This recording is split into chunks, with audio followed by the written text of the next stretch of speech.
He was kidnapped by a poison demon and an immortal healer who took him as their apprentice. They experimented on him, wanted to create an immortal, but still, he was able to get out. Returning home, Sohan finds nothing, only rumors that his clan was killed. Now, beneath the moonlight, a lone swordsman walks, drunk not on wine, but vengeance. Each step cuts deeper into the night, each swing a prayer for the dead. Will his blade bring justice, or only more graves? Let's find out. The story begins in the wing of the demon sage. The poison demon's twin, the immortal healer, asked if the protagonist really needed to leave. The protagonist, the poison demon's disciple Jin Sohan, confirmed this. One of the 4 demons, the poison demon, exclaimed that MC had been gone for 10 years. Does Sohan really think that the sword dance troupe, where the protagonist trained, still exists? The immortal healer clarified that his brother had said that the protagonist's sword dance troupe most likely no longer exists. People on the dark path would have dealt with them by now. MC calmly replied that it was probably as they said. The poison demon asked with bewilderment, then why would the disciple want to return there? Sohan sternly replied that they had taken him in as an orphan, and he had spent 14 years there. He wanted to repay them for their kindness and for the offense, if any. The poison demon exhaled calmly and qualified. Repay? Didn't he say that MC's martial arts were still imperfect, and the disciple was planning revenge? Sohan smiled and noted that, as the master said, his martial arts training was not complete. However, does a disciple of the poison demon and the immortal healer have anything to fear? The poison demon grinned and exclaimed that the protagonist definitely knew what to say. He looked at his brother and asked if the healer thought so. The brother calmly picked up his fan and replied that this was hardly news. This guy had always spoken well. The immortal healer exhaled tiredly. He clarified that they knew this day would come. The healer suggested that his brother let the protagonist leave. The poison demon placed the weapons on the table and asked MC to take them. Sohan was surprised and clarified, "Aren't these the master's moonblades? You couldn't take them." The teacher smiled and clarified that the student could, since he didn't need them, but the protagonist would find them useful. The healer said that he apparently needed to give the student something too. He placed a weapon on the table and asked him to take an ash fan. It would help the protagonist in his travels. Sohan looked sadly at the weapon. The healer turned to the student and warned that Jianghu was a dangerous place. Even the strong could perish there. The student should keep in mind that he should always be careful and act reliably. Sohan sternly agreed with the master and replied that he would be careful. The healer asked the student to leave and clarified that they would be saying goodbye to him. It would be better for them to hear news about the protagonist, which, along with his fame, would spread throughout Jianghu. The teachers looked at the student with a smile. They left, and MC resolutely prepared for his journey. He folded his hands and bowed, thanking the teachers for everything. Sometime later, on the dark western road, the protagonist stopped in front of the gates of the Moon Disc Pavilion. He noticed that the sword dance troupe was here. He remembered his loved ones from the sword dance troupe and thought that he hoped they were doing well. Where had they all gone? Everything around had changed so much. MC noticed the light coming from the windows. He thought it was the Komin. Could this really be the only place left? Sohan decided to start there. Sometime later, at the Komin, the protagonist opened the door and moonlight filled the room. He lifted his hat and thought that everything inside was exactly the same. Could the same owner be here? The customers looked at him sternly. MC walked between the tables and, sitting down at a table, took off his hat. The customers looked at him ominously. Sohan turned his attention to them. He smirked and put his hat on the table, thinking that the atmosphere was still the same. The owner of the Calm Inn, Dogon, greeted the guest and asked what the protagonist wanted. MC was surprised and thought he was sure his name was Dogon. Judging by his face, the owner didn't recognize him. Sohan asked for a chicken noodle soup. Dogon tensely agreed and thought that judging by MC's clothes, the guest was not from around here. It looks like there will be a fight soon. He hopes it will happen outside. The gang leader, Ji Chul, noticed that not only the clothes, but also the sheath of the protagonist's sword were black. MC knows what that means, right? Black means challenge. Ji Chul, sitting at the table, turned his attention to the protagonist. Sohan calmly replied that he didn't mean anything by it. He only had one set of clothes, so they could ignore it. Jagan stood up from his chair and called the protagonist an arrogant jerk. He ordered him to look them in the eye when talking. Ji Chul raised his hand and asked his comrade to calm down. He looked sternly at the protagonist. Ji Chul wondered if the MC knew the meaning of the color black, and yet came dressed like that. What did the protagonist want? Sohan said he didn't have any particular goal. He returned after many years because this was his hometown. Ji Chul remarked that he didn't remember seeing his face. Where did he live? Sohan replied, right across the street from this hotel. Ji Chul asked if it was right across the street,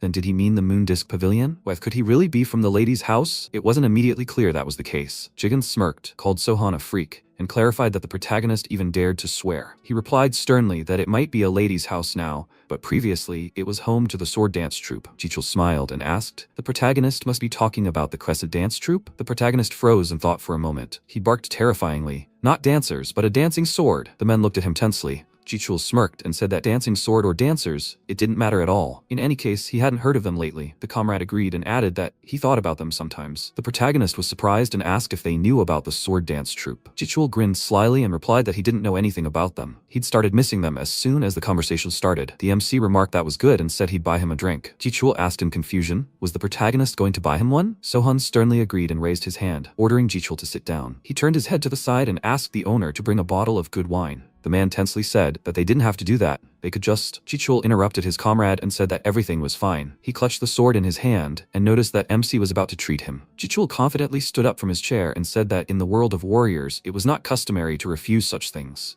He walked over to the table and sat down on the chair opposite the protagonist. Jichul tensely placed the sword on the table. MC calmly noticed this. Jichul thought that the sight of the weapon did not frighten him. MC had been holding up well from the very beginning, which was strange. Could someone serious be helping him? He needed to be more careful. Jichul crossed his arms and asked where the protagonist came from. It seemed that MC was a student of some outstanding sword dance troupe. Sohan replied that he did not have a sword dance troupe and was not associated with any particular place. Jichul grinned mischievously and thought, what does that mean? The protagonist is a simple wanderer. That's very good. He crossed his legs, turned his head to the side, and shouted, where's Dogon? Jichul ordered the innkeeper to bring the drinks immediately. Dogon agreed and exclaimed that he was already on his way. MC thought, that means it's really Dogon. The innkeeper raised the bottle of alcohol. Sohan poured alcohol into a cup and said that Jichul could consider it payment for his stories. Jichul was surprised that the wanderer was saying that this was payment for his stories. What does the protagonist want to hear? Sohan replied that he wanted to know about the sword dance troupe. Jichul raised the cup to his mouth and asked, why should the protagonist care? MC, pouring alcohol into the cup, asked, weren't they quite famous on the Western Dark Road? He was curious to know where and how they disappeared. It was just curiosity. Jichul put the cup on the table and said that judging by what the MC knows, the protagonist must really be from there. The sword dance troupe, he hadn't heard that name in a long time. Does the protagonist know anything about the Revolving Blood Clan? Sohan replied that he had heard of it and thought the Revolving Blood Clan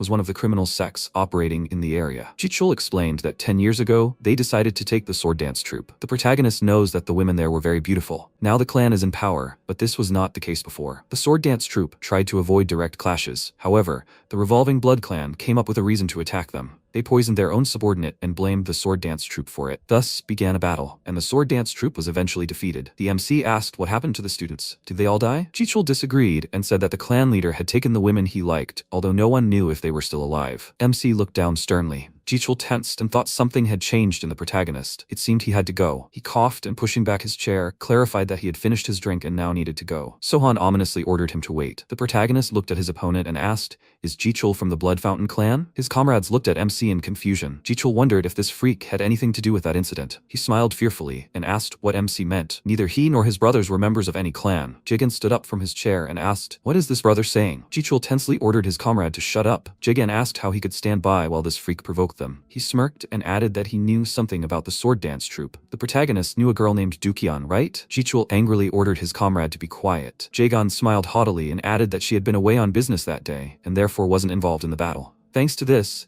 he and his brothers were able to take Dukian to a more secluded place. Jichul barked. Didn't his comrade hear him? Why couldn't this freak just shut up? The man asked what was wrong with his older brother. Jagan asked if Jichul was afraid of this freak. Jichul irritably exclaimed that they should just be quiet. They would talk later, not now. The protagonist interrupted him and said that Dukian was beautiful, like the light of the sun. Jichul tensely turned his head to the side. Jigen grinned and asked, so MC knows her? As the protagonist had said, she was quite beautiful. The comrade added that although the ordinary girls their father had taken were much prettier, a drop of alcohol fell into the cup. Jichul was terrified and thought something was wrong. He asked the protagonist not to listen to them, as they were drunk. Jagan asked, has my brother really gone mad? They hadn't had a drop of alcohol today. Jagan felt a terrifying aura. Chopsticks pierced the heads of Jagan and his second comrade. They fell to the floor, blood spurting out. Jichul turned his head in horror and began shaking. He looked at his comrades and asked, chopsticks, really? He froze in place. Jichul looked at the sword, stabbed into his chest. He instantly fell to the ground. Sohan picked up the cup and took a sip of alcohol. He exhaled in irritation and remembered the past. The poison demon asked, does MC really think the sword dance troupe where the student trained still exists? Sohan angrily emerged from his memories and clenched his fist. He enveloped the body in an ominous aura and exclaimed, these damned freaks of the dark path. After a while, Dogon stopped in front of the corpses. He was scared and wondered, did Jichul and his gang not even have time to do anything? And he thought the boy was finished. The protagonist turned to the owner, and Dogon was very surprised. Dogon approached the table and asked if the guests needed something. He stood tensely in front of MC. Sohan smiled and asked, does Dogon still not recognize him? Dogon wondered in in amazement. Does he really know him? The face seemed familiar. He looked at the protagonist and saw little Sohan. Dogon was surprised and asked, "Isn't the protagonist a sleepyhead?" MC agreed and said that he doesn't sleep as much now, which is probably why the owner didn't recognize him. Dogon was overjoyed and exclaimed that MC had changed so much. Where had Sohan been all these years? The protagonist disappeared so suddenly, they thought MC had died. Why did Sohan leave without saying a word? How is he anyway? MC thought that he was in hell. His teachers stole him. They were interested in Sohan's immunity to poisons. That's why they experimented on him. Many experiments. He replied that he did various things. Dogon, smiling, said that in any case, he was glad MC was alive. The sword dance troupe had been searching for the protagonist since he went missing. Sohan was surprised and asked if they had really been looking for him. Dogon agreed and replied that they had searched everywhere. They never lost hope. The search continued until the sword dance troupe was destroyed. The protagonist tensed and Dogon, frightened, exclaimed that he didn't mean to. MC sternly lowered his head. He looked at the corpses and asked if they were telling the truth. The story of the destruction of the sword dance troupe. Dogon sadly agreed and noted that it was the absolute truth. The protagonist angrily closed his eyes. He put his hand in his pocket. Sohan held out the item and clarified that he had to go. It was payment for the food. Dogon, astonished, asked why the protagonist was paying so much. MC answered, "What kind of mess is this?" Dogon smiled and asked his comrade not to worry. "This happens here often. The protagonist knows." Sohan thanked his comrade and said that they would see each other again. Dogon looked at the protagonist and asked if his comrade was already leaving. It was late outside, after all. Where is he planning to spend the night? MC ominously replied, "The Evil Disc Pavilion." Dogon was stunned and asked if Sohan had really lost his mind. The revolving blood clan controlled this place. The protagonist remarked that then he should go there, all the more reason. They would pay for what they did to his home. Dogon worriedly said that the protagonist couldn't handle it alone. The clan was untouchable on the western narrow road. MC smiled and asked if Dogon remembered his sword dance, which he practiced so often. Dogon sadly replied that of course he did. Despite his young age, the protagonist hadn't missed a day of training. But why was MC asking? Sohan confidently said that he would show his comrade this dance as soon as he dealt with the clan. He thanked Dogon for his concern and hopes they will meet again. Dogon smiled happily and agreed. He asked the protagonist to stop by any time. MC knew where to find him. After some time, security stood in front of the Moon Disc Pavilion. Sohan, holding a fan in his hand, climbed the stairs to the pavilion gate. The guard greeted him and asked if the guest was looking for someone in particular. The protagonist sternly replied that he had heard that Chowol, Yakran, and Wunhui were quite decent. The guard grinned in surprise and clarified that none of the girls had those names. MC wondered, judging by the fact that the guard didn't know their names, were they really not there? He sternly said that he would simply take other girls if they weren't there. The guard raised his hand and asked him to go inside first. The performance promises to be interesting. Musicians are playing music in the pavilion hall. People are happily sitting on chairs watching the performance. The guard explained that the pavilion is very famous for its moon disc dance troupe. MC was very surprised when he looked at the dancing girls. One of the girls decisively raised her weapon and struck her opponent. They quickly jumped aside. Sohan irritably wondered if they were trying to imitate the sword dance troupe's moves with those terrifying abilities. The guard turned to the gentleman, and the protagonist looked sternly at something. The guard turned his head to the side and said that this man was the owner of this establishment. He asked MC to stop looking at the owner like that. Sohan clarified, "Is this guy in charge here?" The owner of the Moon Disc Pavilion was sternly watching the performance. The guard tensely agreed and again asked him not to stare at him so intently. The protagonist looked at him seriously and headed off. The guard stopped him again and ordered him not to go there. Entry was prohibited. Sohan confidently said that he had come to see the owner. The guard asked, "Don't they have an appointment?" The protagonist disagreed and the guard yelled, "What does this mean? MC thinks anyone can meet the owner with just a wish?" The captain of the Moon Twilight Figel's Phantom Sword Squad, Chu Sahyok, sternly asked, "What's the matter?" The guard bowed and replied that the man wanted to see the pavilion's owner, but he didn't make an appointment. Sahyok asked irritably, "Does he really want to see the owner?" MC looked at him calmly, and Sahyok smirked. The captain crossed his arms and said he must be drunk. He should go home. However, if he wanted to continue to inconvenience the owner, he would never return home. Sohan asked why he couldn't see the pavilion's owner. Sahyok became angry and clarified, didn't the protagonist understand? The owner sternly ordered them to stop. He remarked that they shouldn't make noise. The security can let the guest in, since that's what the protagonist is here for. The owner asked to send the MC to the room. Sahyok sternly agreed with him. After some time, the captain leads the protagonist forward between the guards. Sahyok opened the door to the room and stood in front of the owner sitting on the sofa. The captain announced that he had brought him. The protagonist calmly walked forward and sat on the sofa. The owner wondered why the guest was so arrogant. He agreed to meet with the MC because the protagonist seemed different. Could it be that someone influential was helping the guest, or the protagonist from a famous clan? The owner crossed his arms and remarked that he didn't know why the protagonist was looking for a meeting with him, but he needed a drink. The girl poured liquid from the teapot into a cup. The owner picked up the cup and asked the protagonist to take it. They drank the contents of the cups. The owner glared at the MC and thought the guest was a fool. He can't believe the protagonist is drinking the wine they poured for him without suspicion. Could the guest really be just a child who doesn't know how the world works? The protagonist put the cup down and thought that it looked like he was just worried. Those jerks poisoned the wine. The poison spread through his chest. The owner grinned maliciously and asked if the protagonist liked it, right? Sohan calmly grinned and exhaled. He replied that it wasn't bad. The protagonist would have drunk more. The owner happily asked, "Does MC know anything about wine? The protagonist can have another drink." The owner thought the guest was truly an idiot. He asked, "So why did MC need him?" Sohan, holding a cup in his hand, replied that he had business with him. The owner thought he could continue. He would see how long he could last. MC lowered his head and suggested they sort something out first. He asked horrifyingly, "How dare they poison the wine?" The owner tensed up and wondered how the guest had figured that out. Poison is colorless and odorless, right? In any case, it was too late for him to understand everything. He would soon die. The owner laughed loudly throughout the room, after which he sternly asked how he knew. Sohan asked, how could he not know if he'd tried it? The owner got angry and called him an arrogant jerk. He thought they would watch the protagonist curse in heaven. The owner turned his head to the side and asked to leave them. The girl tensed and agreed with the owner. The girls left the room. The owner smirked, crossed his arms, and said he hoped the protagonist understood. Things were unsettled. He had to be on the safe side, but he needn't worry. He'll give him the antidote if he behaves well. Sohan smirked and exhaled a stream of air from his mouth. He sternly replied that he didn't need the damn antidote. The owner got angry and ordered him to stop joking. This behavior wouldn't help the protagonist survive. MC smiled and pointed out that he wasn't joking. He ominously spread an aura from his body and asked if the owner thought he should make a move on him now. The owner became scared and asked what that meant. The Moon Disc Pavilion guard instantly fell to the floor unconscious. Sayuk quickly turned his head to the side. The owner asked in confusion, "What is this?" The captain shouted, "What happened?" He instantly contorted his face in pain and, coughing, raised his hand to his throat. The owner barked in fright, "What's going on?" Sayuk, with drooling mouth and red eyes, quietly said that it was poison. The owner asked what this meant. After all, they were the ones who poisoned him. The owner's eyes instantly turned blue. He fell to his knees and coughed. Sohan looked at him horrifyingly. The protagonist picked up the fan and noted that he was the one who poisoned them. The owner angrily clenched his hand into a fist and screamed, "What did MC say?" Sohan ominously asked him to understand that he also needed to be on the safe side. The owner, with a terrifying look, wondered when the protagonist had managed to poison them. MC calmly rolled up the fan. He sternly stood up and put the fan in his pocket. The owner fearfully asked him to wait and asked why the protagonist needed this. He didn't do anything bad to him. Why is he doing this to him? Sohan asked, was it the owner who tried to poison him? The owner looked down tensely. The protagonist approached the opponent's face and,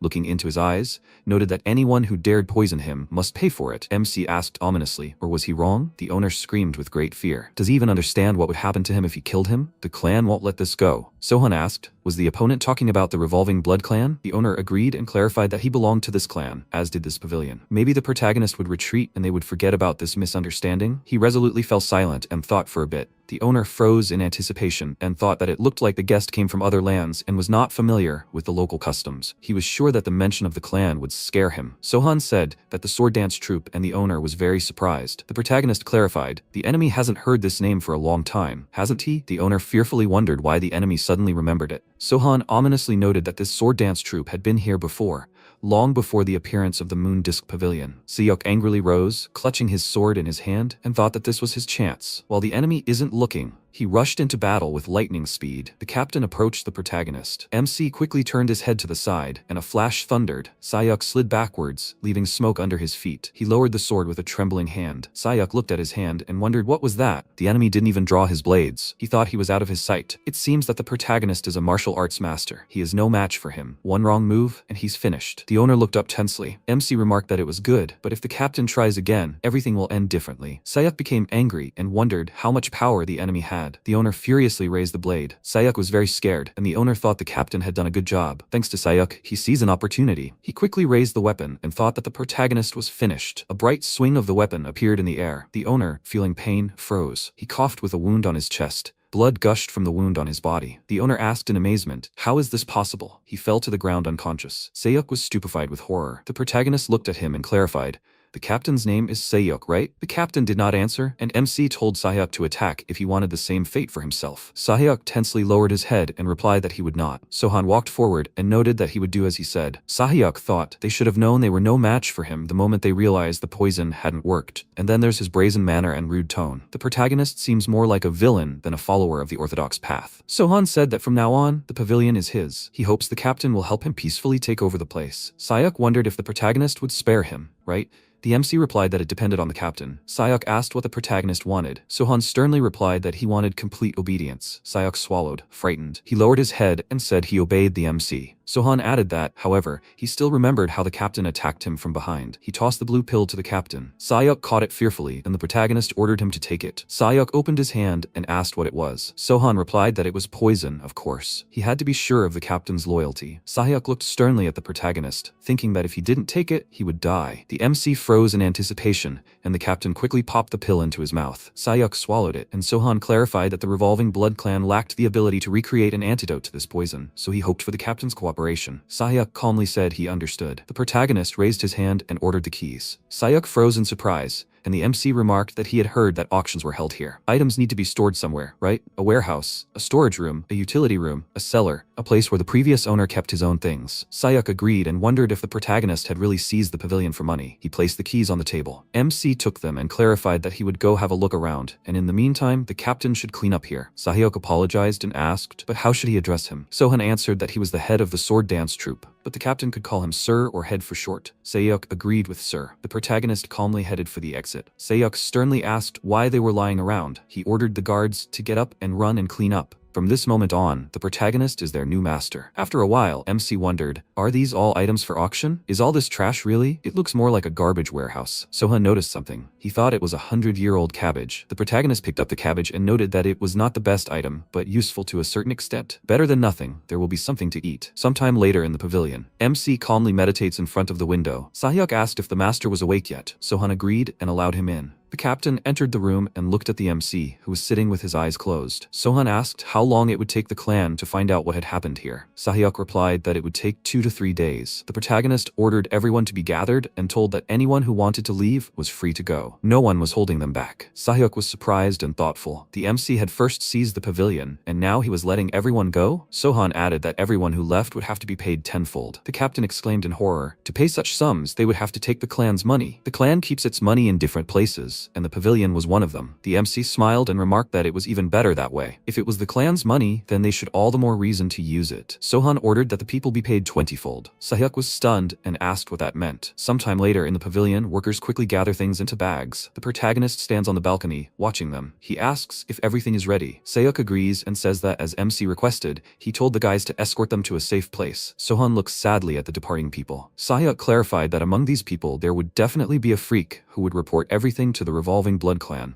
The protagonist replied that most likely. The captain thought that it seemed the master was waiting for this. He remembered the past. MC said that the sword dance troupe. The owner hasn't heard that name in a long time, has he? This sword dance troupe used to be here, long before the Moon Disc Pavilion appeared. Seok came out of his memories and asked if everything the master does is somehow connected to the sword dance troupe. MC looked at him sternly and asked why the captain had said that. Seok froze in surprise and replied that he simply remembered Sohan's conversation with the late pavilion owner. The protagonist said that the captain was right. He grew up in this sword dance troupe. Seok clarified, so the reason is that the master. MC interrupted him and agreed. The Revolving Blood Clan took the place from the sword dance troupe by force and then turned it into a ladies' house. Seok thought that was the reason. The protagonist wanted revenge on the clan for what happened to the sword dance troupe. He asked if the MC had any allies. Sohan disagreed and replied that he was completely alone. Seok was amazed and wondered, does the gentleman really want to fight an entire clan alone? He understands that the MC dealt with him and the former owner of the establishment, but to fight an entire organization? The protagonist is simply insane. Seok remarked that he didn't think the protagonist could handle it alone. Sohan said he couldn't believe they took over the Western Dark Road while he was away. They probably have a lot of resources. Seok remained silent and thought that the gentleman was underestimating the Revolving Blood Clan too much. The captain clarified that the gentleman needed to know something about the Revolving Blood Clan. They run 4 ladies' houses and 3 fighting halls. They also had 2 trade associations and 2 security agencies at their disposal. The Revolving Blood Clan could take out at least several hundred fighters. Sohan confidently replied that he didn't need to fight them all. He would deal with the leaders, and their organization would fall apart. That's exactly how he captured the pavilion. Seok wondered in bewilderment. Really? Deal with the leaders? How did the gentleman imagine that? It seemed that death awaited him near the protagonist. He needed to get the antidote at any cost and try to escape. But would the captain be able to? MC turned to the captain,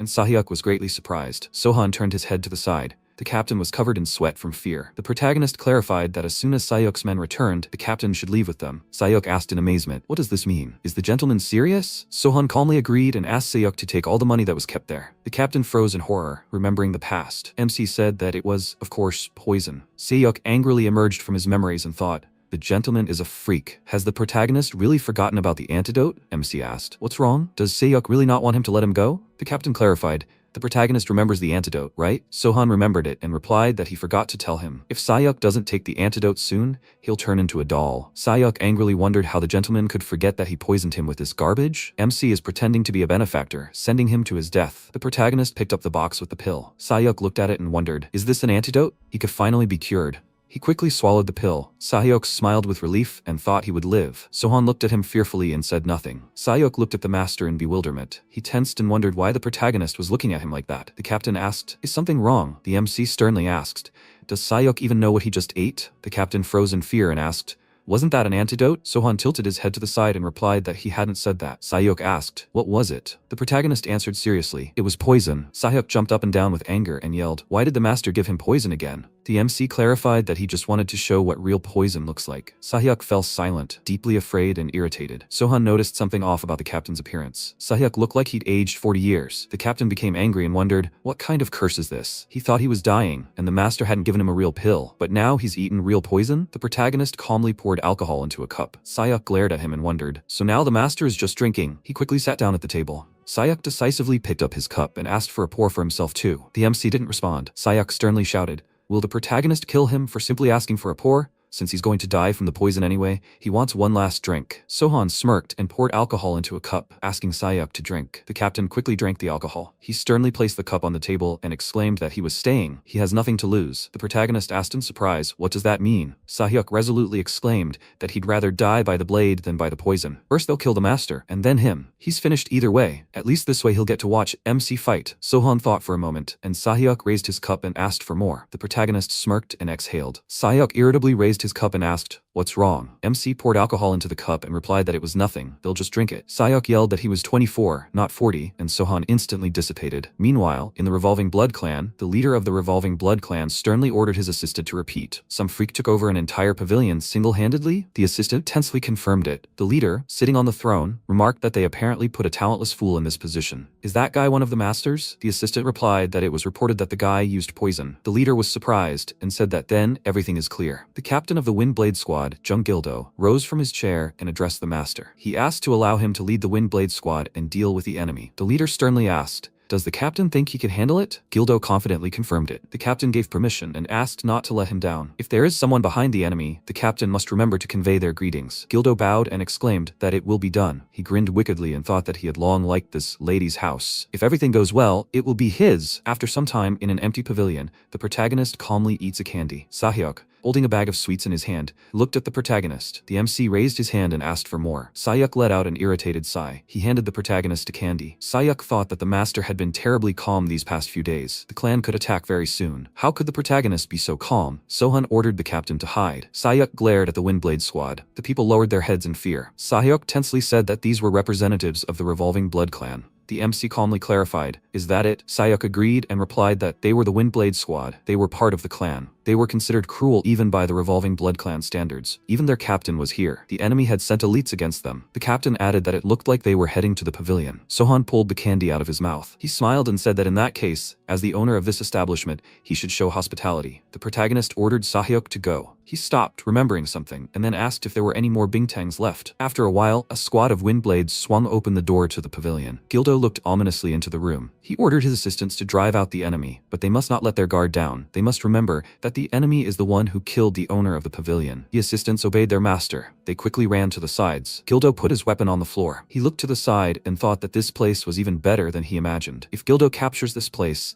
he can make a lot of money from it. The assistant shouted that there is no one here. The second assistant calmly added that there is also no one here. The captain suspiciously clarified, "Is there really no one here?" The assistant asked, Maybe the enemy escaped? Most likely, the assistant was scared of them. He was in such a hurry that he didn't even have time to take the money and items. Gildo smiled and asked if the assistants really thought so. He thought that it didn't matter. It's a pity, of course, that he didn't kill the enemy with his own hands. However, the captain is more interested in the moon disc pavilion. The protagonist and the captain entered the room. The Windblade squad turned their attention to him. They asked, "Who is this freak?" The guard irritably ordered MC to leave. "They're not open yet." The comrade sternly added that the protagonist was lucky they were in a good mood, otherwise MC wouldn't have gotten away from here in one piece. Sohan thought for a moment and noticed that there were fewer of them than he thought. The guard asked irritably, "What did he say? Maybe he didn't hear?" He ordered him to get out of here. Gildo tensed up and thought, "I hope they don't tell me it's the enemy." Sohan sternly ordered Sayuk to close the door. Sayuk agreed with the master. He locked the pavilion door. Gildo asked sternly, "Was it him, the freak who brazenly wreaked havoc in the pavilion?" He arrogantly crossed his arms and clarified,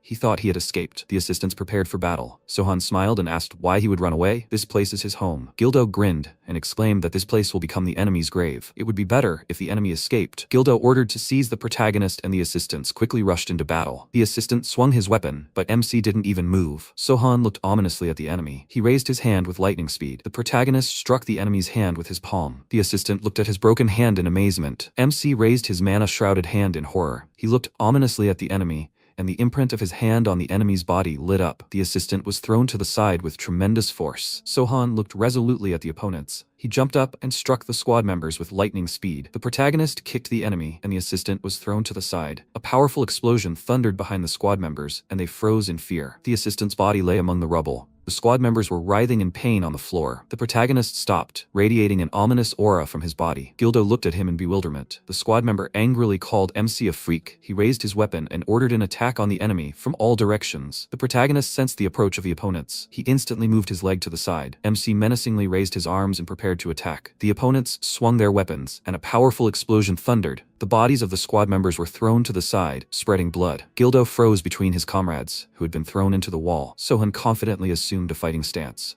Gildo and Sayuk were dumbfounded by this. Sayuk thought the master had scattered them like children. Just how much power does the protagonist possess? And the MC didn't even use his blades. Sohan was so cool. Gildo crossed his arms and thought he'd hoped the pavilion was already his. Where did this freak come from? Sohan insulted Gildo and asked why he was standing there. Gildo smirked and called him an arrogant jerk. He raised his weapon and asked, "Whose is he? Looks strong. What did he even want?" Sohan calmly replied, "The Revolving Blood Clan." Gildo was dumbfounded and asked, "What does that mean?" The protagonist horrifiedly exclaimed that he wanted to own all of the Revolving Blood Clan. Gildo tensed and wondered if the enemy held a grudge against them. He clarified that in that case, the MC would need to discuss the matter with their representative. The captain could arrange it. He would return to the clan and personally inform the representative of the protagonist's intentions. What would the MC say to that? Sohan smiled and clarified, "Does the enemy think he looks like a fool?" Gildo got angry and thought he would have to fight. He raised his weapon and noted that they apparently couldn't come to an agreement. The MC calmly said that there was nothing to negotiate with them about. Gildo thought with fury that the enemy didn't even flinch. He sternly rushed into battle and shouted that the protagonist had asked for it. Gildo grabbed his comrade's corpse and shouted. He threw the corpse with great force towards the protagonist. Gildo grinned maliciously and thought that as soon as the enemy opened up to dodge, he would strike. The body flew towards MC. Sohan raised his mana-shrouded hand in lightning speed. He threw the corpse back with the help of aura. Gildo froze in surprise. The corpse hit the captain with tremendous force. Gildo hit the wall and a dark cloud of smoke rose from the place of impact. Gildo clenched his teeth in anger and thought that he was just a freak. He looked to the center of the room and wondered if the protagonist had really disappeared. MC instantly jumped, ready to attack. He looked terrifyingly into the eyes of the enemy. Sohan kicked Gildo in the face with all his might, and the enemy's neck snapped. An explosion thundered and smoke filled the room. The protagonist calmly stopped in front of the enemy's corpse. Sahyuk and the squad members opened their mouths in amazement. Sohan, shrouded in a bright aura, lowered his head. A squad member noted that MC killed the captain so easily. "This is simply amazing. What is wrong with him?" Sohan turned his attention to them, and the squad members froze in horror. The protagonist ordered the door to be opened. Sayuk agreed with the master and opened the door. The MC sternly ordered the opponents to disappear and not to forget to pick up their friends. The squad members, covered in blood, looked at him in bewilderment. The protagonist ordered them to tell the leader of the Revolving Blood Clan that if the leader wants to oppose him, he should come in person. The opponent lowered his head in fear and replied that he obeyed him. The MC quickly moved away. He approached the table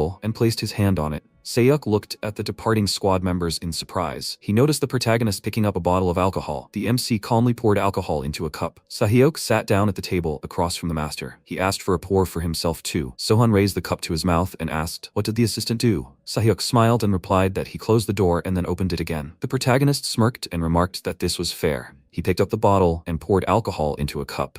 Sahyuk thought for a moment and asked why the master had spared some of them. The MC replied that it was to provoke their leader. He was sure the sight of his subordinates would not leave the leader indifferent. Sahyuk tensely replied that he understood everything. He drank the alcohol and wondered what it meant. The master had deliberately started a fight with the revolving blood clan. The protagonist clarified that when everyone arrived, it would be dangerous for the assistant to be here. He asked Sahyuk to hide somewhere. The captain was greatly surprised, and the MC calmly raised the cup to his mouth. Sahyuk, holding back tears, said that he would pour the master some. After a while, the leader, holding a sword in his hands, clarified, how dare they appear before him without yet knowing who they were opposing. The assistant replied that the surviving members of the Windblade squad said that the enemy held a grudge against them. The leader sternly clarified, so what? Every second one has a grudge against them. The assistant tensed and remained silent. The leader ordered all the warriors to be gathered. They must not let the enemy escape. If they show weakness now, the other clans will sense it. The assistant obeyed the master. The leader ordered the surviving members of the Windblade squad to be tied up and brought to the square. They will execute them before retreating. At least these freaks will be good for something. The assistant turned to the master with fear. The leader ominously added that they will serve as an example for the others. For them, too. The assistants agreed with the master. After some time, on the dark western road, the leader stands before a multitude of warriors. They stopped in front of the moon disk pavilion. Meanwhile, the protagonist calmly meditates. Sahyuk anxiously opened the door and called out to the master. The MC opened his eyes and the captain said that the opponents were here and countless. Sohan noted that this was expected. Sahyuk clarified that he meant there were a lot of them. The protagonist asked who was leading them. Sahyuk replied that he hadn't seen them, but it must be their leader. The protagonist thought for a moment, and the leader ordered the MC out. The protagonist wanted to see them, and here they were. Sohan took a Geogori from the hanger. He calmly put it on. Sahyuk looked at the master in amazement and clarified,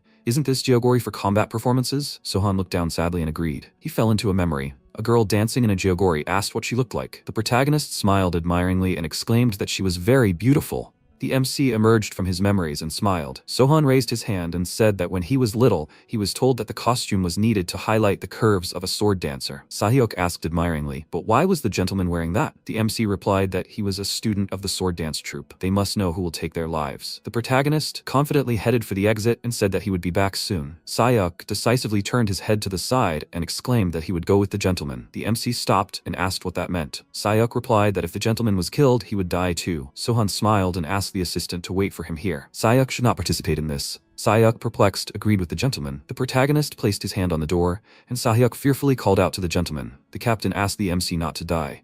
Sohan calmly exhaled and replied that, under no circumstances. The pavilion doors swung open instantly. The protagonist stepped out and looked at the multitude of warriors. He sternly stepped forward. MC looked at the leader of the revolving blood clan. The warriors asked, what is this outfit? Why did he dress like a girl? He looks crazy. The leader raised his hand and ordered the warriors to be silent. They immediately stopped. The leader smirked and said that the protagonist must be a sleepyhead. MC quickly drew his blades. He ominously confirmed this. Sohan decisively filled his body with aura and said that he was a sleepyhead from the sword dance troupe. The protagonist remembered the past. The sword fell to the ground and the girl asked worriedly, is sleepyhead okay? The protagonist put his hand to the wound and agreed. The girl smiled and asked, is MC cut? She picked up the weapon from the ground and said that he needs to hold the sword correctly. She will show him how. Sohan was delighted and asked, is this true? The girl gracefully raised the sword. The protagonist looked at her with admiration. The girl decisively swung the sword. Several years later, MC confidently repeated his comrade's movement. The girls happily remarked that he was doing well. The girl remarked that MC had become much better at wielding a sword. Well done. Sohan laughed joyfully and scratched the back of his head, asking, is this true? The protagonist came out of his memories. He closed his eyes sternly and remembered Dogon's words. The comrade clarified that everyone in the clan was desperately trying to find MC. They did not lose hope.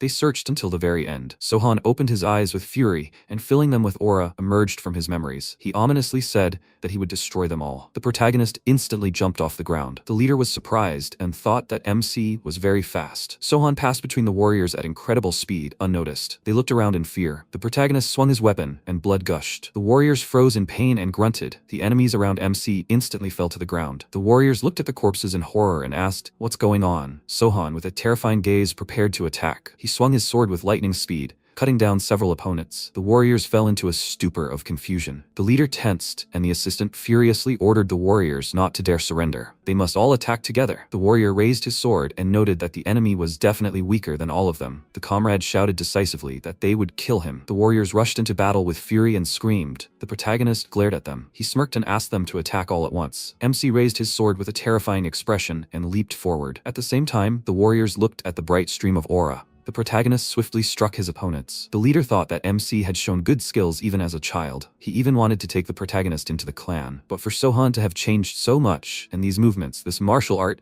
the sword dance troupe, will they be able to defeat such a powerful master? The warriors, frightened, turned their attention to the streams of aura remaining in the air after the protagonist's attacks. Sahyuk watched the fight in amazement. He thought it was amazingly powerful. The captain doesn't know what kind of technique it is, but it's cool. Sohan swung his sword with a terrifying look, leaving a trail of poison smoke behind him. Sahyuk was surprised and thought this wasn't just a martial art. The protagonist was using poison. The MC swung his weapon, leaving a stream of poison. Everyone tensed up and the leader screamed, "Is that really poison?" Smoke spread beneath the warrior's feet. They instantly fell to their knees. The warrior coughed, put his hands to his neck, and cried out that he couldn't breathe. The MC struck several times, and the warriors fell unconscious. They asked in bewilderment, how could this be? Sohan swiftly swung his weapon, blood gushed out, and the warriors screamed in horror that they couldn't move. The protagonist launched a few more attacks, and the warrior asked the leader for help. They couldn't fight him. The MC instantly cut the warrior down with his weapon. Loud cries of pain and despair rang out across the battlefield, and blood spilled across the ground. The leader tensed upon hearing this. The assistant clarified that their line of defense had been breached. The leader thought for a moment and said nothing.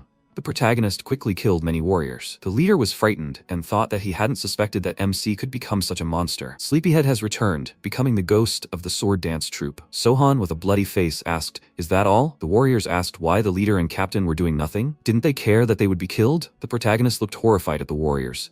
He asked those who wanted to live to freeze. He only needed their leader. The warriors instantly froze. MC walked toward the leader, and the warriors quickly parted. The leader smirked and noted that MC was already very mature. He saw the protagonist's skills. What did Sohan want from him? The protagonist angrily asked, what exactly? The leader noted that it was unlikely that MC had arranged all this for the sake of revenge alone. What else does the protagonist want? Maybe the clan's treasures? Sohan asked what strange things the leader was saying. The leader screamed, "Isn't he right? If MC's goal was revenge, the protagonist would have come for him personally." Does Sohan really think he'll believe the excuse of revenge? Even if the leader dies here, their legacy won't go to the protagonist, because only he knows how to make money this way. So what does MC want? Sohan sternly addressed the clan leader. The leader, smiling calmly, replied that he was listening. The protagonist instantly approached the enemy. The leader looked at him fearfully. MC asked irritably, "Has the leader finished saying strange things?" The leader froze in fear and wondered, can the protagonist really be serious? Is this all for revenge? Sohan angrily clarified that if the enemy has nothing to add, he will simply kill them. The leader turned his attention to the protagonist's sword. He tensely asked MC to wait and asked if the protagonist didn't want to know where the remaining members of the sword dance troupe were. Sohan asked with interest, were there really any? The leader, drawing his sword from the sheath behind his back,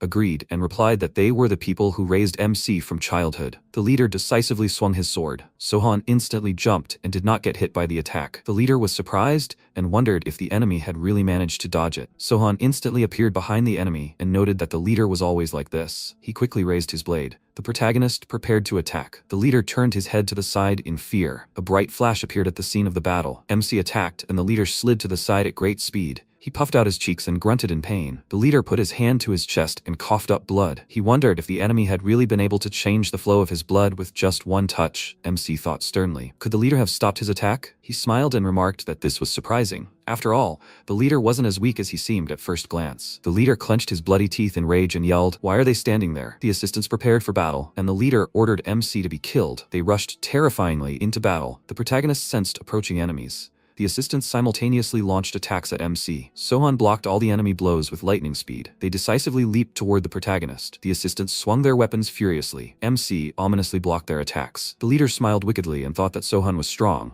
but he couldn't defeat them all at once. Poison spread through the air between the assistants. The protagonist terrifyingly raised his poison-coated blades. He swiftly blocked the enemy attacks. The leader grinned and laughed. He exclaimed that they had already taken the antidote, and MC's abilities wouldn't work on them. Sohan turned his head to the side and instantly jumped off the ground. He flew over his opponents, leaving a trail of poison in his wake. The protagonist landed on the ground. He asked horrifyingly, "So that's why they're so confident? Did they drink the antidote in advance?" The leader haughtily agreed and noted that they were well prepared this time. MC wouldn't be able to poison anyone again. Sohan ominously asked, "Is the leader really sure it worked?" He instantly spread huge clouds of poison in all directions. The leader, smiling, confirmed this and asked, "Does MC really think the poison is stronger than their antidote?" The leader immediately felt intense pain. His eyes filled with blood and he fell to the ground. His assistants grabbed their throats in horror. The opponents quickly fell to the ground. The leader looked at MC's calm expression. He noted that they had taken the antidote. Sohan, with a menacing look, clarified that any antidote they could get their hands on was useless trash compared to the mentor's poison. Since the leader had given the assistants the antidote,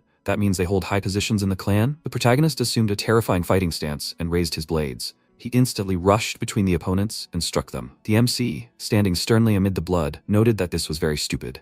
The leader's mouth opened in horror. The assistants fell to the ground. The leader tensed, and the protagonist headed toward him, holding a bloody sword in his hand. The leader fearfully asked the MC to wait a bit. They could join forces. With Sohan's skills and his money, they could do anything. They could take possession of everything one could dream of. The protagonist, exuding a terrifying aura from his body, said that the leader was saying strange things again. This is very unpleasant. The leader was stunned and wondered if this wasn't pleasant. The rulers of the dark western streets? The leader lowered his head in anger and asked, "Isn't the enemy interested in where the members of the sword dance troupe are?" He grinned ominously and added that the MC would never know about it from anyone else. Because he killed them all. He mocked them and killed them. The leader laughed madly. Sohan became enraged and, filling his body with aura, clutched his weapon in his hand. He swiftly chopped the enemy into pieces. The leader coughed up blood and laughed. Blood flew around the protagonist. The leader's body parts lay on the ground. The MC looked at him indifferently, and the warriors became very frightened. They clarified that the leader had died. Were all the captains dead too? Sohan turned his head to the side and announced that the clan leader was dead. If anyone wanted to follow the leader, they could come forward. The warriors froze in fear. They looked at the bodies of their fallen comrades. At the same time, Sahyok stood on the balcony. He watches what is happening in amazement. Sahyok thought that the master really did destroy the clan. MC looked down sadly, remembering the leader's words. The enemy exclaimed that it was because he killed them all. Sohan came out of his memories and wondered if he really killed everyone. Sometime later, in the pavilion, Sahyok said that they hung up the sign as the master requested. The protagonist calmly took a sip of tea. Sahyok added that he also ordered to ask the locals about the surviving members of the sword dance troupe. So if anyone finds out anything, they will be informed immediately. MC calmly praised his assistant. He thought that even though the leader of the Revolving Blood clan said that he killed the entire sword dance troupe, Sohan is sure that someone managed to escape and is now in hiding. Sahyok reported that on the western streets, everyone is very happy about the fall of the clan. He smiled and noted that they were indeed happy. The protagonist was surprised and asked if that was true. Sahyok enthusiastically agreed and said that the Revolving Blood clan had long been tormenting the locals. The protagonist remained sternly silent, and Sahyok tensely asked if something was wrong. The MC irritably replied that Sahyok was also one of those who had committed atrocities on the western street. Sahyok grinned fearfully. Sohan sternly addressed his assistant. He asked Sahyok to try to live righteously from now on. Sahyok looked down and agreed with the Lord. The MC put the cup on the table. He wondered if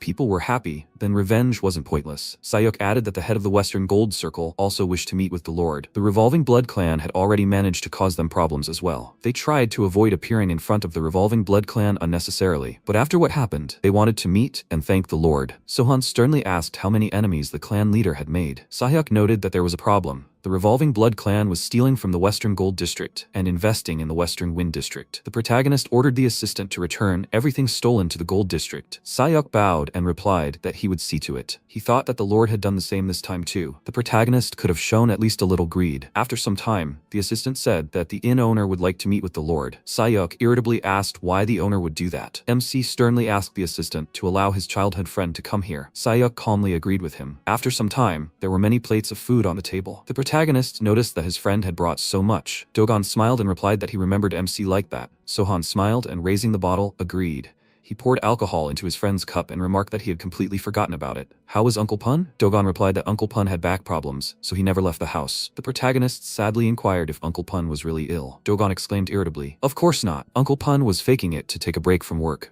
MC calmly noted that Uncle Pun was as usual. Sohan raised his cup and invited Dogon to join the sword dance troupe. He asked to bring Uncle Pun later. Dogon was very surprised while eating the food and asked, "What about the hotel?" MC explained that the sword dance troupe had many more members than before, which was why there was a problem with food. Besides, the kitchen here was better than Dogon's. A friend could cook whatever his heart desired. Dogon chewed his food sadly and remained silent. MC was surprised and asked if his comrade really didn't want to. Dogon replied that it wasn't that he didn't want to, but he was afraid he'd get killed here one day. Sohan asked what his comrade was talking about. Dogon put the food on his plate and said he'd already seen the protagonist in action. MC asked, "So what is he worrying about then?" Dogon thought for a moment and clarified that the battles wouldn't end there. Someone would definitely attack Sohan, even if it wasn't the protagonist who started it. He wants to know how strong he is. Dogon would like to hear about it from him and decide where he will work for the rest of his life. At the sword dance troupe or at the inn. Sohan grinned.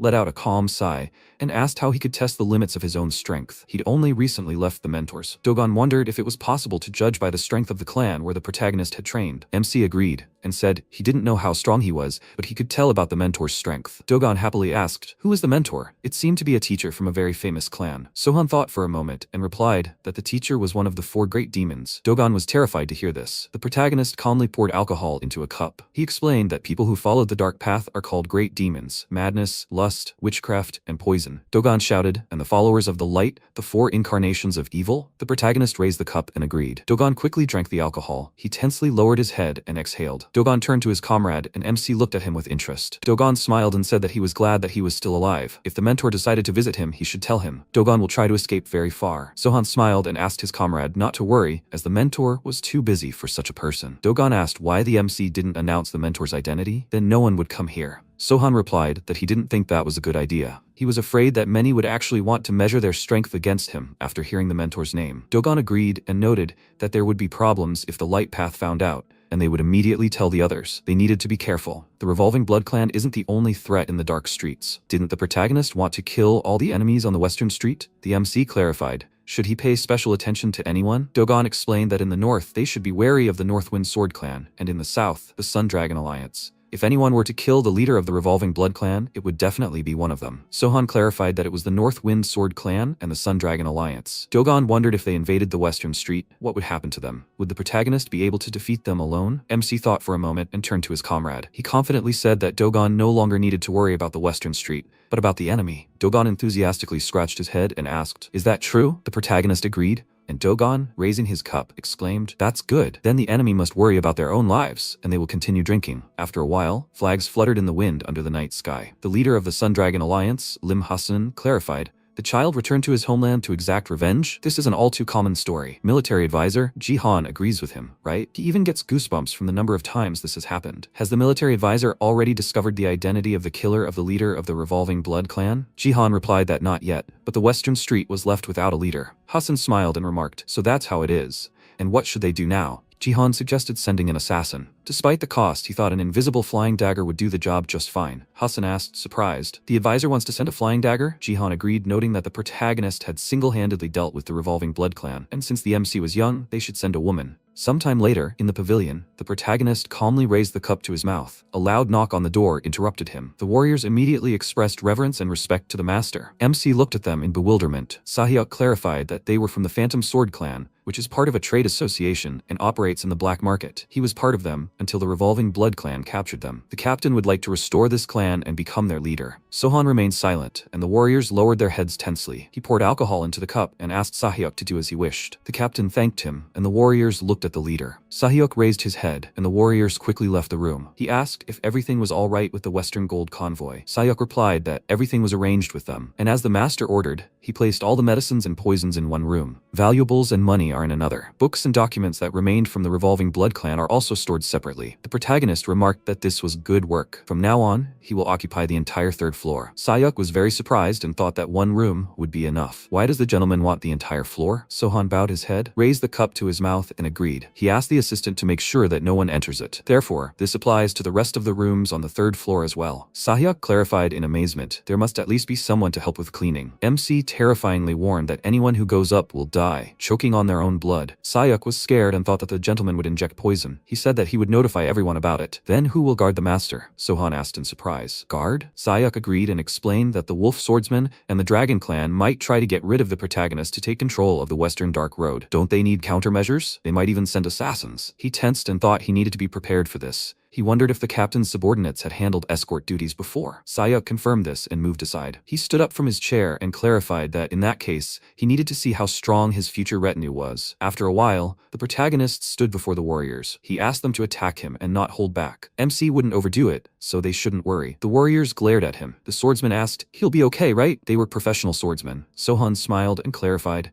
"They think the warriors need to worry about him?" The swordsman glared at him. Sahyuk turned his attention to them, and the warriors instantly calmed down. Sahyuk thought there was no need for the Lord to say it like that. The protagonist asked who was first. The swordsman drew his weapon from its sheath. He confidently lowered the sword and addressed the Lord. He raised the weapon and said he would be first. The swordsman instantly jumped off the ground.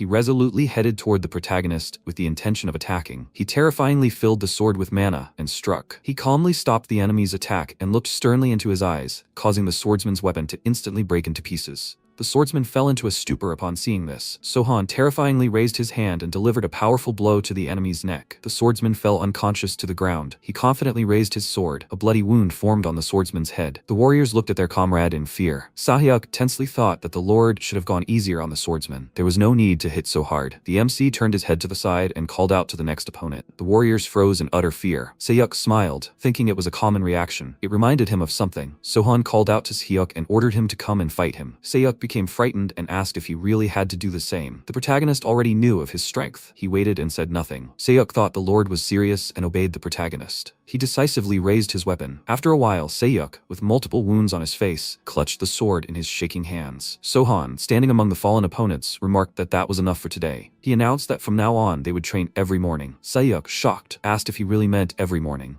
He confirmed it and added that, even if he wasn't there, they should train as they had done today. Sahyuk, looking exhausted, remained silent. The MC sternly asked, "Doesn't the assistant really want it?" Sahyuk clarified, "Won't they weaken like that?" Sohan said he'd buy elixirs on the black market and distribute them to everyone. They'll be perfectly fine. Sahyuk let out a tired sigh and agreed with the master. The protagonist headed off to the side. The captain looked at him with interest and asked, "Where is the master going?" He put his hand to his wound and grunted in pain. He grinned, noticing this. He turned to the assistant, and Sahyuk looked at him in surprise. Sohan noted that they say warriors of the dark path die before they're 30. With Sahyuk's abilities, the assistant will die much sooner. If Sahyuk wants to live like them and die by someone's sword before they're 30, he won't interfere. The assistant can do as he wishes. But if Sahyuk wants to live like a human, he must do as the protagonist says. The warriors know neither the technique of internal energy cultivation, nor the technique of the transcendental blade. Are they trained in anything at all? Sahyuk looked at the master in amazement. He resolutely lowered his head and obeyed the protagonist. He smiled with satisfaction. He clarified that he would return after the walk. If there are good weapons among the items from the black market, Sahyuk should give them to his subordinates. Sahyuk confidently agreed with the master. After some time at the market,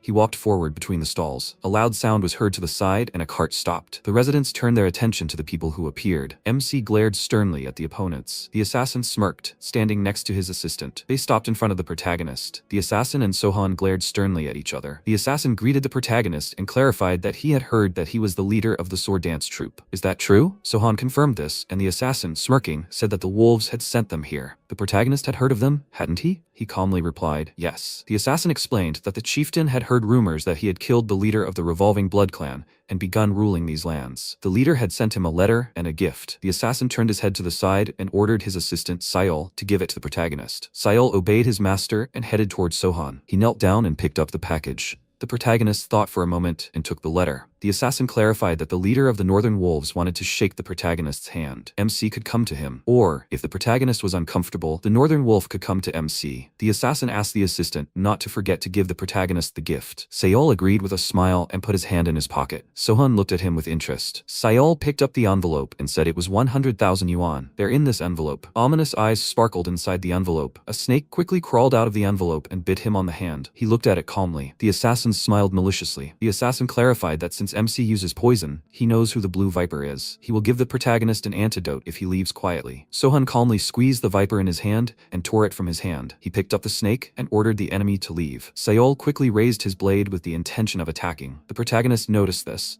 He instantly stepped aside and did not get hit by the enemy's blow. The assassin smiled maliciously and swung his weapon. MC tensed and clenched the hilt of the blade in his hand. He quickly swung his weapon and blocked the enemy's attack, after which he noticed that he jumped towards him and instantly swung his weapon and the blades flew to the sides. The assassin stealthily approached the protagonist's back. He swung his sword terrifyingly. He calmly dodged all of the opponent's attacks. He swiftly turned around with determination. The assassin tensed, restraining the protagonist's blade with his own. Sayol irritably stopped MC's second blade. Sohan calmly lowered his head, standing between the opponents. The assassins glared at him and quickly jumped aside. They landed on the ground and assumed fighting stances. The assassin remarked that, as expected of someone who had killed the leader of the revolving blood clan, it would be a shame if the poison didn't work on MC. However, the protagonist's body would soon go rigid. If he kneeled before losing consciousness, he would give him an antidote. Sohan sternly ordered the enemy to stop saying such strange things. The enemy must say who hired them. He doesn't think it's the Northern Wolf clan. Sayol irritably called the protagonist a freak. He launched an attack and exclaimed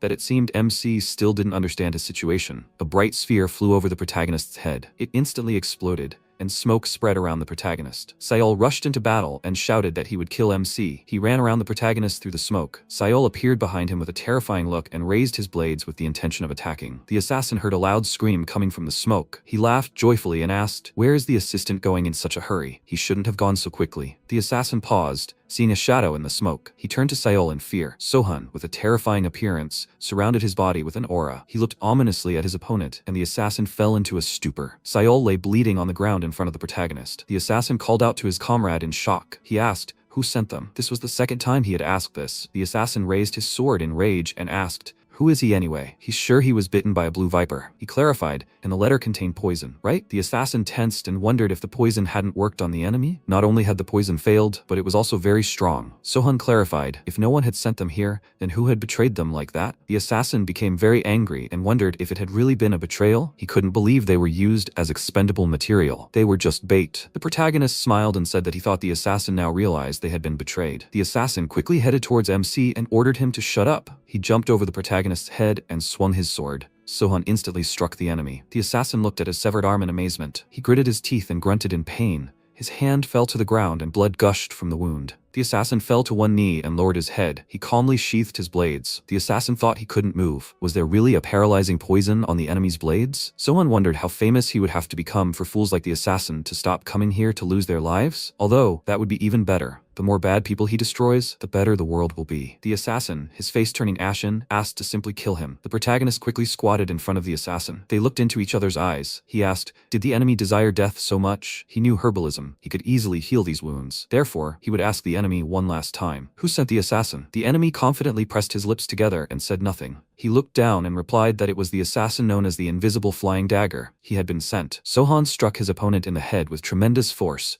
not letting him finish. The assassin, with a bloody head wound, instantly fell to the ground. He clarified, so this is an assassin sent by another assassin? This is very funny. MC turned his head to the side and noted that the assassin must be watching him now. He quickly looked around. Sohan grinned and said that it looks like they have a freak here. At the same time, in the building, there are binoculars on the balcony. The hired assassin, an invisible flying dagger, said that it seems the protagonist wanted to spare the assassin but ended up killing him. And this freak has no morals at all. After some time, Sayuk clarified, a way to lure out the leaders of the Northern Wolf Clan and the Sun Dragon Association? He calmly confirmed it. Sayuk asked what happened. Why such measures? He replied that someone sent an assassin after him. Sayuk was frightened and asked if the gentleman was okay. Sohan smiled and, disagreeing with the mockery, replied that he had died in the square. What do you think? The assistant calmed down and remarked that he was right, looking down thoughtfully. Sayuk said he had an idea, and the protagonist became interested. Sayuk explained that this was a meeting of the organization leaders. They no longer hold them, but they used to be an annual event. All the leaders of the Dark Path factions attend this meeting, accompanied by martial artists. Furthermore, based on who attends the meeting and who doesn't, they can determine which faction poses the greatest threat. Sohan asked if the assistant was proposing to organize this meeting again. Sayuk agreed, noting that it wasn't a bad idea. The assistant said that in that case, he would look into the matter. MC lowered his head and thought about the leaders' meeting. There was a knock on the door, and Sayuk looked at it. Dogon, smiling and holding a tray of food, said he had brought something to eat. Sohan clarified that he had been wondering when his comrade would show up. Sayuk bowed and said he would probably go. The protagonist placed his hand on the chair and asked the assistant to eat before leaving. Sayuk was stunned by the surprise. He asked the assistant to join him. Sahyuk wondered in bewilderment. Could he really eat next to the master? Sohan sat down at the table and asked if they would have enough food, right? Dogon confidently raised the bottle and replied that it was certainly so. Besides, he had brought some good wine with him. He remarked that it was very good. Sahyuk froze in surprise. MC and Dogon looked at him and asked, what's wrong with him? Sahyuk sat down in confusion. Sohan suggested they begin, and the assistant agreed. After a while, night fell. Dogon raised his hands and shouted. At the same time, an invisible flying dagger is watching what is happening in the room. He thought that there was an attempt on the protagonist's life recently, and he is drinking so calmly. The protagonist is simply crazy. Besides, he knows about his presence. The mercenary furiously called the protagonist a fool and noted that today he will send him to hell. After some time, Dogon asked his comrade to be quieter and suggested that MC show him tomorrow. He is very drunk. He replied, standing on the street, that he is completely sober and he must keep his promise. Dogon was surprised and remembered the past. Sohan said that he will show his comrade this dance as soon as he deals with the clan. Dogon, coming out of his memories, smiled and thought about what he said then. MC raised his head and looked at the starry sky. He asked, the comrade remembers the dance, right? Dogon smiled and agreed and asked, but will the protagonist be able to cope in this state? Maybe they should wait until tomorrow? He smiled confidently and asked his comrade not to worry. It would just be a drunken dance of the night blade. Sohan gracefully raised his hand, holding his weapon behind his back. He swiftly raised the blade, leaving traces of aura behind him. He slowly turned, leaving blade traces of aura behind him. He imagined his friend in front of him. She agreed and exclaimed, smoothly at first. MC smiled and closed his eyes. His friend exclaimed that it would get faster and faster. Sohan, moving swiftly across the ground, swung his blade. He knelt down and touched the ground with his hand. Streams of light from his friend's sword spread among the flower petals. The protagonist sensed this and began to move, dodging the streams. The image of his friend appeared before him. She confidently raised her weapon and asked him to change his course. She danced and tried to attack MC, but he gracefully dodged. Sohan flew past her, and she smiled. The protagonist confidently swung his weapon, and his friend repeated his movement. They pointed their blades towards each other. She looked at him tenderly and asked him to show respect, and they bowed to each other. The flower petals rose into the air. The image of his friend began to dissolve. She smiled and remarked that he was doing well, even better than hers. She is very proud of him. She dissolved, leaving behind petals. Sohan sternly opened his eyes and looked down. He asked, where are they? Dogon opened his mouth in admiration. He exclaimed that he simply had no words. Everything is exactly the same as before. The protagonist smiled and looked at his comrade. Dogon, grinning tensely, suggested returning to the outbuilding as it was getting cold. Sohan, sheathing his blade, asked his comrade to go and clarified that he would stand there for a while. Dogon headed towards the entrance and replied, as you wish. He lay down on the ground and placed his hands behind his head. He looked up at the sky sadly. The invisible flying dagger, watching Sohan, crossed his arms and thought that he was irritating him. Why does MC always do something weird? The protagonist smells so much of alcohol that he can smell it from here. It's like he's waiting to be killed. The mercenary ominously thought that the protagonist made his own decision. His throwing knives should be much faster than this stupid freak. The invisible flying dagger quickly raised his hands. He angrily clutched the knives in his hand and thought that he must die. The knives headed towards MC with great speed. Sohan instantly disappeared, and the knives sank into the ground. The mercenary landed on the ground. He noticed something in bewilderment. The invisible flying dagger looked at the protagonist and wondered if the enemy had dodged. Moonlight surrounded the protagonist. The mercenary smirked arrogantly and thought that MC was a fool. Could it be that the enemy had decided to disappear into the air? The invisible flying dagger raised its weapon terrifyingly. Smoke filled the serpentine weapon's mouth. The mercenary swung his sword madly and thought that now the enemy was definitely finished. He swung his weapon, and a hail of flying blades shot into the air. They approached the protagonist. Sohan calmly raised his fan. He decisively swung the weapon and used the immortal wind flash strike. The enemy's blades landed on the ground. The invisible flying dagger was stunned by this. The protagonist descended to the ground. Shrouded in aura, he confidently raised his fan. The mercenary wondered, what's wrong with this guy? He's very strong. The opponents looked at each other. The invisible flying dagger thought with fear, hoping that he at least roughly knew how strong he was. Apparently, he was wrong. The mercenary drew his sword from its sheath. Sohan folded his fan and clarified, so this is the enemy? He ominously noted that it was the animal sent after him. The invisible flying dagger became very angry and tensed his legs. He jumped off the ground with lightning speed, leaving dents under its feet. The mercenary swung his weapon with great fury. He approached him and struck. MC quickly raised his fan, and the invisible flying dagger felt intense pain in his hand. He bulged his eyes with fury and grunted. The mercenary attacked the protagonist numerous times, but he blocked them. The invisible flying dagger jumped up, spreading red streams of mana around. He thought the difference between their internal energies was too great. His body shuddered with each parry from the protagonist. However, for now, MC was only defending himself. But if the mercenary stops now, death awaits him. He must kill Sohan, no matter what. An invisible flying dagger spitting blood from his mouth raised his weapon and screamed. The enemy's sword approached the protagonist with tremendous speed. He calmly blocked the attack with a fan. A powerful stream of air spread around Sohan and moved to the sides. Furniture flew towards the trees. Sohan sternly noted that this was probably all the enemy was capable of. The mercenary asked with great horror, what is this? The protagonist confidently raised his fan. He swung his weapon and a bright flash appeared in the air. The invisible flying dagger quickly flew to the side and hit the wall. He grunted and coughed up blood. The mercenary looked at the protagonist. He angrily clenched his bloody teeth. The invisible flying dagger paused, wondering if this freak was playing with him. MC opened his fan and held it to his face. Sohan called out to his opponent and asked, is that all the mercenary can show? The invisible flying dagger thought he was surprisingly strong, and running away now wouldn't work either. He said that if he spared him, he would help him. Sohan smirked and noted that it was too late. The mercenary asked, then, why didn't the protagonist kill him from the start? MC replied that he had a question for him. The invisible flying dagger paused, wondering if the protagonist was interested in details about the client. He instantly dropped his sword to the ground. The mercenary knelt down and said he would do whatever he wanted. If he wanted him as a slave, he could just say so. Sohan closed his fan and replied that he didn't need a slave. The invisible flying dagger was terrified upon hearing this. The protagonist headed towards him, and the mercenary screamed in terror. The enemy said that the leader of the Sun Dragon clan had dispatched him. The leader paid him 10,000 neon. If the invisible flying dagger had wounded the protagonist, the leader would have paid another 5,000. And finally, another 10,000 if the mercenary had killed the MC MC. Sohan listened to him calmly. The invisible flying dagger looked at him hopefully. Sohan noted that he understood that this was the leader of the Sun Dragon clan. The mercenary asked, "Will he spare him?" MC kicked his sword, and the invisible flying dagger looked at him in bewilderment. MC said it was his reward for such a quick response. He would reward him with a painless death. The mercenary felt a strong tension. Sohan filled his eyes with a terrifying aura and commanded the enemy to die. The invisible flying dagger looked fearfully into the protagonist's eyes. He raised the sword with a trembling hand. The mercenary calmly stabbed his own stomach with the weapon. Blood gushed out. The invisible flying dagger, grunting in intense pain, looked at the weapon. He angrily asked what the enemy's name was. Sohan introduced himself, and the mercenary called him by name. The bleeding enemy instantly fell to the ground,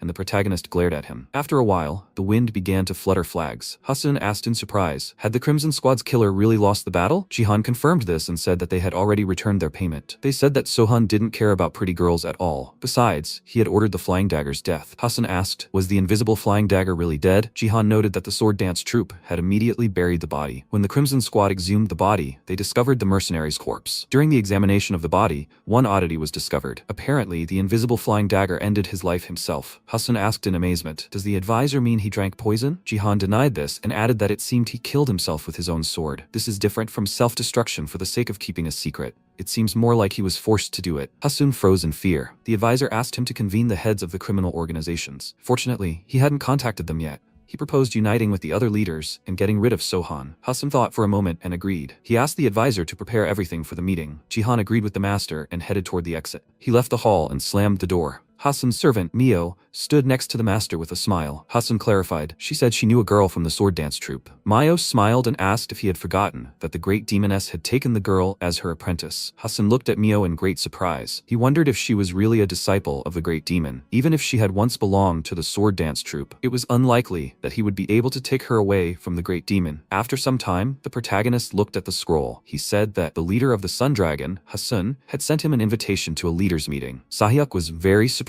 by this. MC put the scroll on the table and clarified that the meeting would be held at the sword dance troupe. Each organization was allowed to bring up to 10 people. Sahyuk asked with concern if it would really be held here. He didn't know what they were planning, but he needed to be prepared for anything. He wondered if the leader who held the first meeting had died. Hadn't he? The assistant confirmed this, and MC clarified. Then why were these meetings still being held? Sahyuk replied that the fact was that the factions of the Dark Path were constantly competing with each other. They would rather die than give in to anyone. Sohan remarked that this was why most heretics died before they turned 30. Sahyuk looked down sadly, remembering his master's battle with the Revolving Blood clan. He looked at his assistant in bewilderment. Sahyuk said he didn't think his master needed to speak such words. Sohan smiled calmly and closed his eyes. He sternly opened them and asked what Sahyuk would do if he met an opponent beyond his strength. The assistant was surprised and replied that he didn't know. Perhaps he should try to fight him? He disagreed and said that Sahyuk should run without looking back, become stronger, and only then fight. Sahyuk was amazed and asked what if he couldn't run. Sohan decisively replied that the assistant should fight. If that happened, Sahyuk should forget about the difference between their energies and their fighting skills. They should fight with the sole purpose of killing the enemy without weapons. Sahyuk froze in fear. He confidently said that he would remember the protagonist's words. After a while, the door opened slightly. The MC entered the room and asked, "Is everyone here?" The warriors sitting at the table simultaneously agreed. The protagonist looked at the warriors and thought that their eyes were full of determination. He raised the bottle and clarified that he had gathered them for a drink. He thought they deserved it, especially after their training. The warriors smiled tensely. Sohan opened the bottle and asked the warriors to raise their cups.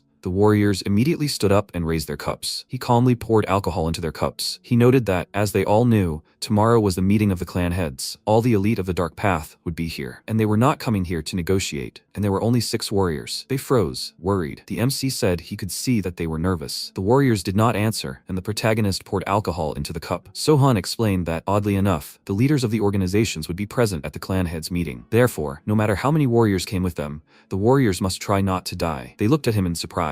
He added that he, in turn, would take care of the rest. Sahyuk smiled and the warriors confidently agreed with their master. He drank the contents of the cup and the warriors followed his example. After some time, the warriors walked along the ground, raising flags. They stopped in front of the sword dance troupe, the Sun Dragon Alliance, the Northwind Swordsman Wolves, the Fine Poison Clan, the Dark Spirit Clan, and the Eagle Clan had arrived for the meeting. Hassan noticed that everyone seemed to have gathered and suggested they go. He said that, as they had agreed, only 10 people from each organization could enter. The rest would have to wait here. Hassan tensely raised an eyebrow and asked, "Everything is all right, right?" The leader of the Northwind Swordsman Wolves sternly replied that everything was fine. Hassan asked the leader of the Fine Poison clan to lead them, and Poison agreed. They followed Poison toward the building. After a while, the door opened. Sayuk bowed, greeted the clan leaders, and introduced himself. He sternly announced that the meeting would take place on the second floor. Everything was already prepared. A hall for 6 people awaited them. The leaders tensed, thinking that the protagonist wanted them to leave their entourage downstairs. Sayuk raised his hand and clarified that he would lead them there. The rest should wait here. Sayuk confidently climbed the stairs, leading the clan leaders.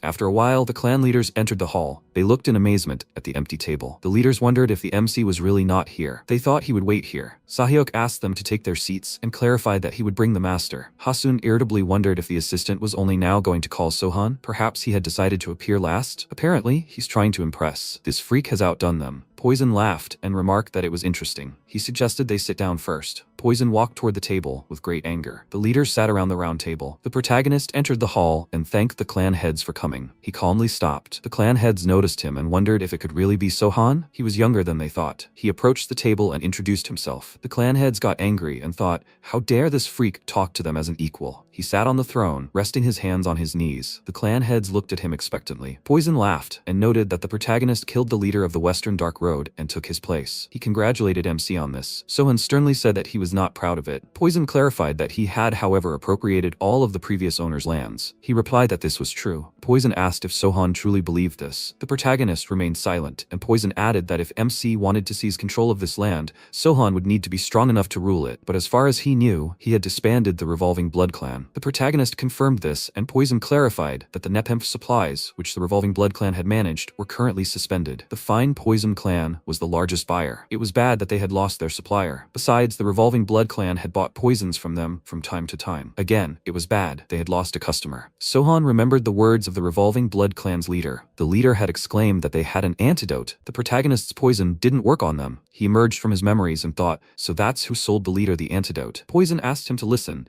and said that their organizations often compete with each other. However, now they must unite into a single society for the common good. That's why they are here. This is what he's getting at. The Nippon market is empty, and his organization can take care of it. Poison ominously inquired what the MC would say to this. Sohan thought for a moment, smirked, and exhaled. He clarified, simply put, Poison simply wants to take over part of the street. The head of the Dark Spirit clan angrily slammed his fist on the table and ordered him to show respect. Who gave him the right to speak to his elders like that? Sohan asked seriously. Did he decide to teach him manners? Maybe we should stop sitting here and helping each other? It's better to get down to business. The leaders tensed up. He looked at them expectantly. He noticed that he saw that they were very brave guys. Then he would go first. They had 2 choices.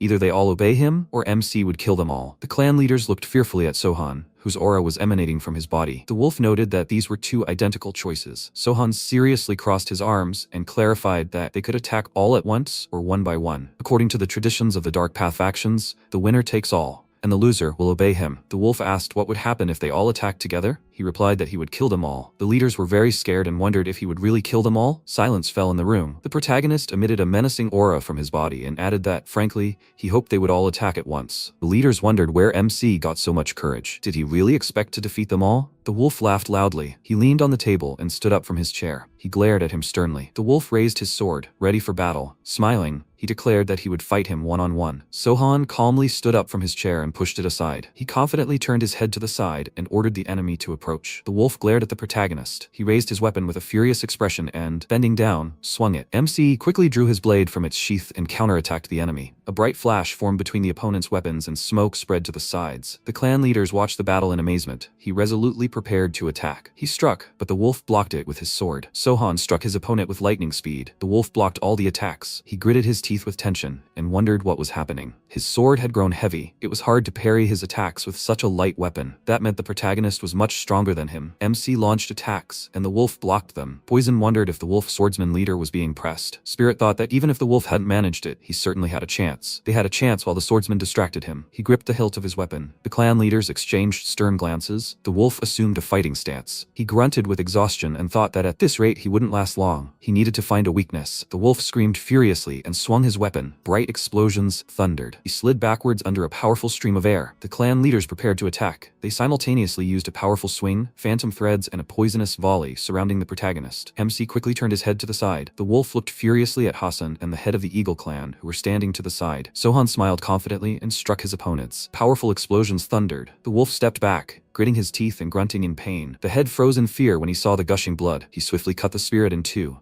A poisonous volley headed towards MC at tremendous speed. He noticed this, and the volley passed through his body. Poison smiled maliciously and thought he had hit. Drops of blood fell to the floor. A bleeding wound formed on the protagonist's side, with poisonous smoke emanating from it. The clan heads looked at this in amazement. Poison laughed arrogantly. He noted that he was quite strong, but now Sohan is poisoned by his 5 poisons and won't last long. The protagonist looked up at him resolutely. He looked at Hassan and Eagle and addressed them. The clan leaders reacted with horror. MC, with bloodstains on his face, asked horrifiedly, "Have they still not made a decision?" The clan leaders were frightened, feeling the terrifying pressure emanating from Sohan. They thought he was testing them. He was testing how they would behave. Eagle instantly knelt and said that the Eagle clan pledges allegiance to MC. Hassan quickly dropped to one knee. He knelt and said that the Sun Dragon Alliance is at the protagonist's service, and they apologize for hiring assassins to kill Sohan. They will accept any punishment he demands. Wolf lowered his head guiltily and noted that since he lost, he will serve the protagonist like everyone else. Poison looked around in fear and screamed, "What are they doing? He poisoned him." Sohan addressed the Sun Dragon Alliance, the Eagle Clan, and the Northwind Swordswolves. They confidently agreed with their master. The protagonist sternly ordered them to kill the leader of the Fine Poison Clan. Poison noted with horror that his potions must have clouded MC's mind. Clan leaders won't follow the orders of a dying man. They instantly agreed with their master. Poison screamed in intense fear. What does this mean? They instantly surrounded the enemy. Poison ordered them not to react because Sohan would soon die. They drew their weapons from their sheaths, and Poison called them stupid freaks. The clan leaders, looking terrified, headed toward the enemy. Poison fearfully wondered how everything had come to this. He screamed, "Have they gone mad? He's poisoned by his poisons and will soon die without an antidote." Hassan thought that perhaps that was the case. However, a poisoned person couldn't possibly look so terrifying. MC looked more like a demon about to kill them. The clan leaders took up fighting stances, preparing to attack. They instantly leaped toward the enemy. Poison jumped back and exclaimed, "Damn it." He raised his mana-shrouded hands. Eagle dealt a powerful blow to the enemy. Poison looked tensely at his hand. The wolf instantly appeared in front of the enemy. He struck, and Poison raised his hands. They dealt multiple attacks to the enemy, and Poison asked them to stop. He called them fools. Hassan thought that was not true. Poison was a fool who did not understand what was happening now. Sohan was not poisoned. The protagonist was only testing their abilities. If they could not prove their usefulness, they would die. If he, who had sent the assassins, wanted to survive, he needed to kill Poison with his own hands. Hassan raised his hand menacingly and extended 2 fingers. He used the finishing blow of the Solar Dragon. Poison raised his hand in fear and screamed. His hand instantly flew to the side. He winced in pain and blood gushed out. Eagle and Wolf instantly appeared behind him. They simultaneously pierced Poison's body with their weapons. Poison grunted in horrific pain and coughed up blood. Hassan resolutely raised his sword. He angrily chopped off the head of the Fine Poison Clan. The enemy's body flew violently toward the wall. It fell to the floor and his comrades surrounded him. He glared sternly at the clan leaders, and they confidently slammed their fists into their palms. Hassan said that he had killed Poison, as he had ordered. Sohan remained silent and stepped forward. He addressed the Union leader, and Hassan reacted tensely. The protagonist clarified that it was the Union leader who was supposed to die at this meeting. He was sure Hassan knew why. The Union leader opened his mouth in horror. He quickly knelt down and replied that he knew it. Hassan again asked the MC for forgiveness. Sohan sternly said that he would keep an eye on him. Hassan bowed and agreed with his master. He passed the Union leader and turned to the Wolf and Eagle. They bowed to his master. He asked them to call off their retinue and drink with him. They slammed their fists into their palms and agreed with the Lord. Sohan ordered them to follow him, and the clan heads agreed. Hassan remained frightened and silent, and the protagonist turned to him. Hassan turned his head to the side in bewilderment. MC clarified that this also applied to the head of the Union. Hassan confidently thanked the Lord. After some time, under the bright moon, the room is filled with toxic smoke. Alcohol pours into the cup. He sits calmly on a chair next to the clan head sleeping on the table. He thoughtfully raised the cup. Sohan thought that they had submitted to him, but unlike the Ghost Sword clan, by force. Kill them or subdue them, which should he choose? He thought for a moment, and raising the cup to his lips, thought that he would spare them for now. After some time, the clan heads tiredly raised their heads from the table. MC asked if they were awake yet. The clan heads tensed up and looked at the protagonist. Hassan put his hand to his head and wondered how long he had slept. Had the other two fallen asleep too? The clan heads wondered in horror. Is it poison? Had they really been poisoned in their sleep? Sohan noticed that they were sleeping so soundly that he didn't want to wake them. Hassan fearfully asked for forgiveness, and thought that if he had decided to kill them in their sleep,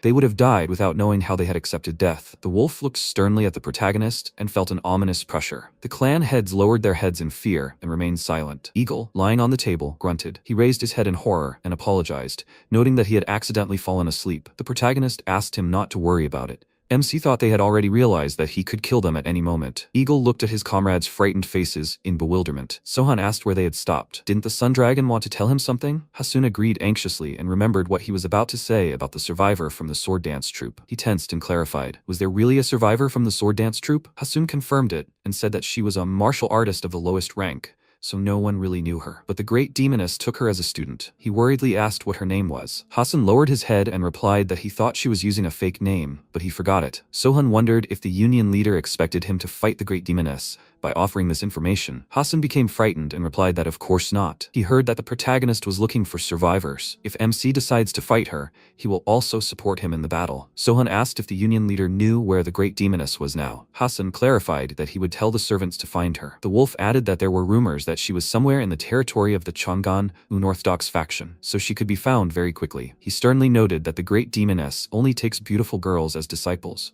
Of course, they must be pure. It is said that she kills disciples who lose their purity. Apart from her high standards of beauty, she has no idea about whom the demoness will spare or kill. Even if they are divinely beautiful, she can still kill them. For example, for rudeness, the demoness is not limited by anything and no one. That is why she is a demon and insane. Despite the fact that she is completely insane, she is called the Great Demoness because she is very powerful. In the near future, Chang'an will not call her the Great Demoness. The clan heads agreed with the Lord. Sohan clenched his hand into a fist with fury and thought that they are only in name disciples. The demoness does not teach them to fight. She simply cultivates their internal energy to a certain extent, after which she absorbs them, preserving her youth. The protagonist doesn't know who has become her disciple, but he is obliged to save her. Sometime later, in the pavilion, he stood in front of the warriors. He inquired, "What do they think of yesterday's clan leaders?" Sahyuk and the warriors sadly lowered their heads. He clarified, "Did they understand why they need to become stronger?" The warriors agreed with the master. Sohan noted that there was no need to be sad. The dark factions rely not on their own abilities, but on interaction with each other. Therefore, he has a separate role prepared for them. Sahyuk confidently agreed with the master.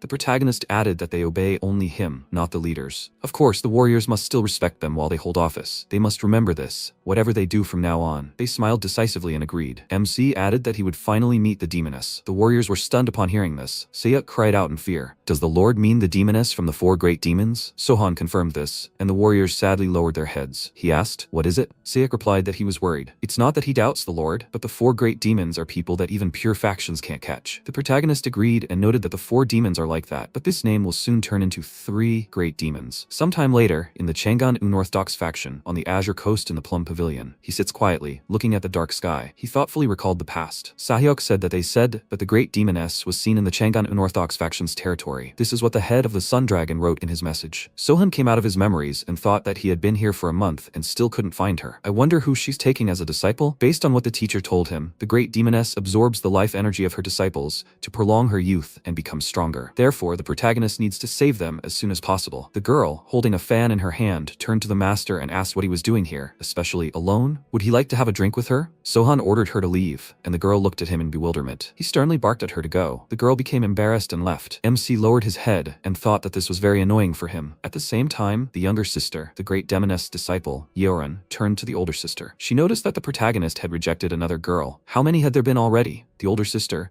the great demoness's disciple, Sol, raised the cup and asked the younger sister not to worry about such things. She suggested that Yoran just enjoy the drink. Yoran clarified that she wanted to do it, but she couldn't stop looking at the MC. He really is very handsome, isn't he? Sol sternly ordered her to stop. Yoran smiled and replied that her older sister was right. Sol smiled, but looking into the cup, she immediately tensed up. The older sister quickly drank the contents of the cup. Yoran worriedly said that Sol was acting a little different today. Did something happen? The older sister suddenly said she didn't want to go back, and Sol drank so much despite the fact that the teacher told them never to try alcohol. What thoughts are tormenting the older sister's mind? Sol looked away thoughtfully. She turned to the younger sister and Yoran tensed up. The older sister asked suspiciously, had Yoran ever seen the older sisters die? The younger sister was surprised and didn't confirm it. She clarified that the teacher said that they were either taken by a pleasure demon, one of the 4 great demons, or killed by pure ones. Sol sadly lowered her head and said that it was so. That's what the teacher said. She thought the truth was that they never saw the disciples die. Maybe they were killed by the teacher? The second disciple of the great demoness, Damwol, turned to the elder sister. She clenched her hands and noted that there they were. Sol just asked to see who they had here. Wasn't this their master's second disciple? Yoran tensely expressed her respect to the elder sister. Damwol warned that the teacher was looking for Sol. The elder sister smiled, picked up the bottle, and replied that she would come as soon as she finished with this. Since the second disciple was here, she should sit down and have a glass too. Damwol clarified that Sol needed to go immediately, as the teacher was furious. Sol angrily slammed the bottle on the table. She wondered if the younger sister hadn't heard her. Damwol would either drink it the good way or the bad way. She needed to finish it either way. Which would she choose? Damwol calmed down and exhaled. Yoran raised her hand and asked the older sister to sit there. Seol snorted in irritation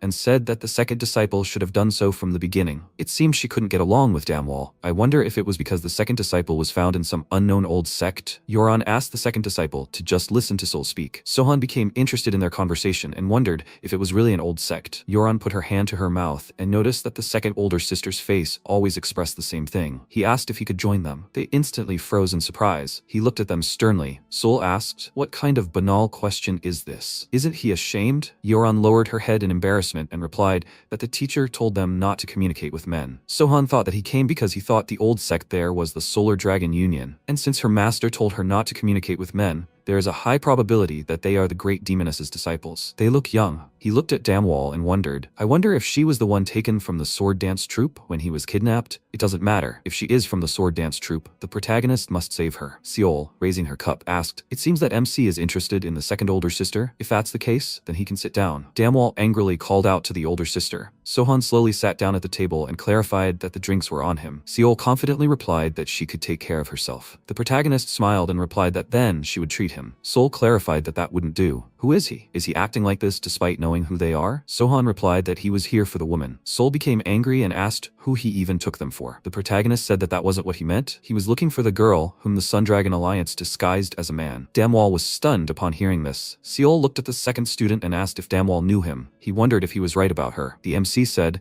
that he was from the sword dance troupe. His name was Sleepyhead. I wonder if she remembers that name? Damwol looked at him in amazement and asked if that was Sleepyhead. He smiled and replied that it was him. What's her name? Damwol told him her name and the protagonist was very surprised. She explained that she came to the sword dance troupe after Sohan went missing. Seol, who took care of her, often talked about the protagonist. He kept remembering him and saying that he wanted to see him. Sohan looked down tenderly. He smiled and asked if Seol took care of her too. In that case, she was his friend. Damwol was very surprised and thought they had just met, right? She lowered her head in embarrassment and clutched her dress with her hands, thinking that he really was just as he was described to her in the sword dance troupe. Damwol smiled with happiness and, holding back tears of joy, thanked him for calling her a friend. The sisters looked at her in amazement, and Yoran noticed that the second sister was crying. He clarified that Damwol needed to leave now. She lowered her head in fear and replied that if her mistress found out that Sohan was here with them, he would be in trouble, to put it mildly. She sternly addressed her older sister. Sol was surprised and asked, "What's wrong?" Damwol slammed her fist into her palm and asked her elder sister not to tell her mistress about what happened here. She was asking her as a younger sister. Seol wondered, was this imperturbable queen now asking her for a favor? She thought for a moment and, tilting her head to the side, agreed. The protagonist inquired,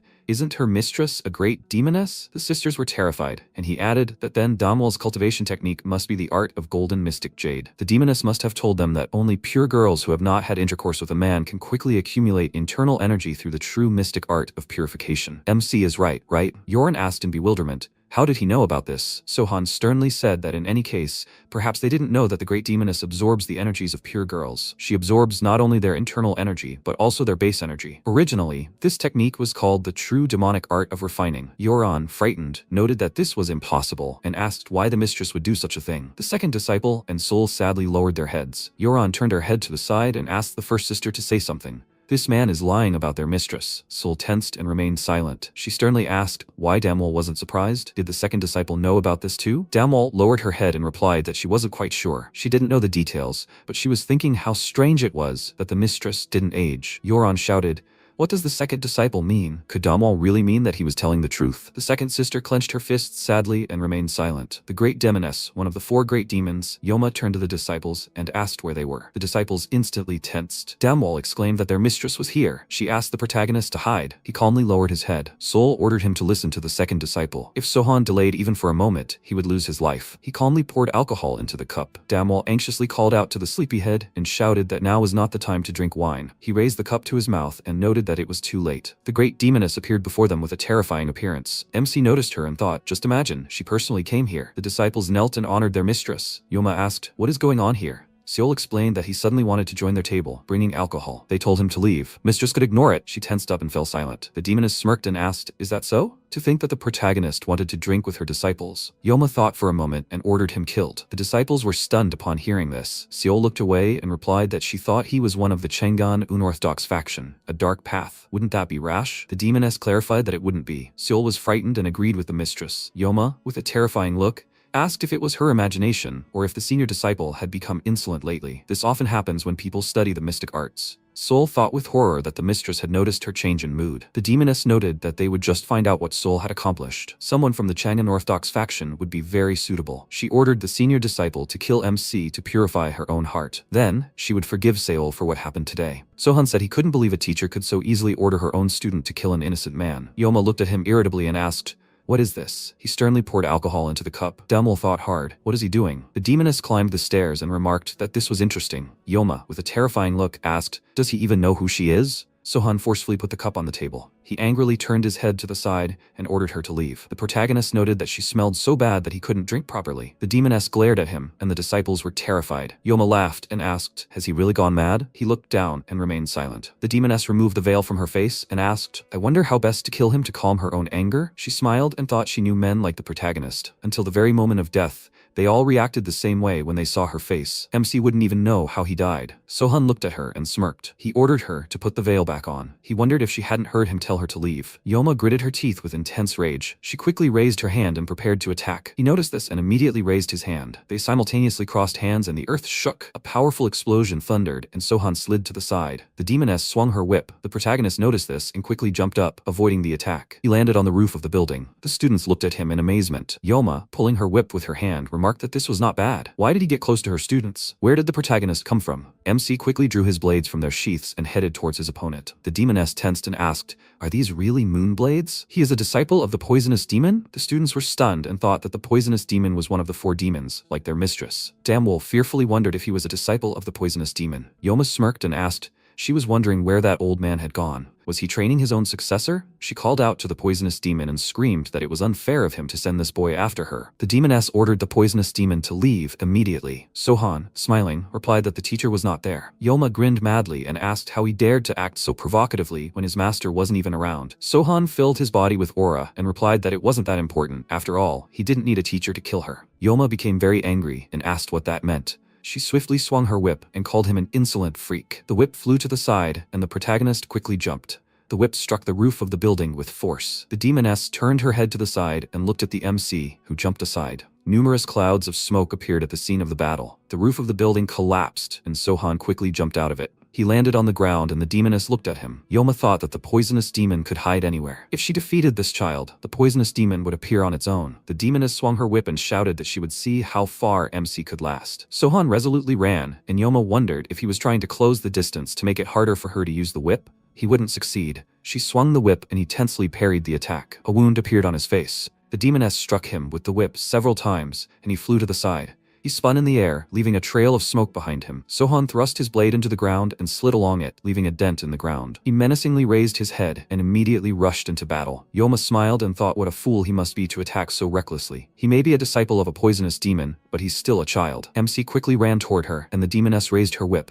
She waved her hand, and the whip flew quickly toward Sohan. He noticed this and jumped aside. The whip hit his body, and blood gushed out. Yoma confidently turned and swung the whip. The protagonist quickly ran forward, falling under her blows. Bleeding wounds appeared on his body. He tensed up and grunted. The demoness thought he continued to attack mindlessly. Apparently, he wanted to close the distance and use poison. This will not happen. She raised the whip with a terrifying look. Yoma launched multiple attacks at the ground, and smoke rose into the air. The disciples looked on in fear. The demoness looked at MC, who was standing with multiple wounds on his body, and asked, does he still seem to have enough strength to stand on his feet? She smiled haughtily and noted that he was holding up well. Sohan wondered, so this is the power of demons? Not only does it prevent anyone from getting any closer, but it also prevents them from using poisons. The protagonist smiled and thought that this was funny though. Yoma wondered in bewilderment, why is he smiling? It looked like he'd simply gone crazy, just like his damn old man. She filled her body with a terrifying aura. The whip was enveloped in lightning and red mana. The demoness swung the whip and screamed that she would not hold back any longer. He raised the blades in front of his face. The whip struck his hands, and MC looked away tensely. The whip quickly surrounded Sohan. It swiftly struck the opponent's weapon. Yoma noticed a dilapidated building. She smiled madly. The demoness grabbed a beam in the building with her whip. Yoma raised her hand in anger, and the building began to fall. Sohan noticed this. The building landed on the ground, raising a stream of smoke. The students looked at this with great fear. Dark smoke filled the battlefield. Yoma confidently noted that it seemed the poisonous demon had put a lot of effort into his training, but apparently, for no reason. Streams of bright energy flew out of the smoke. The demoness was frightened and screamed, "Is this really poisonous energy?" The stream of energy hit her,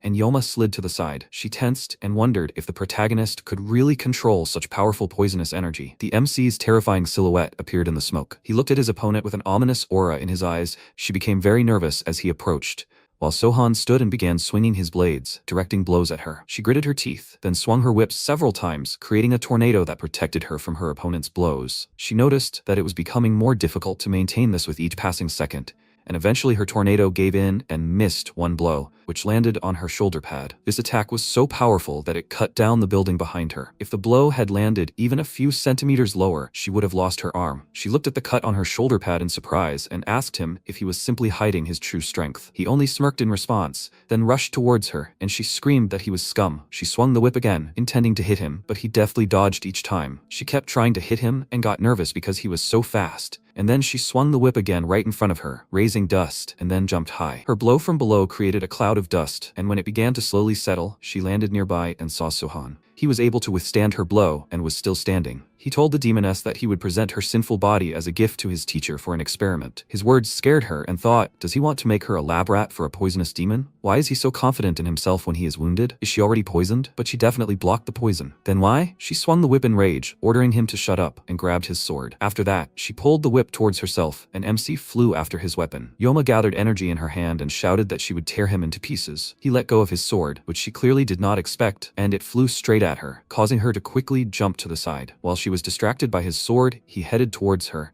and she, noticing this, immediately blocked his attack. He swung his hand, then turned around and extended his hand towards her. This time, she was unable to react in any way, and let him grab her by the neck. He smirked and said that she was caught, and she nervously wondered if she had really fallen for this trick. She flailed her legs, trying to break free, and he said that from now on, only 3 great demons exist. Realizing what he was about to do, she became very scared and asked him to wait, and then he squeezed her neck very hard until it crunched and her whole body relaxed. The great demoness died. Seeing this, her disciples were terrified, and the MC threw her body aside, causing it to fall in an unnatural position. After this, he glanced at his fallen opponent, and sometime later, the head of the Changan unorthodox faction, Go Sojuk, learned of her death at the hands of the demon of lust. According to his subordinate, Gusa, they say the great Yoma died last night. Sojuk asked why the demon of lust would kill her. His subordinate said that according to rumors, he came to her disciples with alcohol and was caught by the demoness while looking for them. And that's how the battle began. He asked if he was sure it was the demon of lust. He confidently confirmed it and asked if that was illogical. Who else could have dealt with her? Her disciples were famous for their beauty, but he didn't touch them. They followed him of their own free will. Soguk decided to ask again if it was true that the lust demon killed Yoma. Gusa confirmed it with complete certainty and said with a smile that a young man had killed her. He must have changed his appearance. Otherwise, there was no explanation. Sojuk became angry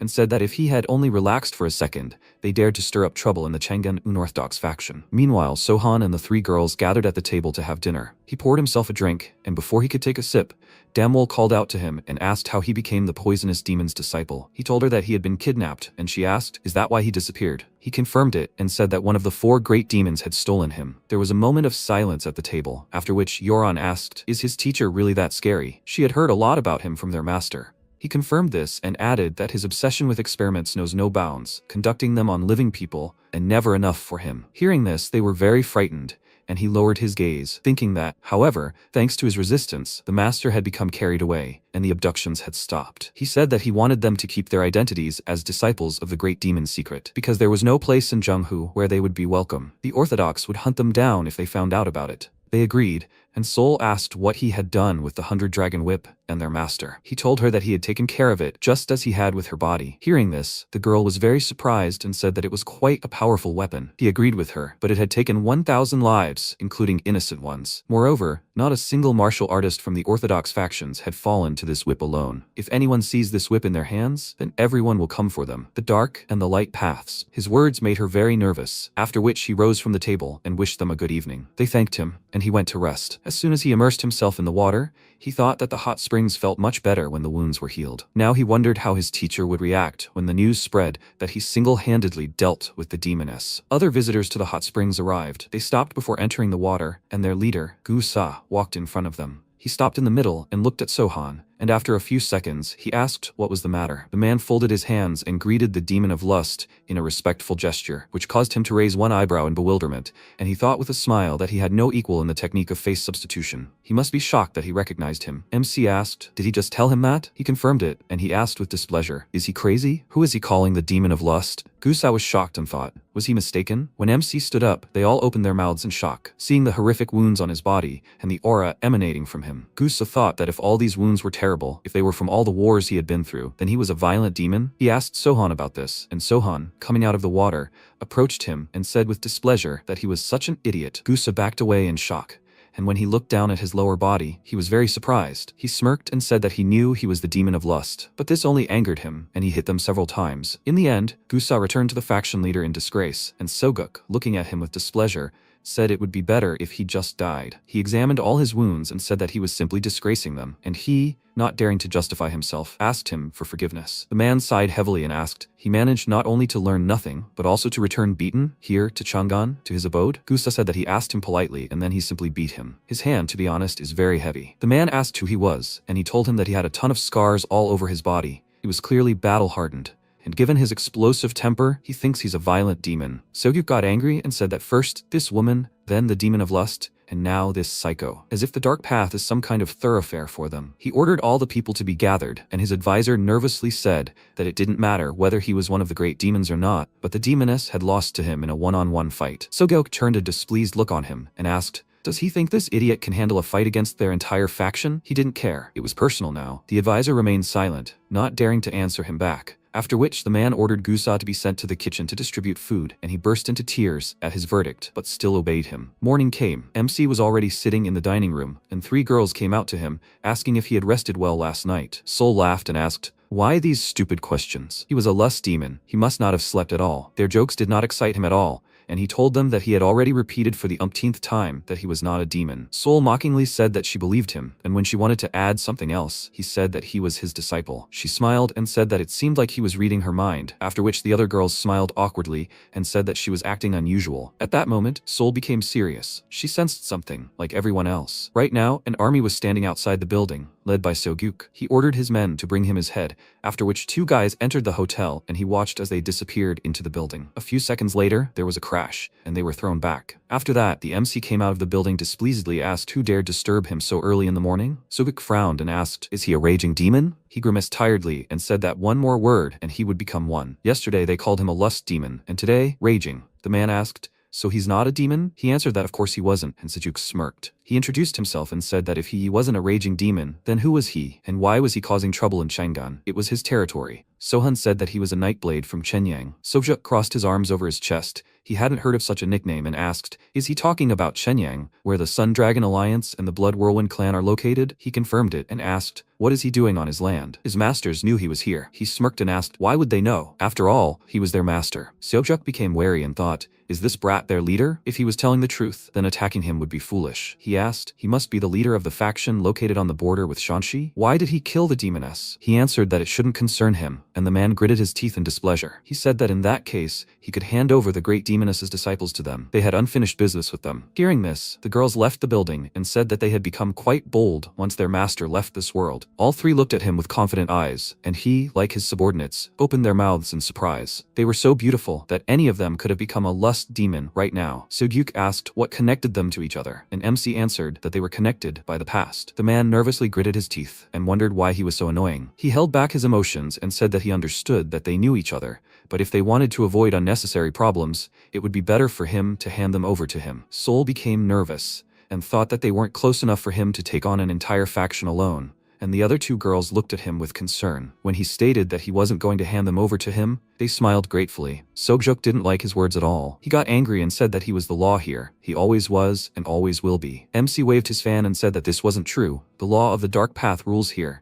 It was like that before, and it will be like that after. Soguk and his people became nervous, after which MC asked the girls how strong they were. Should he worry about them during the battle? They confidently answered that they could handle it. They were, after all, the disciples of a great demoness. He smiled and noted that it seemed like a storm was coming. Sogek nervously asked what nonsense he was talking about. But then Sohan suddenly disappeared, jumping high into the air, causing everyone to look up, and then waved his fan, sending a powerful stream of wind at them. Seeing this, Sogek became extremely nervous, then swung his weapon and cut the wind in half, but some of his men were still hit. He looked in shock as they were scattered in all directions, and then the girls joined the battle. They began to quickly move and attack within their formation, rapidly thinning the army, and Soguk wondered in surprise, are the great demoness's disciples that strong? At that moment, Sohan appeared next to him, grinning and saying that he didn't think he could reflect the cutting gust of wind. It was quite good. The man gritted his teeth nervously, then swung his sword, shouting insults, but he blocked his blow with just his fan and looked him straight in the eyes. The man screamed loudly, striking again, and MC began to dodge and block it without attacking. At one point, he asked, does he still think he is the law here? He is just a laughingstock. Sogek furiously ordered him to shut his mouth, and at the same moment, MC lunged forward. He was unable to react in time, and the blow sent his arm flying back. Then he retreated to a safe distance and caught his breath, realizing that he could no longer feel his hands. Is this brat that strong? Meanwhile, the number of his guys was rapidly dwindling because of these girls, and he thought they were very strong. MC opened his fan, attracting the angry man's attention, who looked at him arrogantly. Seo Gyuk was in no hurry to attack, while the girls fought his men and thought they were fighting well. Apparently, these are captains. Looking at them, Sohan smiled, confident that they would cope, and his opponent wondered if he was even focused on the battle or not. He didn't respect him at all. Gripping his weapon tighter, he rushed into battle and mentally exclaimed not to underestimate him, and MC immediately parried his attack. The man lunged forward, but because of this, he felt pain in his arm, and his opponent quickly recoiled. His eyes widened in fear. The man's fan was heading straight for him, and he managed to dodge. But then came a second blow, this time Soguk dodging and blocking, and Sohan attacking. The man gritted his teeth and thought that he was barely parrying his simple attacks. He became nervous, gathered all his strength, and mentally exclaimed that he would never lose to him, after which he swung his sword, and MC's fan came towards him. Eventually, Seoguk's blade broke, but despite this he still wanted to strike him again. MC brought the fan to his neck and ordered him to stop. He pressed threateningly against his skin, and his gaze changed. As soon as Sojuk saw this, he realized that he had lost this fight and ordered everyone to stop immediately. His warriors immediately froze and turned to him in surprise, and he loudly ordered them to lay down their weapons. They hesitated, as they clearly wanted to continue the fight, but still, it was their leader's order, and they threw their weapons to the ground. Looking at his army, Sohan said that he would continue to treat him as their leader, but from now on, he would obey him, meaning that Chang'an was now part of the Chenyang faction. Did he agree to this? The man looked at him in shock, unsure of what to say, and he asked threateningly, or would he rather die? Fear of death was stronger than pride, so he dropped his weapon and lowered his head, saying that he would serve him. After that, MC headed back to the building and ordered him to recall his men and wait for him at the inn with the captains. Seogyuk looked after him and wondered, is that all? He heard his answer and left. The girls approached Sohan, and he asked them if they were okay, and they confirmed it with smiles, after which he invited them to go back inside. After a while, Seogyuk and his captains gathered in the inn, and one of them asked, are they really going to serve him? He remained silent, and the man said that it was not too late. He scouted the area before they came here. They have no reinforcements. If he comes alone, they will have a chance. They will accept any decision he makes. Sogyuk was against this idea, as he was stronger than all of them put together. He didn't even break a sweat while fighting him. Upon hearing this, the captains were very surprised, and he said that he accidentally saw two swords in his robes, and he defeated him using only a fan. And this is what happened in the end. The last blow broke his arm. It's not just him. They are no match even for the great Damoness's disciples. The captains apologized to him, and he said that they had nothing to apologize for. He was simply telling them that they were much stronger than them. At that moment, MC appeared and asked if they had managed to discuss everything. Realizing that he could hear their conversation, they became nervous, and he said that he gave them enough time. He hoped it was enough. He sat down at the table and asked Soguk if he had decided everything. He said he didn't understand what he was talking about. Hadn't they already decided to serve him? He asked where his bloodlust had gone. He understood. Perhaps his priorities had shifted slightly. In any case, he gave him time to discuss everything with his captains. The man became nervous and wondered if he had gathered them on purpose so that they would attack him. MC said that they must be upset, so he wanted to give them an opportunity. He himself felt uneasy about this. He didn't want to lead people who weren't loyal to him. In his opinion, such people were useless. Everyone present became wary, and he said that they could try to attack him. Let them be bolder. "Take their swords and come back here." He would wait for them all here. Seojuk and his men became nervous, and he warned them that the only reason they were still breathing was because he had decided to spare them. This wouldn't happen again. His words completely instilled fear in Seoguk. He realized that he was much stronger than him in absolutely everything. He asked how they should address him from now on, and he said that they could call him Clan Lord. The man stood up and, clasping his hands in a respectful gesture, said that he and Chang'un would serve him. After this, all the captains rose and greeted the Clan Lord. Soon, news of this spread throughout Chang'un. The men asked Gusa if it was true that the unorthodox faction now had a new leader. He confirmed it, and the man, surprised, said he couldn't believe it. According to rumors, it was the handsome young man surrounded by the attractive disciples of the great demoness. His friend said that this couldn't be. He means that this is what that young man did? Killed the great demoness and subjugated the faction? Gusa confirmed this and said that he saw it with his own eyes. The men asked, "Is this true?" He said with a serious expression that he saw Jin Sohan in person. The men were very surprised, and he said that one only has to look at him to understand everything. He is an extraordinary person. He is outstanding, strong. His entire body was covered in scars, horizontally, vertically, and diagonally everywhere. There is no one in Chang'un who can compare to him. They became curious about what happened next, and he told them that he reported this to the former faction leader. But then he did not know what kind of person this Jin Sohan was. He warned his master and told him that this man might be a rampaging demon.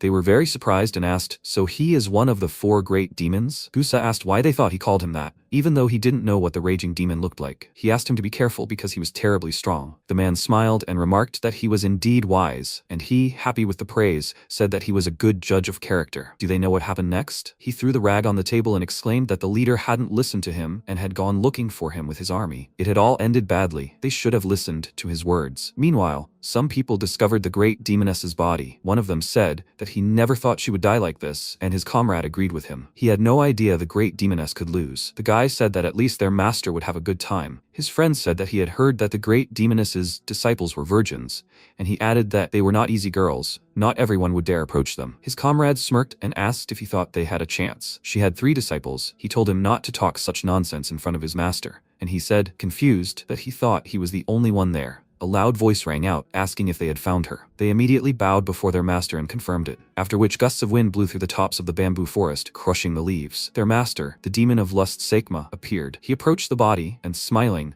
told the great demoness that he was very sorry that they were meeting under such circumstances. Apparently, her neck was broken as soon as he grabbed it with his left hand. What weapon did the man who killed her use? His disciples told him that he fought her with twin moon blades and used an ash fan in the battle with Seoguk. Their master's eyes flashed at the mention of that weapon, and he thought that, judging by the fact that she had no cuts, he hadn't reached her with his weapon. In that case, he must have either dropped it during the fight, or deliberately thrown it to grab and kill her by surprise. Developed. Isn't this one of the cowardly methods the followers of the Dark Path use when cornered? Since Yoma had never fought in the streets before, she was apparently discouraged when she lost. What is the name of the man who killed her? His disciple mentioned the name Sohan, and he remarked with a smile that it sounded very beautiful. It seems the immortal witch doctor raised a monster. Hearing about the witch doctor, his second disciple became nervous, and he told them that he is also called the Immortal Demon, the twin brother of the Poison Demon. Even though they are both crazy, the Witch Doctor will be more dangerous. If the 4 great demons knew each other like the 4 great psychopaths, the Poisonous Demon would have been expelled from there, and his brother would have led them. The man asked,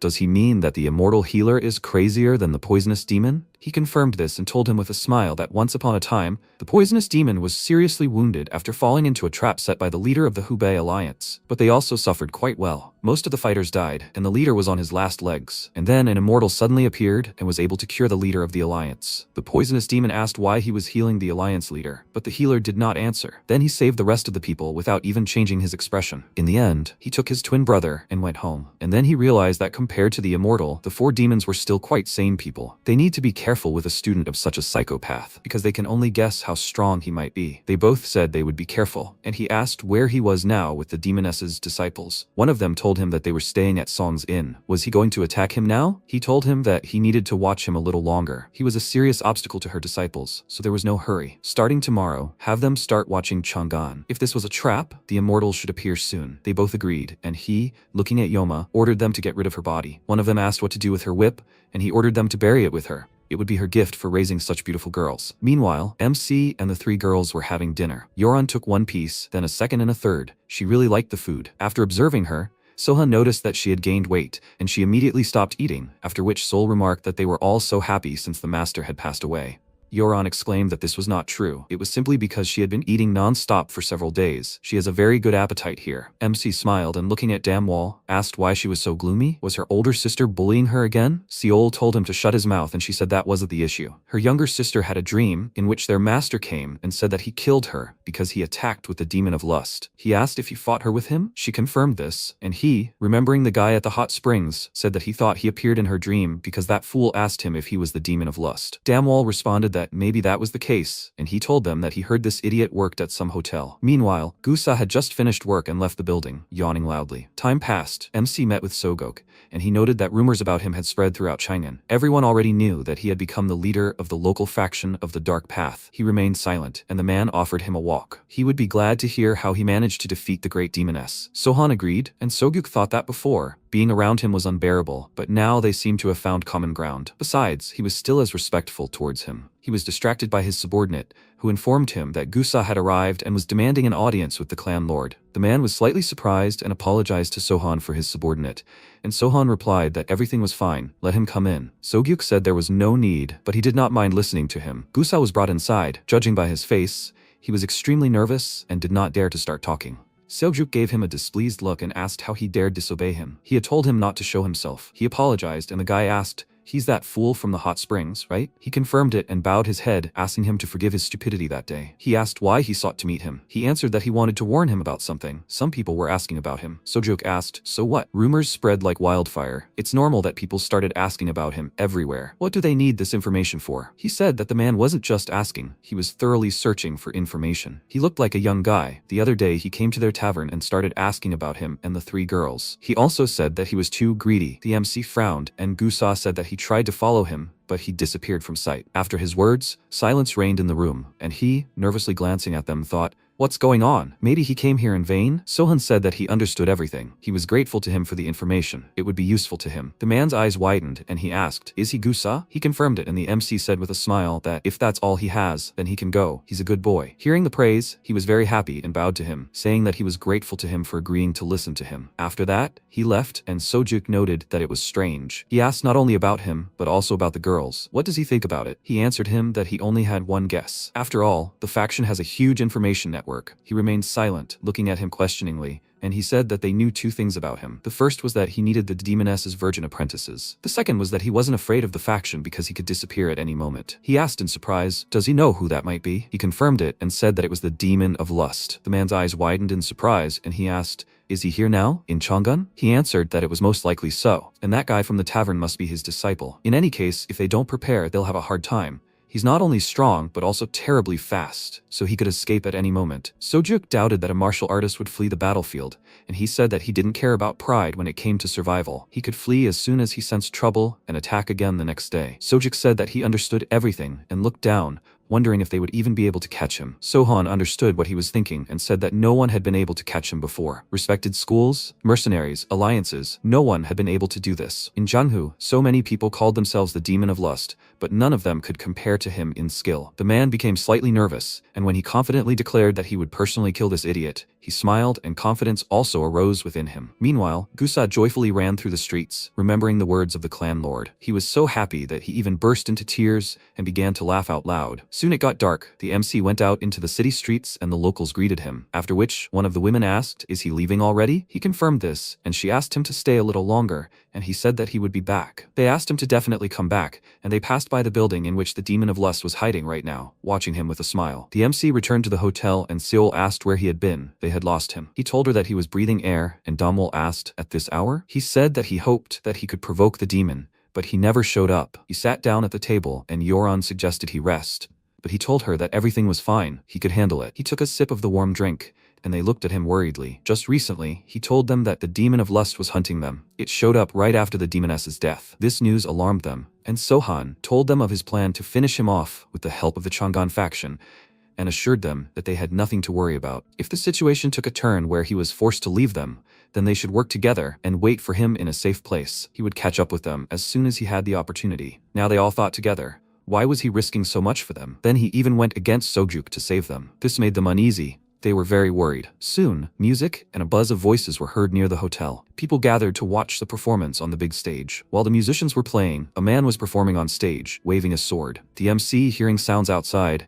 noticed that it had already begun. Yoren ran to the window and looked out, smiling, noting that so many people had gathered there. It looked like some kind of performance was going on. Damwall wondered why they were organizing this here of all places, and Yoren turned to the others, suggesting they go down and see what was going on. They agreed and went outside. The party was in full swing. Sohan smiled and thought that he had organized the performance in just 24 hours. Soguk was doing quite well. They headed toward the stage, and everyone began to part for them, greeting Sohan respectfully. The man on stage also stopped and greeted him. He smiled, and noted that he was just in time. He had prepared an excellent shape-shifting show. He said it was quite interesting, and asked them to hurry up. The men apologized to him for what he was about to do, and he looked at him in confusion, not understanding what he meant. After that, the actor cleared his throat and then began waving his sword and told everyone to welcome the new head of the dark faction, Jin Sohan. A second actor dressed as Sohan appeared near the stage and asked who dared to disturb him. He ran towards the two men, stepped on their hands, and they threw him high in the air, after which he landed on the stage and, waving his fan, said that he was the head of the dark factions in Chenyang and Chang'an, and that his name was Jin Sohan. He showed everyone his face, and the crowd immediately burst into laughter. Even the girls couldn't hold back their giggles. The MC wasn't very pleased, after which the actor exclaimed, "How dare he lie? He can't be him. His face is an insult to everything beautiful." He waved his sword and ordered him to get out of here, and he folded his fan and asked with displeasure, how dare he judge him by his appearance? Let him introduce himself first. The man, smiling, hit himself on the chest with his fist and declared that he was one of the three great demons, a berserk demon. The crowd began to whisper, and Jin Sohan said that he understood everything. So he decided to avenge the death of the great demoness. However, isn't he too fat for a berserk demon? He became indignant and told him to shut up. He killed his comrade. He will avenge the demoness in the name of the power of friendship between demons. He waved his sword and threatened to tear him to pieces and eat him whole, after which the voice of the third actor was heard. He flew over the crowd, landed on the stage between them, and said with a smile that he too will avenge his demon friend, because he is Sekma. The crowd immediately began to murmur in displeasure, telling him to leave, and he turned to them, ordering them to shut their mouths. If anyone dared to bare their teeth, he would grab them by the butt and punish them severely. He made characteristic hip movements, and people wished him a quick death, and the Yoma's students became nervous, and one of them asked if it was worth provoking him so openly. The MC smirked, after which the demon on the stage turned to the others and asked who he should start with. Considering that once was not enough, he would take the innocence from both of them. After these words, he pounced on them with a smile, and they, horrified, told him not to come closer, and the crowd laughed loudly. At that moment, the whistle of a flying dagger was heard. The MC heard it and turned around, parrying the blow, then looked up and realized where it was thrown from. He immediately headed there, and the attacker began to quickly run away, moving along the rooftops. He climbed into a building through a window and, furious, thought, how dare he portray his master in such a light? A roar was immediately heard behind him. Sohan entered and asked what he had done wrong. In his opinion, this was still weak. His master was far worse than a caricature. The guy gritted his teeth, pulled his sword from its sheath, swung it, and ordered him to close his mouth. He quickly dodged his lunge, and when he wanted to attack again, he hit him in the chest, which immediately made the guy feel sick. And the next thing he saw was the glint of his blade. MC hit him diagonally, causing a very deep cut, and blood gushed from his mouth. After that, he fell, but the fight was not over yet. The second demon disciple arrived. He swung his weapon, but Sohan managed to quickly dodge, and then there was a roar. He made his way inside the building, and moved behind Sohan, then attacked again, but Sohan blocked his blows and asked, "One more?" The guy increased the distance between them and gritted his teeth, thinking that he had so easily parried the sneak attack. Just how fast was he? He glanced at his friend and thought that one blow was enough, so he definitely couldn't handle it alone. He needed to team up with the master. He moved his fingers, releasing hidden blades, and then waved his hand, throwing them at Sohan. He quickly parried each blade, and the guy used this moment to escape. MC followed him with his gaze. The demon disciple stopped on the roof, seeing the warriors running up to the building, and cursed. He decided to run in the opposite direction, but Sohan immediately rushed in pursuit. He landed with a thud on the roof behind him, and the guy turned around in surprise, and he immediately rushed towards him. He was very nervous, already thinking that he was finished, but someone attacked Sohan, which forced him to take a defensive stance. The blow was so strong that he was thrown to another roof, and the guy meanwhile thought, did his master intervene? He needed to run while there was still time, but he rejoiced too soon. Someone grabbed him by the neck with a whip, then pulled him down, and he fell from the roof. It was Sol. She pulled the guy towards her and put her foot on him, asking where his master was. He uttered a few insults, and she immediately pulled the whip harder, which caused him to start choking. After that, his master's voice was heard, asking, did they think they could lure him out in such a pathetic way? Everyone around heard his voice and began looking around, searching for where he might be. The girls immediately realized he was speaking, using internal energy to conceal his presence. Afterward, Sigma said that if they wanted to play, then so be it. From that day on, he would kill one woman at a time in Chang'an. Their wives, daughters, anyone. He would kill them all. This would be payment for the show they had put on for him. Hearing this, everyone became very nervous, and his student laughed and said that they would regret it. Their master was very hungry right now. Sol ordered him to shut up and pulled the whip even harder, causing his eyes to start to bloodshot, and she kept pulling. He was choking, and his eyes were about to burst, and Sol ended his life with a loud crunch. Meanwhile, Sigma thought that it seemed he had lost his students, but it was nothing to worry about. He could always find new ones. Most importantly, he was now being pursued by Sohan, the demoness's students, and the entire dark faction. It was as delightful as a woman's embrace. He couldn't wait to see their faces when he escaped their web, which they thought was impossible to escape. But MC had already found him. Hearing footsteps behind him, the demon turned and saw him. Sohan silently approached him, and he wondered in surprise, how did he manage to find this place so quickly? He silently sat down at the table, took the bottle from the table, and drank its entire contents under the demon's expectant gaze. After that, he asked why he was staring at him. He didn't expect him to find his hole. Sigma smirked and asked if the life of a poisonous demon's disciple was also befitting. Why didn't he follow the example of his teachers? Who, if not he, should know how frivolously his master lived? Or hadn't he taught him that? He remained silent, and the demon, approaching him,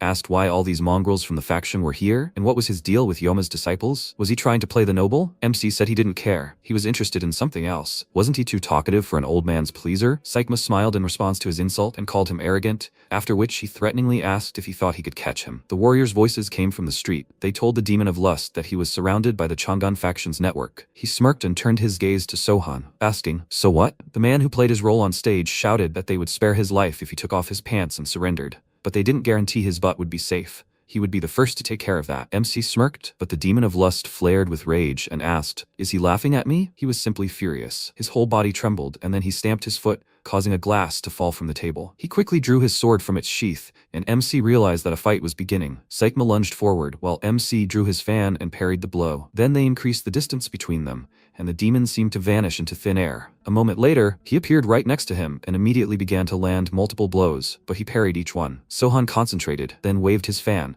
but his opponent once again disappeared, and when he reappeared, he sheathed his sword. All these movements happened in just a second, and the cup that fell from the table only reached the floor and shattered. MC froze, watching his opponent, and meanwhile he thought that he was faster than him, but stronger. Now it was clear why the demoness lost to him. He smiled and, going to the window, invited him to take a walk, after which he jumped outside and advised him to keep up. He flew out of the building, looked down at the men who had put on that performance, and they became nervous, afraid that he would want to teach them a lesson. He swung his sword several times, and then they became very scared. But Sohan arrived to their aid in time. He parried the blow, landing not far from them, and then kicked off with all his might and ran after the demon. The men excitedly thanked him for his help and asked him to kill him, and the actor who played the demon, having gotten into character, told him to rip his sweet butt apart. His colleagues glanced at him sideways and said that this was too much. Meanwhile, the pursuit continued. Sigma was very fast, and in the process, he decided to mock Sohan, asking if he couldn't keep up with him. How dare he insult him, being so slow. He sped up and shouted that Chang'an would choke on blood because of his arrogance. MC, in response, only smirked for some reason. It turned out that among the huge crowd on the streets, people from the faction were hiding. They crouched down,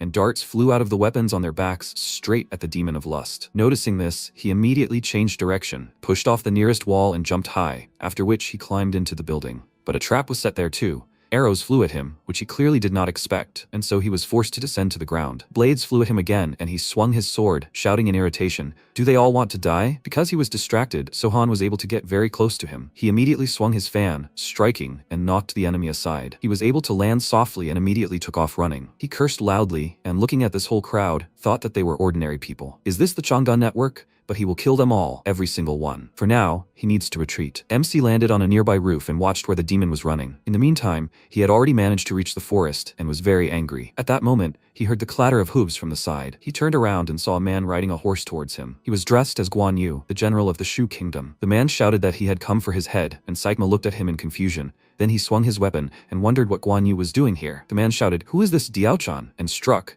but he managed to dodge, but his weapon was damaged. Despite this, Guan Yu had no intention of running and shouted, "Does he think he'll give up so easily?" The demon of lust looked at him with displeasure. Afterwards, Guan Yu led his horse away and ran toward the city, shouting that he would return. Sigma didn't understand what was going on, and then an arrow flew towards him. Noticing this, he jumped and dodged, and the arrow pierced the tree trunk behind him and passed through 3 more. An archer stood on top of a nearby building. Looking at his outfit, Sigma realized it was Huang Zhang, a Chinese general. He frowned and wondered if they were making fun of him. The man fired an arrow at him, and he swung his sword several times, shouting that he was so fed up with them all. His sword cut the arrow in half, which made Huangzhong nervous. After that, the blow happened. Sohan saved the archer with just a wave of his fan, after which he looked at his opponent, who said his name with displeasure. Huangzhong took out a special arrow and thanked him for the opportunity to get even with the one who pestered his granddaughter, and MC looked at him in bewilderment, thinking that he didn't have a granddaughter. How could he know his character so little? Huangzhong knocked an arrow and readied himself, and Sigma finally decided to ask what was going on. He asked Sohan to tell those idiots to leave. They would handle this like men. He smiled and remarked that it was funny to hear him say that. Just a few seconds ago, he was trying to run like the cowardly rat he was. Sigma frowned and thought, does he think that being a disciple of a poisonous demon allows him to act so arrogant? Huangzhong meanwhile released the arrow. It whistled past Sohan's face, and he hit the ball with a fan, causing it to explode and gain speed. Sigma immediately parried the blow, causing the arrow to fly over his head, but a cloud of smoke from the explosion descended on him. He immediately realized it was poison and extended his palm to block it, but it was no use. It's a poison that dissolves the soul, and it also paralyzes. Before things got too bad, he decided to escape, and MC immediately headed after him,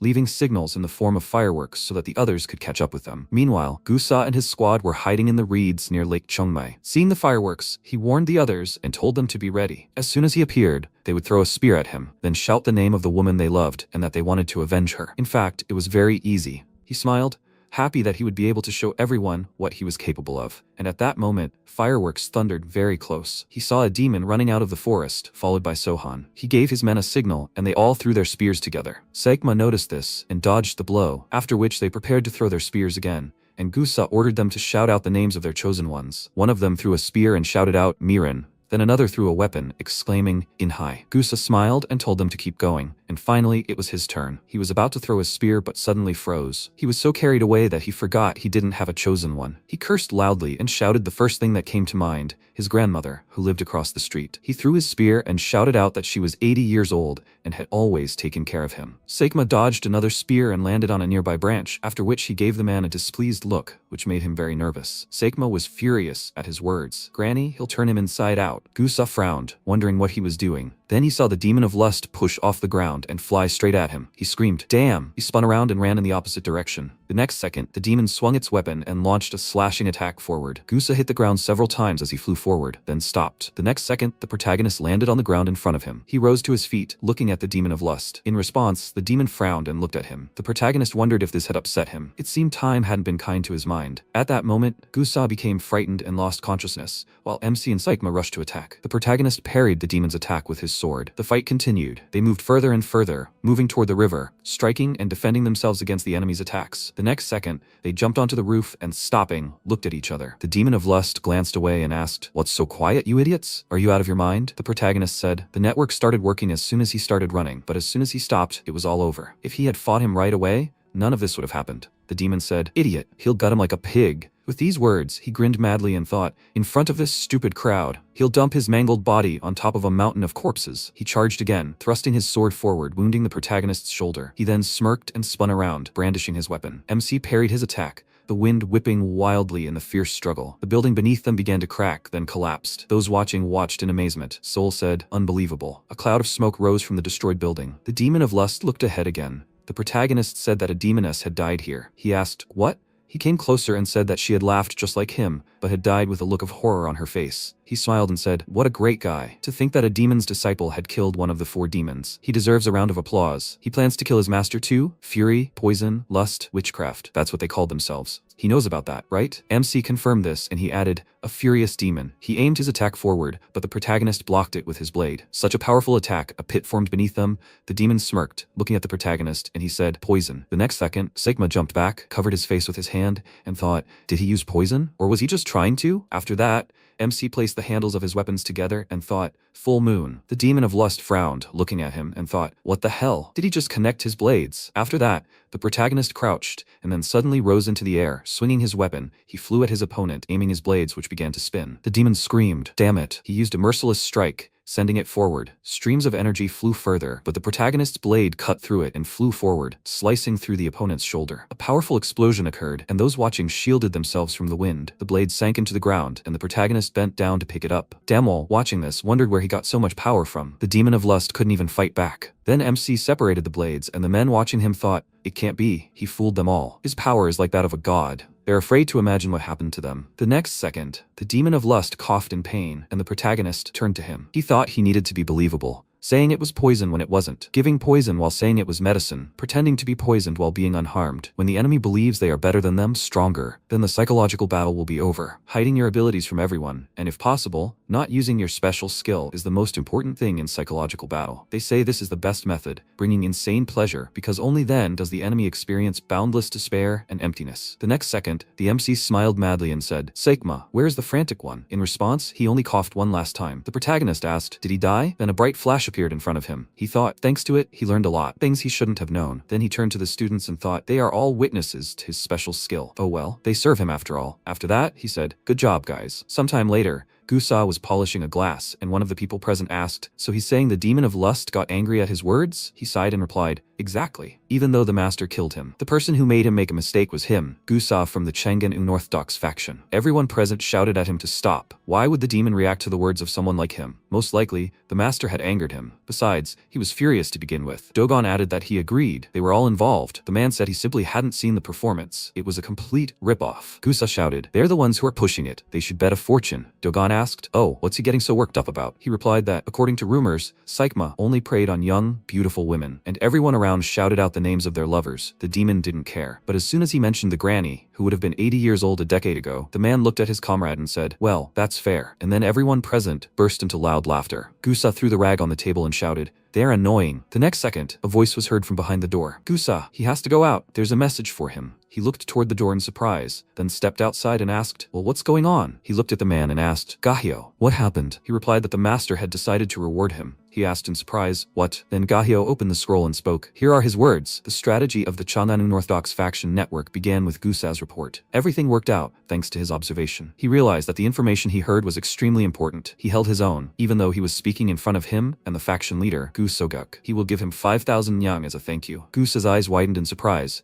and those standing behind him were also surprised. "Wow, a whole 5,000. Gahyo added, "Good job, Gusa." He hopes they will see each other again. Sincerely, Sohan, the leader of the Dancing Crescent Sword School. Gusa knelt down, his whole body trembling, and thanked the master. Gahyo looked at him and said that he congratulated him. Here is his reward. With these words, he handed him the box. In response, he looked up at him with tear-filled eyes and thanked him. He replied that he was welcome. "So, when will he be getting ready for the drinks?" He wiped away a tear and, laughing, said that they should go. He would treat him. It would be a sin not to celebrate. The drinks were on him. He laughed and replied that he would keep his word. This man personally knew the leader of the school. He could be trusted. Sometime later, the Western Dark Road. The protagonist walked forward. Damwall, looking around, noticed how much everything had changed here. The protagonist confirmed this and said he understood. Then he turned around and asked if she remembered Dogon. She replied, "Of course. Is he still here?" He confirmed it. "Somewhere here. He's either in the kitchen on the second floor or sleeping somewhere. By the way, he's gained a bit of weight." Seol looked away and said, "Well, compared to Chang'an, this place is like a village. It's so peaceful." Yoran agreed. She felt the atmosphere too. Is this really the Chang'an Unorthodox faction's territory? It looks like an ordinary village.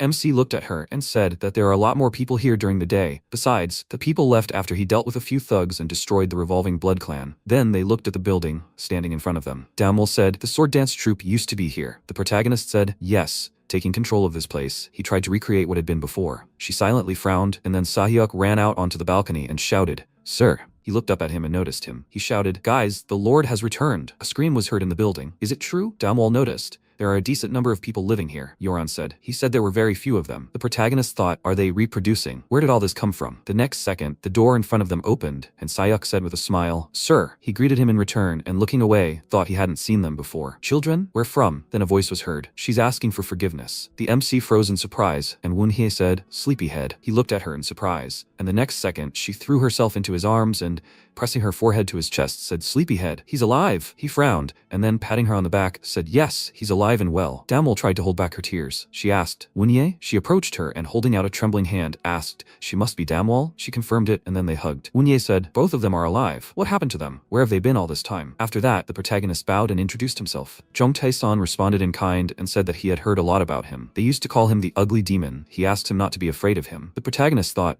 the Ugly Demon, he is the only one who helped the revolving blood clan back then, and he was wondering where he disappeared to. which means he was with Wunye. At that moment, the boy looked at his father and asked, "Who is this uncle?" MC asked, "Is he Wunhe's husband? In that case, he will be respectful to him." Sayok thought that he had never seen him like this before. Sol's mouth opened in surprise and thought, even he can be ordinary sometimes? Then Sayok suggested not standing at the threshold and going inside. The others agreed, of course. He said, "Everyone in the house, they will talk inside." After that, everyone went inside. Dogon approached the protagonist and said that he was so worried about him since he left. "How is he? Alright?" The protagonist confirmed this, and he handed him a pipe and asked if he wants to smoke. The protagonist was surprised. Where did such an ordinary cook like him get the herb of oblivion? He replied that he stole it for him. After that, he lit his pipe and asked if he had seen Wunhye yet. The whole school was in an uproar when she showed up. Then they sat down outside. Dogon, looking ahead, said that of all their comrades, only she had returned. The world is so terrible, to be honest. Although maybe it's actually luck that at least one returned. The protagonist looked ahead thoughtfully, and then his comrade turned his gaze to him. Then he stood up and told him to finish his smoke and go inside,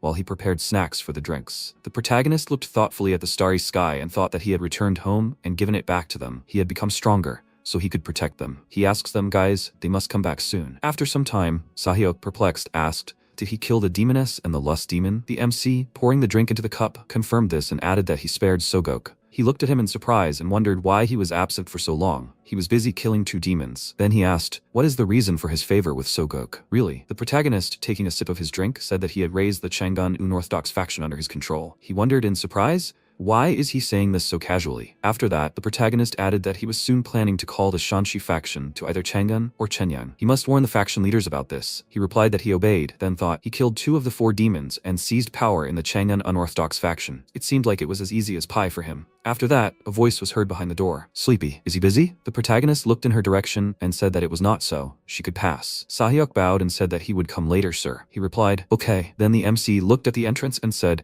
he was wondering when she would appear. When he approached him and asked, had he been waiting for her? He answered, of course. She asked if he was prepared for her to nag. He said he was always prepared. Meanwhile, she sat down at the table and said, "Sleepy." She was very worried about him. He knew how dangerous the dark factions were. This was unlike him. He had been such a kind boy as a child. He looked at her silently and remembered how, standing in front of the boys, she had put her hands on her waist and shouted at them to watch their posture. She struck a pose and told them to imagine their arms stretching forward. They should try not to strain their wrists too much, kids. Are they playing around again? Haven't you been spanked in a while? Sleepyhead. In the present tense, she asked if he was listening. He smiled, looking at her, and she frowned and asked why he was smiling. Had she said something funny? He replied that it wasn't like that. He was just not a boy anymore and hadn't been kind for a long time. She asked in surprise, "What do you mean, not kind?" He sometimes quarreled with Seawall, but he was never an evil person. He replied that his master was one of the 4 demons, Sihe, a poisonous demon. She widened her eyes in surprise and then said, "He said the day he disappeared, everyone was intoxicated. It was his master's doing. He noticed him then and kidnapped him." She said that just because his master was evil didn't make him the same. He didn't have to become like him. The protagonist replied that he would have to. She asked,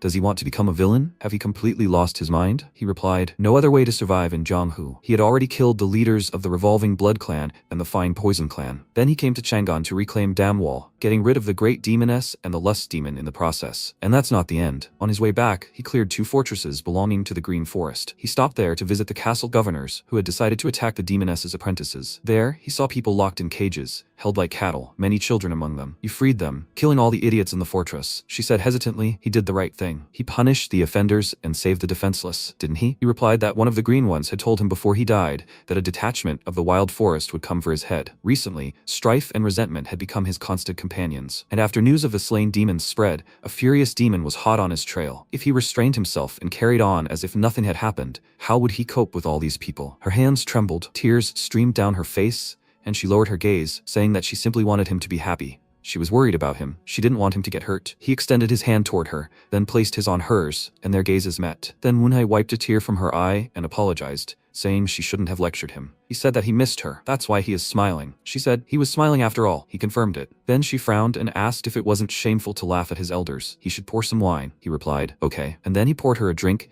and she said his master kidnapped him. How did he escape? He replied that he didn't run away. He let him go. She was surprised, but why? What good would it do him? He replied, "It's simple. He defeated him." Perplexed, she asked, "Did he fight his master?" He replied that he didn't. He loved him so much that he couldn't refuse him. The poisonous demon has a twin brother, an immortal healer. After the master's experiment, his brother detoxified him and healed him. While one was obsessed with poisons, the other dreamed of saving everyone around him. They were both insane in their extremes. However, the healer didn't heal him at every opportunity. He only saved him when he was on the brink of death. They tested all their ideas on him, helping each other preserve materials, and then he realized that if he wanted to survive, he needed them to love him, no matter the cost. Afterward, he began to support them as convincingly as possible, trying to be kind to them, trying to understand them. And so he did all sorts of things. After some time, his master finally succumbed to these tricks. Then he asked, "Master, is something wrong?" He frowned, looking at him, and said that he had made a truly potent poison, and he was unlikely to survive its effects. He looked at him in surprise, then said, "What the hell is he talking about?" He should forget what he said. Then the door closed behind him. After that, the protagonist smiled. That's how he survived. Then both brothers began to work together to make his body as resistant as possible. Woonhae lowered her gaze and said, "I understand." Then the protagonist looked at her hands and said that she shouldn't stay here. He would prepare a safe place for her, where she could hide with her family. She protested. No, she would stay here until every member of the Dancing Sword returned home. He replied that this was why he was asking her to leave, because she had children. She should imagine what would happen if one of them were hurt, or imagine what would happen to them if she or her husband were hurt. She looked at him, and he added that so she wouldn't be upset, he would visit her from time to time. Besides, he also needed a place where he could heal his wounds. She asked, "Wounds?" He answered, "Exactly." He hadn't told her about his masters for nothing. If the pure ones attacked them, he would have to side with them. She asked, "But why? They had tortured him for years, hadn't they?" He answered, "Yes, but they were his masters." She asked, "What if his master decided to kidnap a child again for experiments? What would he do then?" He replied that in that case, he would turn against them. With these words, he drank the contents of the glass and then added, "But that won't happen. They no longer conduct experiments of this kind." She asked, "What?" He answered, because all the experiments they wanted to conduct had already been performed on him. After some time, Sayuk approached the door and said, "Sir, representatives of the Jaegal clan have arrived." The protagonist told him to let them in. He opened the door for them and asked them to enter. The guests entered. Jaegal Hyun bowed and said that he had heard a lot about him, the leader of the sword dance troupe. After that, he introduced himself. His brother Jaegal Tan introduced himself next. The protagonist said that they had come a long way. He welcomed them, then introduced himself, then, gesturing to the seats in front of him, asked them to sit down. He was informed that they want to discuss something. Hyun confirmed this. "Sir Jin, they are from the Jaegal Herald in Shanxi." The MC folded his hands in front of him and said that he was listening. Tan thought how impudent he was, not even offering a cup of tea. Then he sighed and said,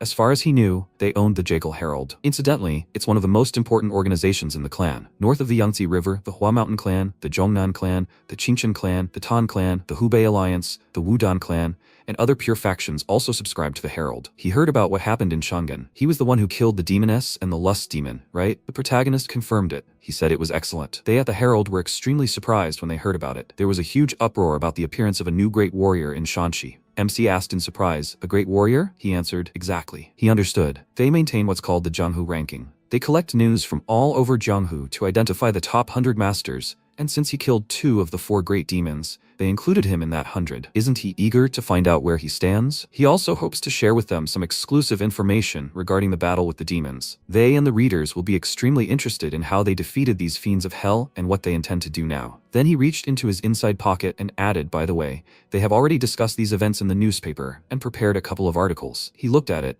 and told him to admire Sohan, the great warrior who appeared in Chang'an. How was he able to destroy the revolving blood clan and 2 great demons? And they also plan to add the story of how he seized power in Chang'an Unorthodox faction, and the story of how he used the Chang'an network to capture the demon of lust. There is so much to write about him. And the protagonist closed his eyes and remarked that they were well informed. He replied that yes, but what really worries him is whether Sohan is the incarnation of another demon. After all, as they know, a holy place is never empty. He'll tell him right away. They don't belong to either the pure or the dark factions. They're just collecting stories from the streets of Jianghu so everyone can hear about it. MC asked, "Is that true?" He answered, "Definitely." Then he said, well, he'd love to meet them again when he's bored, so they can drop by from time to time. The brothers thought he treated them like some kind of shabby merchants. And then the protagonist asked, "Something else?" Hyun reached for his fan and said, "Mr. Jin, he probably doesn't fully understand the situation. The Herald has enormous influence in Jianghu." With that, he opened his fan in front of him. The protagonist asked, "Is that true?" He answered, "True." And his position depends on how they present him. Should he say he's from the dark factions? MC clasped his hands and said he couldn't understand. First they flatter him, then they threaten him. If they so wish, they can write that he is of the dark side. Hyun frowned and asked, "Does he think he's joking?" Then the protagonist turned his gaze on him and suggested getting to the point. Enough of this pretense. Hyun waved his hand and said, "As he wishes, let's get to the point. They want to make him an offer. They will help him become pure." The protagonist asked how they plan to do this. He replied that with their connections, it's very simple, and that's not all. They can also make a great warrior out of him. After all, he killed 2 demons. Soon they will form an alliance to bring more stability to Jianghu. This includes Manhwa and clans such as Zhongnan, Hubei, Wudan, and Jaegal, which are located near Shanxi. On the other hand, the lands in the northwest belong to him, Lord Sohan, with the exception of Hanzhong Dark Path, which he hasn't yet captured. MC closed his eyes and replied, "There was no time." He said, "I understand. that in any case, their alliance would advance deeper into Shanxi province, toward Hubei and Henan provinces. And who did he think the alliance would look to after annexing these lands? The head of his family said that if this man had killed 2 demons, he could be made into a great warrior, even if he was of the dark side. And since some resistance could be encountered in pure circles, it would be better if the herald knew his true intentions. Then, all of Jianghu would learn of the birth of a new great warrior. The protagonist asked, what is required of him in return? He folded his fan and replied that he had heard he was a very rich and generous man. MC poured water from the teapot and said he had some savings. Correct? Hyun smiled and said they wanted him to donate 3 million nyong to their herald. The protagonist put the teapot back and apologizing asked, what? Hyun rose from his seat and repeated, 3 million nyang, sir? And then he will become part of a pure world. Sir, he said, he will become part of something greater, something great. And on top of that, they will place him at the very top of the master rankings. Then the protagonist took the glass in his hand and asked what would happen if he refused. He closed his eyes and sighing replied, sir, is he the one who needs to explain such things? For example, someone might accidentally spread rumors that he is a disciple of a poisonous demon. The protagonist took a sip and asked if he would become a great warrior if he gave them money. He answered, exactly. He asked, if not, will he become a great demon? Hyun sat back down in his chair and said he hadn't said that, but he understood the gist. Then the protagonist added, if he becomes a demon, their alliance will turn against him, right? And to avoid that, he must pay 3 million nyang. Hyun said, for him, it's just pennies, Mr. Sohan. No need to be greedy. With it, he'll become even richer and more famous. He replied, I understand. He asked, what? He said he understood. Hyun smiled and asked, does that mean he agrees? The MC reached into his inside pocket for his fan and said he didn't have that kind of money right now. He'd have to turn to his reserves in Chang'an and Shenyang. He then opened his fan, and his companion remarked that it was okay, they could wait. Toxic fumes began to spread from the fan. Hyun extended his hand forward and said, he made the right decision, mister. Could he now tell them how he defeated the great demons? They wanted to hear all the details to paint him in the best light.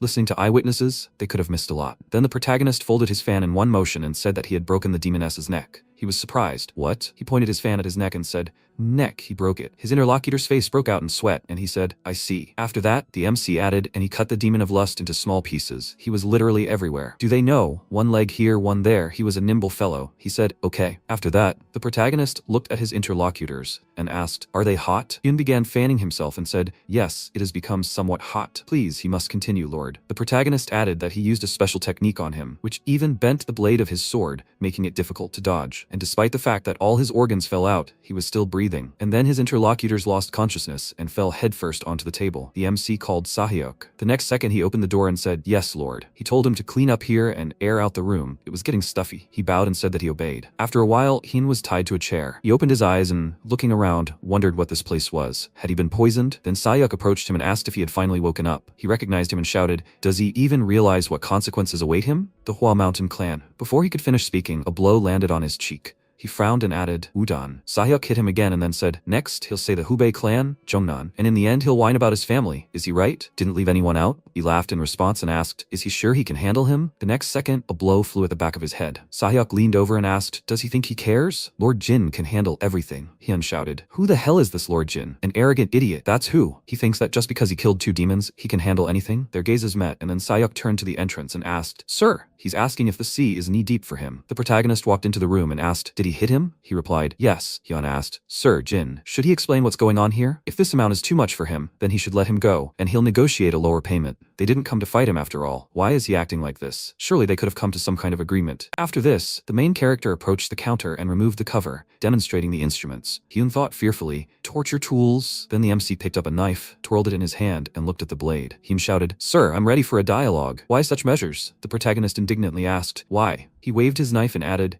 he keeps spouting nonsense, just wasting his precious time, and he won't tolerate it. He shouted, it's true. Once the alliance is formed, he will immediately attack the Shanxi dark faction. But that's not the only dark faction, so they must take care of other areas. That's why their clan leader came up with this large-scale plan. With these words, he closed his eyes. The protagonist said, so that's it. He opened one eye in surprise. The protagonist, sitting down on a box nearby, said, not only does everyone he meets know he's a disciple of a poisonous demon, but some alliance is also staking a claim on him. Gods give him strength. And this young man, damn it. Hyun thought, is he depressed? This is his chance. Then he said, that's why they're offering him an alliance, so he can take this time off his shoulders. He should think for himself how many problems he'll save himself by joining them. MC looked at him and asked, are you serious? He replied, yes, absolutely. They, the messengers, had only heard in passing that he was a demon's disciple, and the other Kulans still had no idea. They were professionals after all, and this information was very valuable in negotiations. The protagonist asked, is that so? He confirmed it. Then he stood up. Hyun thought, what? Why did his expression change so much? After that, the protagonist said, "Hey, strategist," he should listen carefully. He asked in surprise, "A strategist?" The protagonist asked, "Why?" Everyone knows that the Jaegle clan is no fool. As the saying goes, if you want to start a war, hire at least one Jaegle as a strategist. He thought, he's talking nonsense with such a serious face. After that, he asked, "Is he going to fight?" MC replied that he shouldn't care. He just needs to get busy planning. Does he see the sheets? He must write down the names of all the high-ranking officials in his alliance, their special characteristics, skill level, and the number of people under their control. And that's not all. Next, he needs information about the relationships between the clans, who has what disagreements and conflicts. Are there any dissatisfied people, gaps, weak links? Hyun looked at him in surprise and said, "Lord Jin." The next second, the protagonist swung his arm hard and hit him in the face, sending him flying back into the boxes and onto the back of the chair. After that, the protagonist put his foot on the chair leg and returned it to an upright position. Then he asked, "Did he understand everything, strategist?" He answered, "Yes, Lord." He asked, "Or should he just get rid of him? If he intended to deceive him, then it would be better to die now." He replied that it was not so. Lord, he had never thought of such a thing. The protagonist asked, "He ranks his masters according to rank, right?" He confirmed this. He said that he needed this list. In detail, who is strong, who is weak, who has a grudge or conversely favoritism towards someone. He needs all the ins and outs. He answered, "Okay." After that, the protagonist leaned towards him and added, "Oh yeah, I almost forgot." He asked, "Yes, sir?" He said that he needs a plan to destroy his alliance. He expects maximum responsibility from him. He should imagine that he is taking a state exam. He shouted in surprise, "This?" Their gazes met, and then he said that he apologizes, sir. He will do everything he can. After that, MC noted that he had no choice. Yes, he also needs to think about this. Who can influence this situation from the outside? Did he understand? He confirmed it. After that, the protagonist went to the exit and turning to Sayuk, told him to hide the tools, untie his hands, and remember to feed him on time. He replied that he heard him. Hyun shouted for him to wait, "Sir, what's wrong with Tan? Is he alive?" He turned slightly and said that he hoped so. Meanwhile, Tan was fighting another opponent, trying to catch his breath and thought, damn. His hand, holding the wooden sword, was already bleeding. He wondered how long he had been fighting here. Then he looked at the protagonist, sitting on a chair at the top of the stairs, and thought he was using him as a trainer for his subordinates. Then the MC said, "Next." The next opponent entered the arena and ran into battle, swinging his wooden weapon. Tan swung back, flipping several times, and then kicked the opponent in the stomach, sending him flying. He thought that he couldn't kill them since Hyungnam was hostage, but at least he would break many. Then the protagonist launched a rock forward, piercing Tan's weapon. He stopped in surprise, and then the MC said, "The head of the solar dragon." He was able to defeat 3 of his warriors with the same blow. He replied that he was sorry, sir. The protagonist ordered him to train them better. He bowed and said that he obeyed. After that, the protagonist stood up and said, "Okay, that's enough for Junior Tan today. They will continue tomorrow." He replied, "Yes, sir." Then the protagonist walked into the building and, turning around, said, "Hey, Tan." He should follow him. He looked at him with hatred.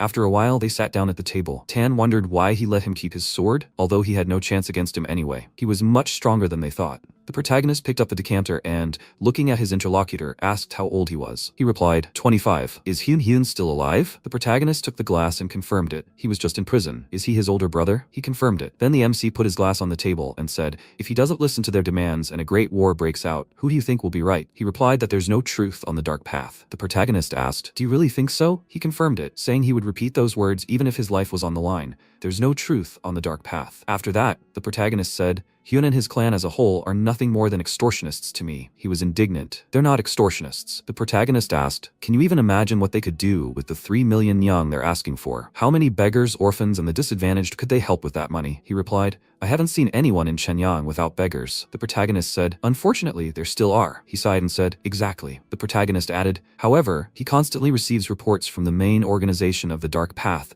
that more and more orphans are being provided with housing, their names are being recorded, and records are being kept, and all this requires funds." When he returned from Chang'an, these reports were countless. He asked, did he think he would believe this? After this, the protagonist said he was also an orphan. He lowered his gaze and added that he grew up here. He ate and slept here, and also lived here, constantly studying the technique of the dancing sword. Therefore, he supports the regional leaders in caring for the orphans. He ordered them to report any incident directly to the sword dance troupe. The interlocutor noted that this sounded ineffective. He said that he knew, but if they made a mistake, he would kill them for breaking the agreement. After all, that's what they considered a villain. The fact is, for his subordinates, he is the greatest evil. The Chang'an faction is a wealthier region. He spied on some things from them to infiltrate Shenyang. But to pay 3 million yang, he will have to not only forget about improving life in Shenyang, but also take half the funds from Chang'an. Gu Soguk will have to demand money from his subordinates. They, in turn, will do the same to their own people, and so on down the line, until the very bottom, increasing the number of poor, destitute, and orphans. And they tell him he'll be a hero if he allows it, and a demon if he doesn't. Are these 3 million sacrifices worth it?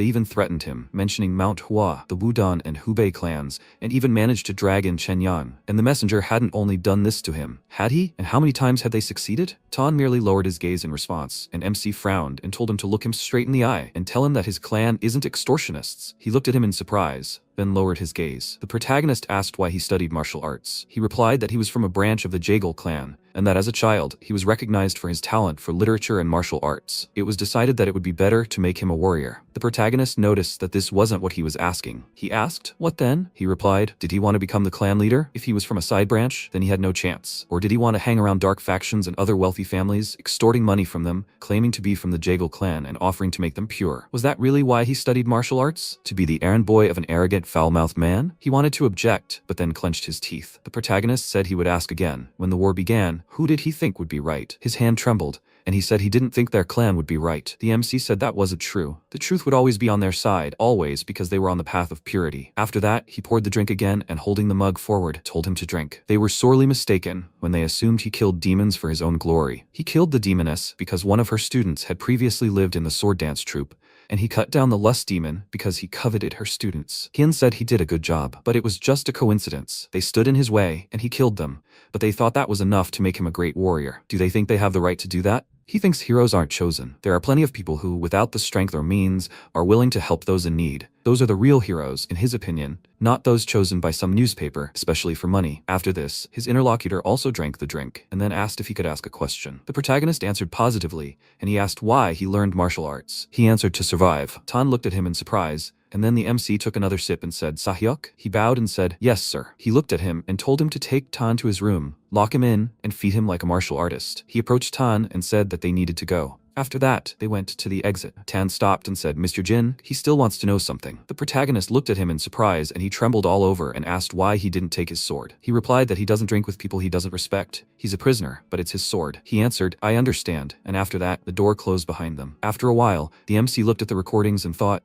not bad, he's accomplished so much in 3 days. Perhaps journalists are useful after all. After that, Hyun said, "Mr. Jin, he apologizes, but can I ask if Tan is alive? He's honest to the core. Please, he should be more kind to him. His only guilt was following him. He would have fallen on his knees before him, but his legs were tied." The protagonist looked at him and then said that he was better off than him now. He asked in surprise, better than him. MC confirmed it, treating him with respect, like a warrior. He asked, "What about him?" He replied that he was here as a criminal. After that, the protagonist returned to the notes and asked, "Unrivaled martial artist?" He confirmed it. In the Jaegal clan, such titles are awarded to martial artists who are among the top 10. The protagonist said he didn't know there were top 10 masters in the alliance. Hyun thought there were many masters in the alliance, and seeing one of the top 10, even he wouldn't rush to start a war. After that, the protagonist asked, "Are there any other top-tier masters here? How many categories are there anyway?" Although that's to be expected from an alliance. He was surprised. As expected, MC started sorting through the notes on the table and said, "Mount Hua clan. Luckily, there's only one unrivaled master there." Hyun thought in surprise, what? Didn't that scare him? After that, the protagonist asked, "Where's the information about the unrivaled martial arts master?" He'd written a whole poem on some nonsense, but forgot about the main one. He replied that he can handle it, sir. After that, the protagonist said, apparently, he's trying very hard. Was he playing games with him again? Does he think that having information means he won't kill him? He replied, no, sir. He asked if he still remembered whose disciple he was. He replied that he was the disciple of a poisonous demon, sir. He said exactly, and he could make him tell everything. Hyun asked, what? What did he mean?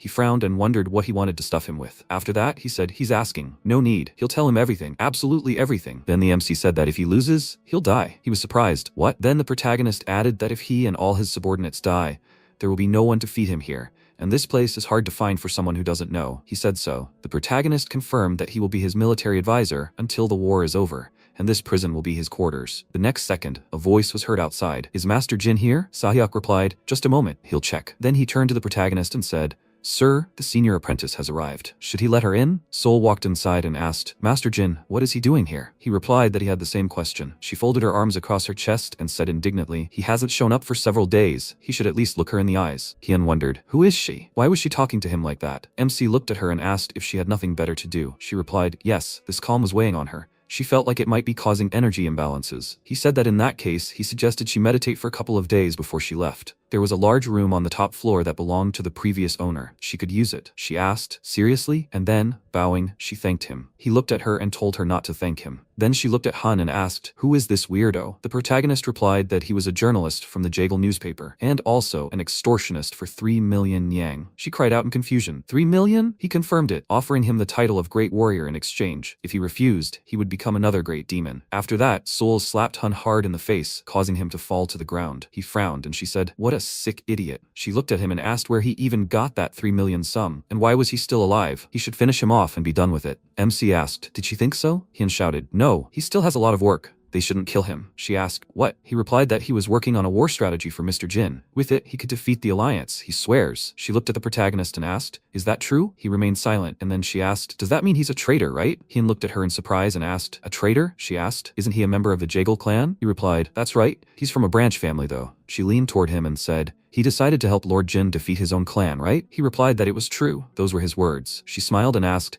"In that case, he's a traitor, isn't he?" He thought in surprise. A traitor? He was forced to do it under threat of death. But would his clan trust him? Would they forgive this forced act? After that, the protagonist told her to return upstairs. He needed to discuss something with him. She walked to the exit and replied, "Okay, Master Jin." After that, she turned around and said, "Hey," Hyun asked, "right?" She told him not to try to run away. The Chang'an network is working above, the same one that caught the demon of lust. He thought, the same demon who was famous for his elusiveness? He has no chance of escape. He is absolutely helpless. After that, he said that now he understood everything. The protagonist grabbed him by the shoulder and lifting him asked, "What did he understand, idiot?" He apologized. And MC told him to listen carefully. Strategist. He doesn't need to know the number of all his subordinates, but he will tell you about the strongest of them. The girl who just left can handle his unrivaled master. He asked, "Seriously?" He answered, "Seriously." He thought, at least on paper, that.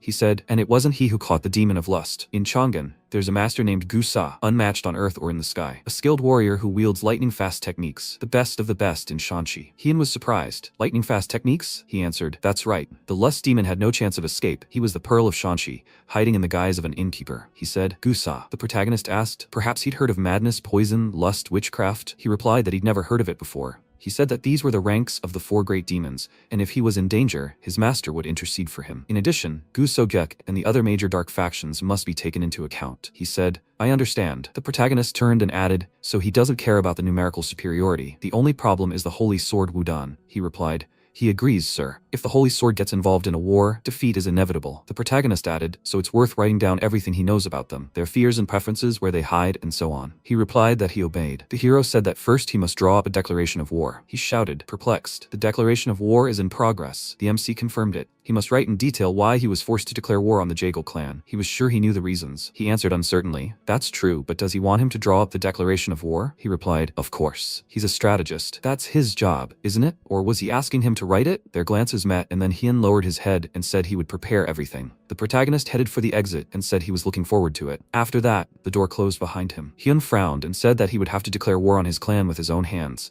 He remembered Soyeon's words and closing his eyes thought, "Damn it, why are these unnecessary phrases already creeping into his head?" Meanwhile, the MC entered the room. His subordinates bowed and said they were glad to see him. After that, the protagonist took his seat and told the others to sit down. The leader of the Eagle clan looked at him and said that he had defeated 2 demons. "Congratulations, sir." They had no doubt about him. The protagonist looked at him and asked, "Did he allow him to speak?" He apologized. After that, the protagonist asked what was wrong with the troops. The leader of the Wolf Swordsmen of the Northern Army replied that, as he had ordered, he had chosen the best fighters. But could he ask why he had gathered them and what was the urgency? The protagonist replied that the Jaegle had offered them to switch to the light side for 3 million yang. They were surprised. "What? 3 million? Daylight robbery. What decision had he made, sir?" He replied that he had refused. The man responded as expected of a master. Hassan said, even by their standards, this was beyond the pale. MC added, and so he decided to join the light side in a different way. He would use their own methods. The others were surprised. "What?" He said that meant they would first strike at their weakest link, the Jaegle clan. Hassan asked, "So war awaited them?" He replied that was not true. They had already been at war since the head of the Jaegle clan decided to threaten him. And now he would use the methods of the light path. He asked what that meant. He replied that they would brainwash them, and since they would have to fight both on the battlefield and in the information field,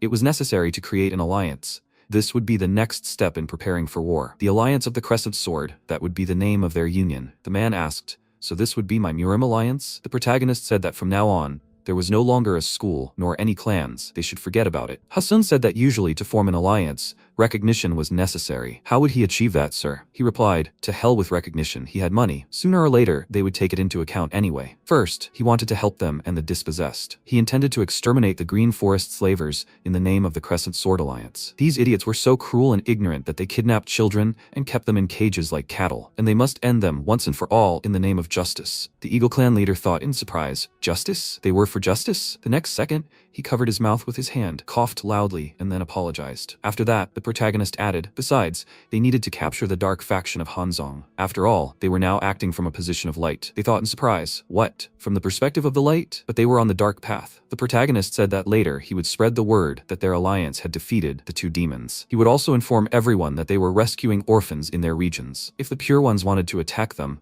they would have to frame it as a confrontation between two orthodox sects. This meant surpassing the light factions not only in martial arts, but also in good deeds. Now he had a greater goal. He would help all the disadvantaged, protect the weak, and save people. The other light factions did good only in words, but he intended to back up his words with actions. The others looked at him, and one of them said they understood.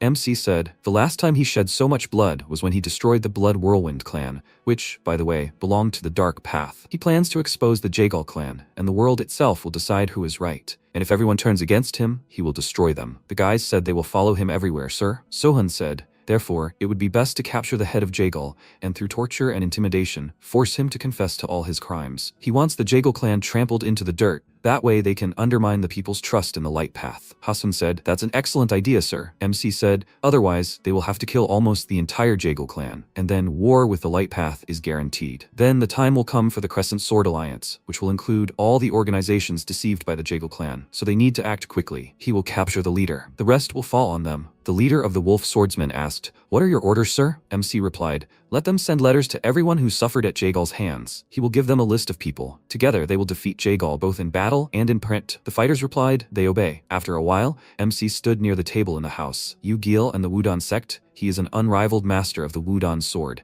the best swordsman in his region. He wields enormous influence in the organization. Rumor has it that he didn't become leader because of his love of a dissolute lifestyle. Although they say that the reason he drinks is because he doesn't want to be leader, a man whom the current leader of the sect dislikes and avoids. He pursued the sage Yin Yang all the way to the desert, where he finished off the old man. Sohan smiled and said, he's not bad, so this is the bright path. He walked to the window and thought, the unrivaled master, I wonder how strong he is? MC said, even though he might die, he can't wait to meet him. Suddenly a voice came from behind him. What? Is he going to die? Sohan asked irritably, what is she doing here? Sol replied, she could ask him the same thing. By whose hand is he going to die? By the master of the Wudon sword? MC asked again, does she know him? Sol folded her arms across her chest and answered, yes, of course. Everyone knows him. Sohan inquired, really? And who is he? Sol frowned and replied, he is the one the mistress tried to stay away from, just like all the other demons. MC asked again, was this witch afraid of him? And the other 4 demons too? Sol asked, so what? Sohan frowned and asked, isn't that wonderful? A master who strikes fear into the 4 great demons themselves. Sol looked at him, puzzled, and remained silent. MC asked if they would soon have a confrontation with Jagal, if she wanted to join in. Sol asked, what? He couldn't live without her anymore. MC said she was strong, and her help would be helpful. However, they would be constantly on the road, and the expedition promised to be difficult. Besides, after the battle with their leader, he was unlikely to have any strength left. Sol said, great, she was just dying of boredom. She suggested kicking Jagal's ass with this. Sohan took a closer look and said, this veil would be perfect for the expedition. She looked a bit like a demoness. Sol asked, will it do? He meant to say, she looked beautiful in it. MC replied, he meant to tell her to get lost already. Seol bowed and said, yes, Master Jin. He chuckled and said, good night. Sol waved her hand and replied, thank you. He needed to get some sleep too. Sohan looked out the window and saw a growing military camp. He thought that he could end up becoming an enemy of the people or even die, and he could lose people too. This worries him greatly. However, the upcoming battle makes his heart beat faster. After a while, a spear with a letter attached flew into a sign on the street. The boy brought it to the man, who widened his eyes in surprise after reading it. The Jagal clan offered him the title of Great Warrior, and on top of that, they promised to induct him into canon. And in exchange, they asked for 30 million yang. Is this how the Path of Light works? At this point, he had already killed the Demoness and the Demon of Lust, 2 of the 4 great demons, and he did not even seek glory. And the Jagal clan decided to use these events to their own ends. At the same time, they threatened him that if he did not pay them a certain amount, they would defame him as a great demon. MC has all the evidence to prove the guilt of the Jagal clan, and he calls on everyone who has suffered from these extortionists to help him. If they were deceived by them too, let them join. It's okay if they don't want to fight, but let them at least spread this news. The heads of the other clans read this letter and were amazed. Sohan writes this as a man who has decided to speak out against this injustice. He, an orphan who grew up on the streets of Chenyang, he will put an end to the Jagal clan, no matter the cost. After a while, MC stood on the hill and looked at the Jagal clan. He asked, has the war between Zhongnan, Hubei, and Wudun already been declared? The fighters replied, yes, sir. They should have received the declarations by now. But by the time they read this, the Jaegel clan will already be defeated. MC smiled and said, just think, some orphan from Shenyang will put an end to the great Jaegel clan. Everyone looked at him joyfully, and he turned around and said, their leader, this is his prey. The fighters cried out, yes, sir. Sohan ordered them to advance. They rushed down, quickly moving forward. MC stopped and showed 2 fingers. He turned around and said, their task is to break into the palace as quickly as possible and start a fight. This way they can compensate for their lack of numbers. The guy adjusted his mask and said, they obey, sir, and he won't put it on? MC replied, no, he wanted them to remember him. He rushed forward and jumping over the fence, attacked the warriors who were standing near the fence. His fighters rushed after him, when suddenly other warriors saw this and shouted, enemies! Sohan took out his sword and swung it, attacking. The warrior who was standing on the lookout announced the attack. Fighters poured out of the houses, and MC looked around and thought, they reacted quickly. The guys grabbed their swords and prepared for battle. They quickly attacked, and Sohan rushed forward. He pushed off the ground and leaped over the entrance gate. He extended his palm forward and, using his mana, scattered the guys in different directions. Loud screams rang out and MC landed and slammed his fist into the ground. He and his fighters advanced further, when suddenly dark mana appeared next to them. Someone asked, who dared to invade the Jaegel clan's domain? The head of the Jaegel clan, Jaegel Payo, stood before the throne, his hands folded behind his back. MC and the clan head exchanged glances, and Sohan said, Pio. He asked, why are they frozen? Catch the intruder. The warriors shouted, yes, lord. They rushed into battle from different sides, when suddenly MC struck them all down in an instant. His fighters also rushed into battle, rapidly striking. Payo cried out in displeasure. He swung his sword and directed his mana towards Sohan, who covered his face with his hands and wondered if he should parry. No, who knows what will happen next. For now, he won't reveal all his cards. MC was thrown aside by the mana blow, but he stopped and attracted the attention of his fighters. Pio smirked and cried out, enough. Everyone froze, and Sohan and the clan leader looked into each other's eyes again. Pio said he was surprised. He sat on the throne and ordered the hall to be cleared. Close the gates and form up outside in the form of a mystical turtle. High-ranking warriors should remain, the rest should leave. The warriors replied, they obey, lord. MC and his warriors looked at him carefully. Pio turned to his right-hand man. The man asked, yes, lord? Pio said, they infiltrated the palace so quickly. How dare he allow this? The man apologized to the lord. MC watched closely, wondering if he was reprimanding his subordinates in this situation. Apparently, he didn't particularly care about their presence. Pio looked at him and said, he's quite the brazen guy, deciding to attack him with that handful of bandits.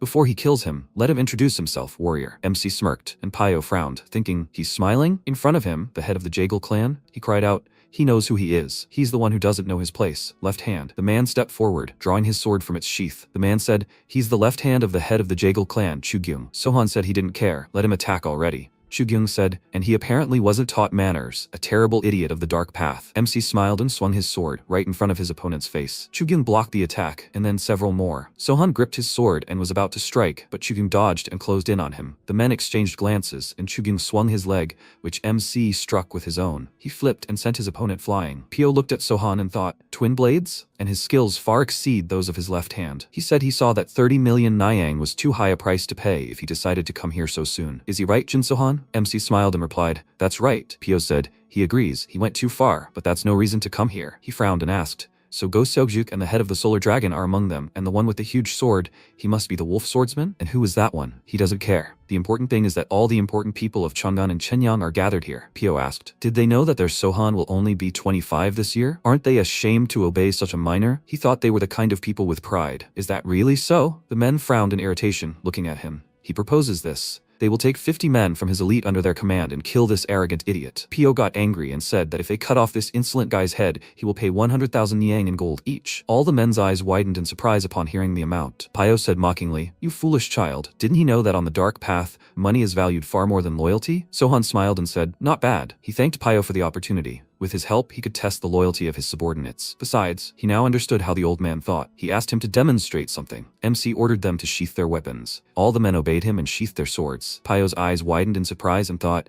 they sheathed their weapons while surrounded by enemies? Where did such loyalty come from? MC asked, will that do the trick? Now it was his turn to make suggestions. Let him fight him one-on-one. They had no need to start a bloodbath here. Pio asked, what if he refuses? MC replied, I'll kill everyone here. Pio smirked and shouted, great, kill them. Sohan swung his sword once and killed an entire group of warriors. MC said these deaths were meaningless. He looked the other way and attacked another group of warriors. Drops of scarlet blood flew across the square, while Pio looked on in fear. MC looked at him and said, their leader is such a coward that he is ready to let them all die for nothing. The fighters looked at the leader in fear and thought, What is he waiting for? Let him help them. They are asking him. Pio looked at them and thought, they are idiots. MC continued to destroy Jaegal's fighters and asked if he really intended to just watch as he slashed his subordinates. Pio gripped the hilt of his sword and fired his mana at it. He rushed forward and screamed, he is an idiot. He thrust his sword forward, heading towards Sohan. Their mana clashed and there was a bright explosion. The fighters covered their faces with their hands and saw that the battle had begun. MC and Pio were striking each other and blocking each other. Pio used his Thunder Dragon's breath and aimed it at MC. Sohan blocked it and moved towards his opponent. His body flew out of the gate and fell to the ground. Pio looked at him carefully and put his sword down. He looked at the fighters and said, idiots, they should have accepted the deal when they had the chance. They'll regret what they did. The guys looked at him with displeasure and thought, we'll see who regrets it first. Pio walked towards MC when suddenly he was attacked by dark mana. Sohan asked, how long will it take, old man? Pio frowned and was covered in mana, when suddenly his eyes widened in surprise and he saw the corpses of the warriors. Seol and MC were standing in front of him. Seol smiled and said, he finally made up his mind. What a brave man. Pio wondered how many people he brought with him. They suffered huge losses. MC looked at Pio, who was covered in bright mana, and thought, you impudent idiot. They rushed toward each other, clashing their mana. The men exchanged glances, and Pio thought, this time he'll definitely finish him off. He raised his sword and used Hidden Dragon Drop. A huge energy dragon headed towards Sohan, who looked at it in surprise. He frowned and slashed at it with his sword. 2 dragons emerged from the mana slash, which greatly surprised MC. It enveloped him and threw him aside. After a while, Sohan was sitting against the wall, completely wounded. Sol and the fighters watched intently, and Pio had already swung his sword and was about to finish MC off. Sohan opened his eyes and quickly moved behind his opponent. Drops of blood dripped from his body, and Pio said, Jin Sohan. He underestimated the power of the Jaegal clan, and now let him see what happened to him. First he'll cut off his head, and then he'll mock his corpse. Pio rushed towards him and swung his sword, when suddenly MC attacked him and cut his hand. Pio's eyes widened in surprise and thought, what happened? He didn't see his moves. MC looked at him with a smirk on his face, and Pio screamed, you idiot. He's lucky. Don't show your teeth. Sohan quickly dodged the attacks and clutched his sword. He attacked Pio and he flew to the side. He thought, his movements, they changed. Sohan turned to the head of the Jaegal clan. Why doesn't he shut his horrible mouth? Pio thought. Has he been hiding his true strength all this time? Pio screamed. How dare he? MC laughed loudly and flew to the side as the enemy's mana hit him. Sol grabbed her head and asked, oh my god, is he doing this again? Sohan screamed. Old man, was it his imagination or was his attack weaker this time? A huge stream of energy headed towards MC, and the men looked into each other's eyes. Sohan jumped and dodged the attack, but Pio turned around and directed another one at him. MC attacked him, and Pio screamed. He descended and continued attacking, leaving a trail of dark mana behind him. The fighters stood behind and watched what was happening. The wolf swordsman asked, is that it? Hasun answered, it seems so. The guy frowned and asked, this happened when he was wounded in the shoulder, right? The head of Jaegal was poisoned at that moment. Pio began to breathe heavily and thought that something was wrong. Is it a paralyzing poison? He won't be able to contain it for long with his chi, and who will allow him to? MC asked, well, why did he need to extort that damned 30 million yang from him? Pio clenched his jaw and growled, and Sohan decided to attack him. Pio blocked the blow and pressed himself slightly into the ground. MC looked at him and sent beams of mana. He said he fights well. I wonder what he could have achieved if he trained instead of writing nonsense in his stupid herald. MC approached him and began to strike his opponent. Pio was covered in wounds and thought, he only took a blow once, who cares, he doesn't care. Sohan asked, he knows he's a disciple of a poisonous demon, right? Pio clenched his jaw and thought, he knew, but he made him forget it. He was distracted. MC attacked him and cut off Pio's arm, and then delivered the finishing blow. MC said, old man Jaegal, they will see each other in hell. Pio coughed up blood and said, Lord Jin, he lost, let him spare him. MC pulled the sword from his body, and Pio fell to the ground. The fighters thought the leader was dead. MC turned around and said, those who want to live should go to the main hall and grab its leader. They won't forget anything. If they want to follow him, they should stay put. The fighters looked at him carefully and began to disperse, carrying Pio's body with them. Sol cried out, Lord Jin, is he okay? Sohan replied, yes. He ordered them to listen carefully. The fighters replied, yes, Lord. He ordered them to organize some of the men and gather all the useful property of the Jaegal clan, but not to take anything bulky. Soguk smiled and replied, yes, they obey. MC said, send the rest to school. Everything is ready there. From there, they should get to Changdan. Chief Gu, he will see to it. It is not necessary to do it himself. The main thing is that they get there. Soguk replied, yes, he obeys. Sohan told the others to wait at school for his return. If he is not back in 2 days, they should go to Chang'an. Soguk cried out, what? MC replied, since all the branch and union masters are scattered across the territory, but once everyone finds out what happened here, they will leave no stone unturned to get to him and them as well. The masters from the Wudon and Hubei clans are especially dangerous. Besides, they are closer than the others. He will try to deal with them the same way as with the Jaegal clan, and then escape. Hasun asked, is he going to attack them alone? MC answered, yes. The guys and Sol simultaneously shouted, Lord Jin. Sohan replied, he is no longer Jin. From now on he is Jaegal Sohan. Everyone looked at him with puzzled expressions, raising their eyebrows. After a while, MC went down the stairs and looked around. The fighters started cursing and shouting loudly. What? Let him repeat that. The guy asked, why them? The warrior ordered him to know his place. Idiot. Sayuk said things had been tense here lately. Sohan replied that it was to be expected. The conflict between the masters named Jagal and the nameless ones had been brewing for a long time, and he simply gave them an excuse to let off some steam. Sayuk replied, I see. The nameless masters, it seemed to him, were seriously angry. Well, and Jagal was confused about the nameless one's problem. MC replied, yes. After all, they had always been the best, so they considered their arrogance normal, which only angered the nameless masters even more. Sahyuk said he agreed. He frowned and thought, so he's thought this through to this extent? He couldn't imagine the limits of Chief Jin's intellect. MC turned and told him to gather everyone near the main hall, both Jagal and the nameless ones. Sahyuk replied, yes sir. After some time, rich clothes and poor clothes, a lot of food and a small plate, as well as boxes of money and a small bag were laid out on the table. Shouts were heard. What's this? Why do they have different food? The guy ordered just to look at the difference in payments. Someone asked, why are they whining? Do they not like being in their place? The fighter turned around and shouted, what did he say? Suddenly, MC came out into the square and put his sword on the ground. Everyone fell silent, and he asked, did they feel the difference now? The warriors looked at him with irritation, and Sohan said, he thinks it's unfair. A couple of days ago, they all died the same way from his blade, and he didn't care what their name was or what family they were from. They were his enemies, nothing more. The guys lowered their heads, and MC asked, what difference does it make who they are when there is an enemy at the gate? It doesn't matter if it's Jagal or not. In hard times, they are one. So he doesn't understand why this division is necessary if they equally risk their lives for the clan. The pay should differ only by rank and combat experience. The fighters blushed with anger, and the MC said he had been observing them for several days, and to be honest, he was a little surprised. And then a thought occurred to him. Are Jagal's masters really stronger than the nameless ones? He would like to see a fight between them. Any volunteers? The guy stepped forward and said he was ready to try. Sahyuk said it was Kang Gi-chan. He openly condemned the difference in pay between the masters. The MC replied, okay, who will speak for Jagal? Jagal Wumyung stepped forward and introduced himself. He said that he would fight him. Sohan said, so be it. Do they want to switch to wooden swords? Gi-chan replied that he would refuse. Wumyung replied that he also wanted to fight with real ones. The MC said, okay, they can begin. The guys rushed at each other and the fight began. Wumyung frowned and thought, what an insolent idiot. He wanted to die. He swung his arm and tried to attack Gi-chan. The guys tried many different attacks, turns, twists, and unsuccessful dodges.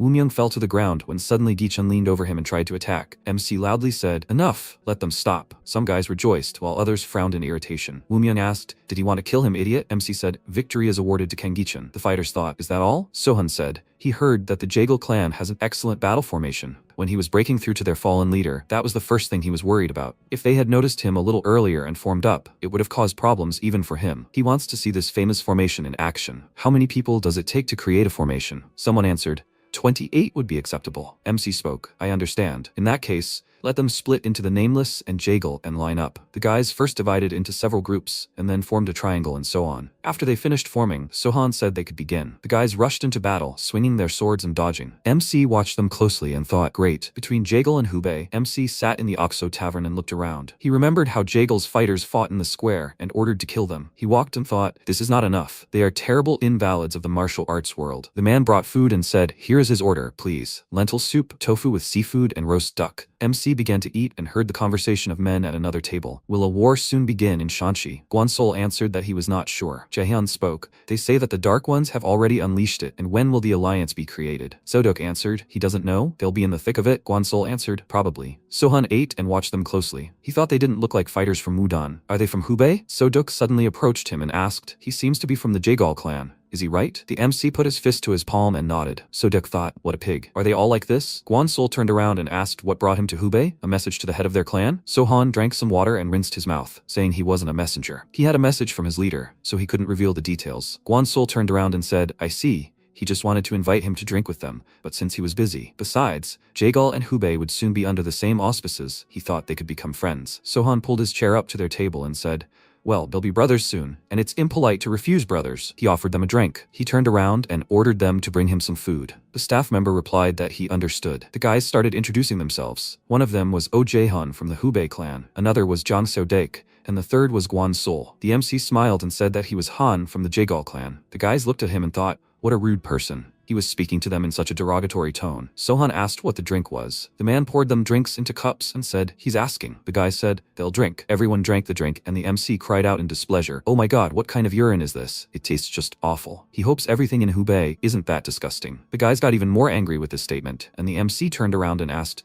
The owner, does he have a bottle of Shuffen liquor lying around? The man replied, no sir. The MC asked, what about Yangedatsu? The owner replied, no. Sohan shouted irritably, no? What do they have then? The owner replied, the only expensive drink they have is Luzhou Laojiao. The MC replied, great, let him bring it. Jaehan apologized, but they can't afford such an expensive drink. Sohan reached for his food and replied, let him relax. Money is no problem. Jaegal don't skimp on their friends. The guys thought about it. Did he mean to say they were cheapskates? The owner brought a drink and, putting it on the table, said, his Luzhou Laojiao. So-dok smirked and said, as expected of Jaegal, they have money to burn. Thanks for his treat. Sohan poured him a drink and said, you're welcome. How are things going with the Alliance? He hasn't heard much news since he left the main branch. So-dok muttered, the Alliance? Well, slowly. They say they'll gather at Wudon Mountain. The Great Elder has arrived, right? He knows? MC asked. Does he mean the Wudon Sword Sage? Guansol asked. Who else could it be? As usual, everyone would fawn over him and offer their place, and he, in turn, would refuse. Then, through sparring, they would choose the Alliance leader. Sohan thought, he's missing such a show. There he would be able to see the strength of the clan leaders and see the sword sage in person. MC asked, who do they think will win? Jaehyun replied, they hope their leader wins. However, Zhongnan and Hua Mountain have only fought among themselves, so they have no idea how strong they are. Jaegal and Mudon are practically brothers, so it's unlikely they'll fight each other. He doesn't know. Maybe the elder will decide to appoint someone. So-dok said, yes, it's as clear as day. The leader of the Jaegal clan will become the leader. MC smiled and asked where he got that from. So-dok replied,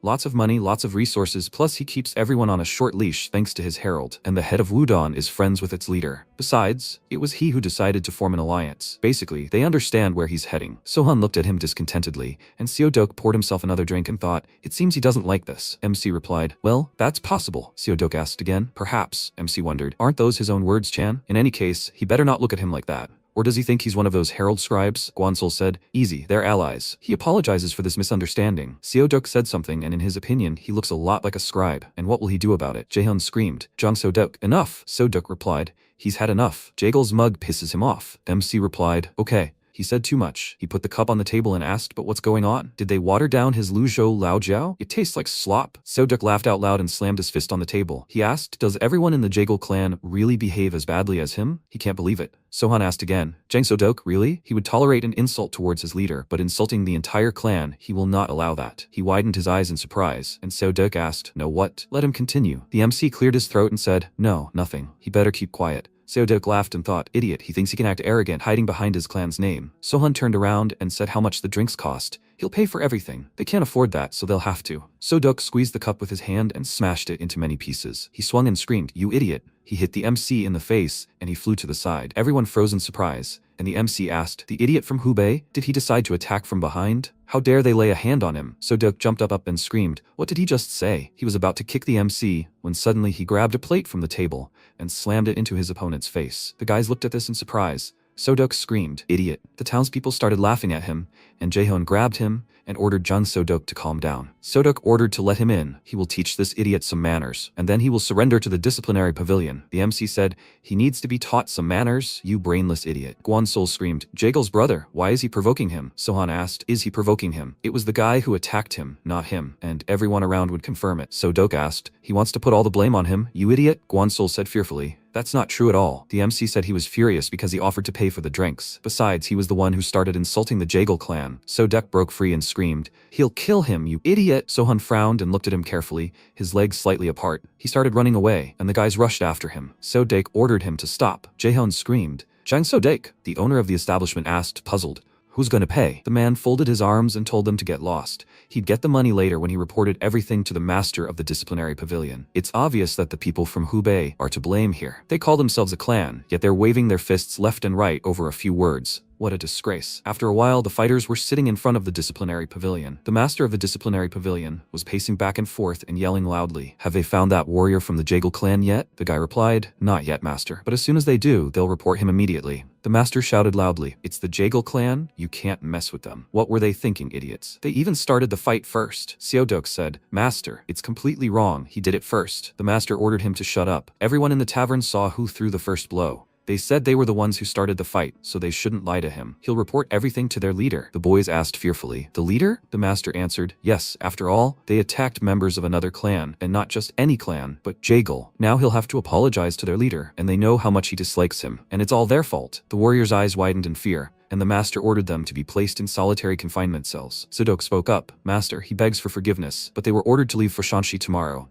The master frowned and screamed madly with rage, and despite this, they started a fight and even got drunk. He kicked Seodok in the neck and he flew to the side. The master continued shouting, "Parasites. For them, a disciplinary pavilion. Is this some kind of joke?" After a while, MC was walking along a forest road and approached a hut and ordered them to get out. The fighters descended and pointed their swords. He wondered if he knew they were following him. His behavior was different from what they saw in the tavern. The guys pushed off the ground and rushed towards Sohan, who quickly dodged the attacks. He drew his sword from its sheath and began blocking the attacks. He thought, they are not from the Hubei clan, and the blades are clearly not from the Jaegal clan. They move like assassins. He dodged and attacked the guys with a few swings of his sword. The guy frowned and said, he is not from the Jaegal clan. His aura and swordsmanship are completely different. His eyes flashed and he shouted that he didn't care. They will just kill him and make it look like he is Jaegal. MC smiled and asked again, they will kill him? He swung his sword and the mana dealt a fatal blow to the guy. The man looked at this in fear, and MC had already approached the others and attacked. Only 2 fighters remained against Sohan, and the man thought, what is going on here? He acted differently in the tavern, and now his movements, aura, and gaze are completely different. Who is he? The guys scattered in different directions and screamed. Scattering, MC approached the fighter and breaking his sword, killed him. At that moment, the last remaining warrior approached him from behind and swung, but Sohan attacked him too. He turned around and saw MC approaching him. Sohan dealt the final blow, after which the guy's body began to shake. He looked into his eyes, but they began to close. After a while, when night had already fallen, the guy opened his eyes. Sohan was sitting on boards in front of the fire,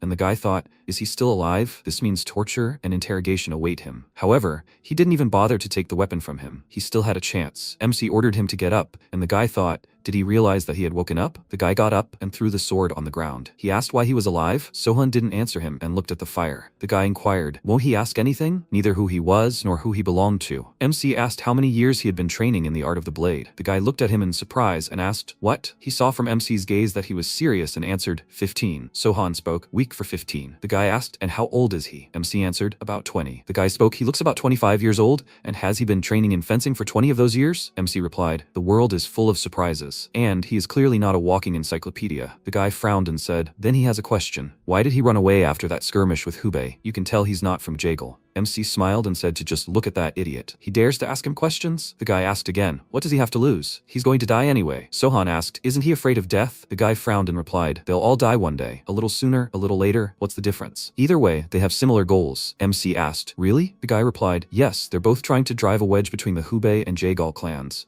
Since they're on the same side, maybe they'll show their cards? Sohan asked again, will they show their cards? Never mind the cards, let him tell him something interesting instead. The guy shouted, what does he mean? MC replied, if he finds it interesting, he'll live. If not, he'll die. So let him think before he says anything. The guy said, why should he? MC said, he can just die. The guy's eyes widened in surprise and he thought, is he really going to spare him? He's clearly mentally ill. Although if he's crazy, then he really can let him go. The guy continued, he's a believer. Sohan interrupted him and said, this is nonsense. Let him say something else. The guy screamed, they worship the absolute being of the Orthodox faction. Their Sakya is on the side of light. They act with the best intentions. He frowned and thought, the horror. He blabbed everything to him out of excitement. MC said, that's interesting. Let him continue. The guy replied, we're talking about an ancient one who has helped them more than once. He is their hero, their leader, their god. MC said enough. He's not interested in fanaticism. The guy lowered his head and asked to spare him. Sohan looked at him and asked, why would he spare a degenerate from the cult of the demon of the white skies? The guy cried out in surprise, where is he from? MC laughed out loud and grabbed his head. The guy thought, he's a sick idiot. Who cares if he dies anyway? Sohan ordered him to go and find some firewood.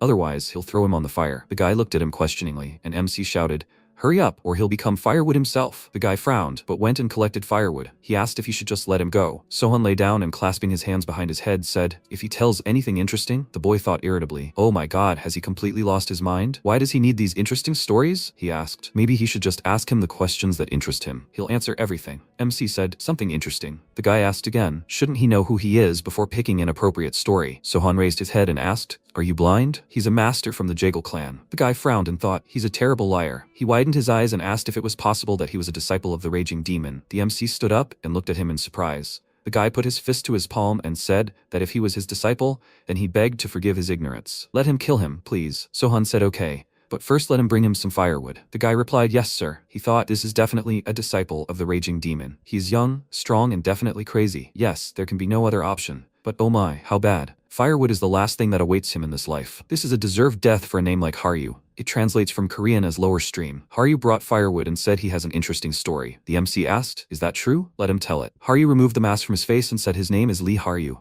and his late older brother's name was Sang Ryu. which translates as highest ceiling. He joined the White Heaven Demon cult on his recommendation. This cult has been raging in Hubei for over 1,000 years. At its head is the 8th leader, who leads his followers like a shepherd, the lambs. MC said he knew that. Haru asked, "What? How did he know that?" Sohan asked, "Who did he think he was? He was from the Jagal clan, had he forgotten?" Haru looked at him and thought, "But he's not from Jagal, is he?" He asked, "Did he know that Hubei had already formed an alliance to fight them?" He was strong when he first convened. Back then, the alliance included all the masters of China. Their cult was defeated 14 years ago, and since then, they have been preparing for their return, and of course, their first target was Hubei. Thanks to them, their clan has been reduced to ruins of its former glory over the past 10 years. After destroying the Hubei and Shanxi clans, they plan to take a fight to all of Murim south of the Yangtze River to ultimately unite all of the Celestial Empire. MC said they're sick fanatics. They get beaten, and yet they come back again. Do they really love eating slop so much?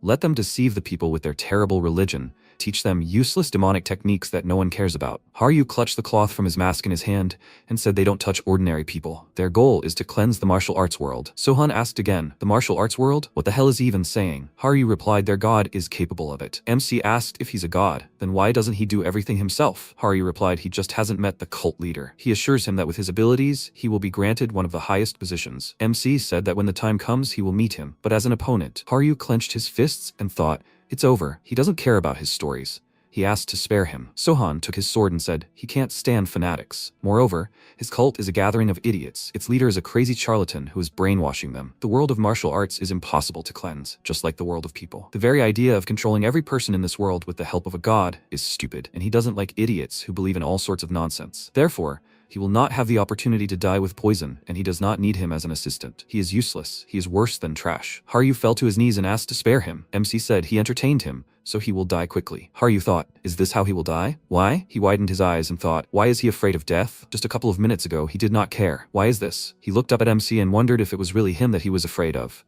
Not death. He asked to tell him one more thing before he died. This was his last wish. MC told him to try. Haru screamed, looking death in the face. He realized that nothing made sense. His religion was a bunch of idiots, and the cult leader was a crazy charlatan. And he was a fool who believed in all sorts of nonsense. And it was true, he was useless and worse than trash. But he was begging him. Let him become better. Let him serve him. What would he say, Lord? MC looked at him closely and asked, does he want to become his servant to survive? Haru yelled, yes. He would do anything. Just don't let him kill him. Sohan smiled and said, that's interesting. Haru bowed and shouted, thank you, Lord. After a while, MC was walking near Wudun Mountain. Shouts were heard from different directions. Lord, has he been here long? Sohan had walked all over Wudun Mountain, and this place was driving him crazy. Everyone here seemed so carefree. He was inadvertently turning into one of them, and the worst part was, his ambitions were disappearing. He walked, remembering what he had heard along the way. The guy greeted him, and from his gaze, he realized he was an outsider. The girl smiled and asked, nice weather, isn't it? The man was lying on a wooden structure, wondering when it would rain. MC asked with displeasure, how should he know? The man laughed and said, exactly, brother, exactly. Sohan wondered, are they all mentally retarded here? He didn't like this place where all 5 elements were gathered at all. The 5 elements originated in ancient Chinese medicine over 2,000 years ago, when scientists put forward the theory that the universe was made up of 5 forces: water, wood, fire, earth, and metal. MC thought the atmosphere here was strange and unfamiliar. He should go back. In any case, being alone here is already madness. They say correctly. Shaolin is strong in the north and Wudun in the south. That's it.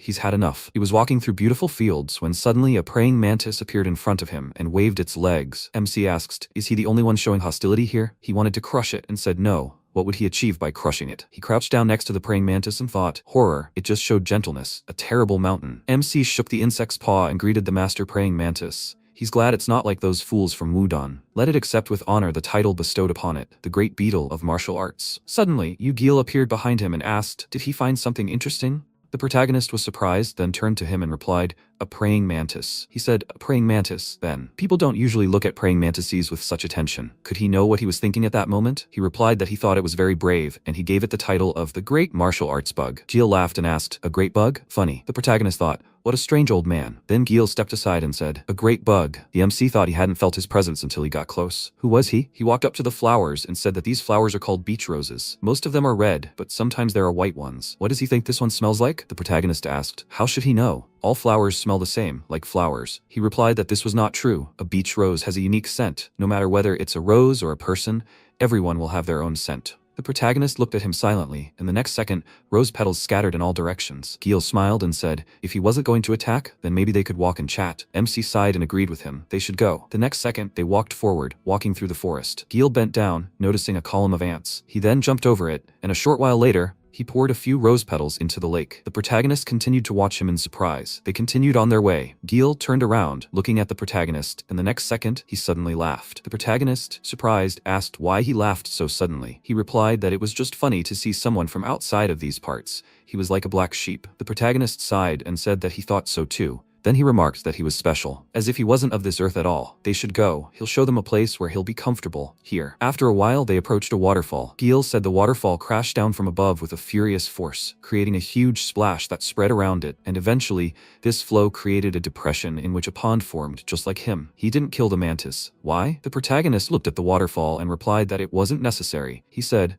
I understand. Apparently, this bug had more right to life than the head of the Jaegel clan. The protagonist looked at him silently, then confirmed it. This man was far worse than the mantis. The old man laughed, then added, yes, Pio was capricious and knew the power of words more than anyone. Moreover, he hypocritically believed he could dispense justice. He dealt with him easily, but it would have been difficult for him. It would have resulted in a confrontation between the Wudang and Jaegel clans, and no matter how well it ends, the protagonist looked at him and said he understood. He asked if he had seen the Tai Chi symbol before. The protagonist confirmed it. Yes, it's black and white. He replied, okay, the story will be shorter. So, if the mantis killing its prey is the dark side, then we can say that the moment of its satiety and, therefore, its survival is the light side. And if we follow the same logic, its killing of Pio is darkness, and preserving the lives and warriors of the Jaegel clan is light. This balances Tai Chi. Killing without saving lives will color Tai Chi black, which is the dark path. If anyone dares to kill even one mantis in his path, he will bear his blade, for this is the essence of fate and their arts. Killing a person who disturbs the peace is the philosophy of the Wudang clan. Pio showed him how powerful words could be, making it difficult for the Wudang clan to eliminate him, a murder that could result in thousands of casualties, and then he would become the one who disturbs the peace, and this is the bright path. MC thought for a moment, and then Gil asked how his masters were doing. The protagonist's eyes widened in surprise, and he wondered if he knew who he was. He replied that he hadn't seen them since he came into the world. Gil smiled and remarked that he was special to them. The poisonous demon hadn't killed for about 12 years. He had forced him to change. Wasn't that surprising? The protagonist wondered in surprise. How did he know all this? How far did his vision extend? And then Gil added that for his masters, he was their disciple. A Tai Chi incarnate. One kills, another brings back to life, and he is the only one who survived. He was simply fighting for a place in the sun, but for them, the fact that he is alive is something special. If you think narrowly, you could say the poisonous demon lost to his brother, but if you take a broader view, you'll see how he brought his mentor back into the flow. He understands what Tai Chi and flow mean, right? The protagonist confirmed it. He understood everything. Flow isn't about uprooting every rose. Flow is life and death. Everything is flow. Everything is born from it. When natural elements circulate within the flow, without causing any disturbance, it's called harmony. This is what flow exists for. Ultimately, flow, Tai Chi, and harmony are one, and the path leads to the realization of this fact. At that moment, MC thought a powerful energy gathering in his chest. Afterward, he opened his eyes, and Gil said he hoped he would remember Tai Chi from time to time. It was his gift to him and his request. In response, the protagonist bowed and thanked him. He replied that he had met him, and that it was the same as having visited the Wudang clan. After a while, the MC was quickly heading forward through the forest, jumping from branch to branch. Shortly before, he had bowed, thanking the master. In response, he smiled and said that it was nice to meet him, Sohan, and that he hoped they would meet again. The protagonist reciprocated. In the present, he continued on his way, thinking, flowers are flowers, wine is wine, and Wudang is Wudang. He jumped onto a branch and then flew on. At that moment, several shadows appeared behind him. He turned his gaze back, seeing a group of the Wildwood Squad. He wondered, the Wildwood Squad? Those from the Green Forest organization? Had they come for revenge? The next second, the warriors threw throwing knives at him, and he thought that if he started fighting them in a crowded place, it would be impossible to avoid innocent casualties. He needed to lead them to a quieter place. After that, he charged forward with even greater speed, while angry gazes watched him from the darkness. He glanced back periodically, but continued forward without stopping. A squad of wildwood vipers, a squad of wildwood wolves, and a squad of wildwood tigers were chasing him. He turned around once again and thought, these idiots trying to surround him. He frowned and asked, is this also Tai Chi? Where's the flow and harmony in that? Then one of the warriors shouted at him to stop. Several squad members appeared in front of the protagonist and threw spears at him. The protagonist jumped from one weapon to another, leaped onto a branch, and turned around. The squad members looked at him in surprise. They were shouting, there, they can't let him go. The protagonist continued on his way, and at one point, he leaped onto the edge of a steep cliff. Wildwood troops were approaching him from behind. He reached for his weapon and, holding it out in front of him, said, funny, there's not even a hint of balance here. The next second, the warriors threw their spears at him, but the protagonist easily deflected their weapons, swinging his sword. The others looked at him in bewilderment, and he said, "Leader of the Green Forest, he must show himself." A deafening sound echoed through the space, and the squad members covered their ears and cried out in pain. A few moments later, they drew their swords and ran forward, shouting, "Attack!" MC said he chose to send them to their deaths instead of personally resolving their differences. The next second, he appeared behind the crowd with lightning speed, cutting down everyone who stood in his way. The others watched in bewilderment, while the protagonist continued his fierce battle. One of the squad members raised his sword in front of him and shouted, "Not one step back. They must fight to the last drop of blood." The protagonist continued to attack everyone with his slashing attacks, and one of the squad members, caught in this attack, shouted, "Damn." The MC spun around, cutting down everyone standing near him. He thought, if killing them is darkness, does that mean his survival and returning home will be light? The Green Forest, sowing chaos in the surrounding area, is darkness. Therefore, it will be light if he gets rid of them. If he misinterpreted the wisdom of the Holy Sword, well, then impenetrable darkness will fall upon them, a burden he is willing to bear if children are no longer kidnapped and kept in cages. At this moment, the leader of the Green Forest sat on his throne, arms folded, watching the events unfold. He thought, not bad, but even someone like him can't fight forever. He made a sign with his fingers, and the squad members, growing even more enraged, moved toward the protagonist. He, in turn, continued his attacks, moving forward. At one point, a net was flying at him from above. He unleashed several slashing attacks, shredding the net into tiny pieces. The warriors drew even closer, but the protagonist easily dodged their attacks and then unleashed a powerful attack of his own, cutting through several more of the attackers standing in front. He commanded them to die, then added several more of his own attacks, directing them in several directions, striking a large number of the attackers. At one point, the squad members began to mutter among themselves, wondering how they could stop him. They were no match for him. Yes, only a head could handle him. That's right, Chief. This is his opponent. At that moment, the chief of the Green Forest silently looked at the protagonist, their gazes locked, and then the protagonist sat down on a rock. He sighed, and at that moment, Gil appeared before him, calling out to him and asking if perhaps he should just run away. Didn't he think he'd had enough deaths for today? Would he be able to handle this burden? The protagonist merely frowned in response. The members of the Wildwood squad ran forward, shouting, "Get out of the way." They stopped near the protagonist, and one of them called out to him. The next second, MC thrust his sword into the ground and, approaching Gil, declared that he had no choice but to kill them all. With these words, he drew the blades from behind his back, and Gil remarked that this was a shame. After this, the protagonist swung his weapon, directing a slashing attack forward. A powerful explosion occurred, and the protagonist charged forward, continuing to hack at his opponents. Behind him, bodies and barely living squad members, screaming in pain, were left.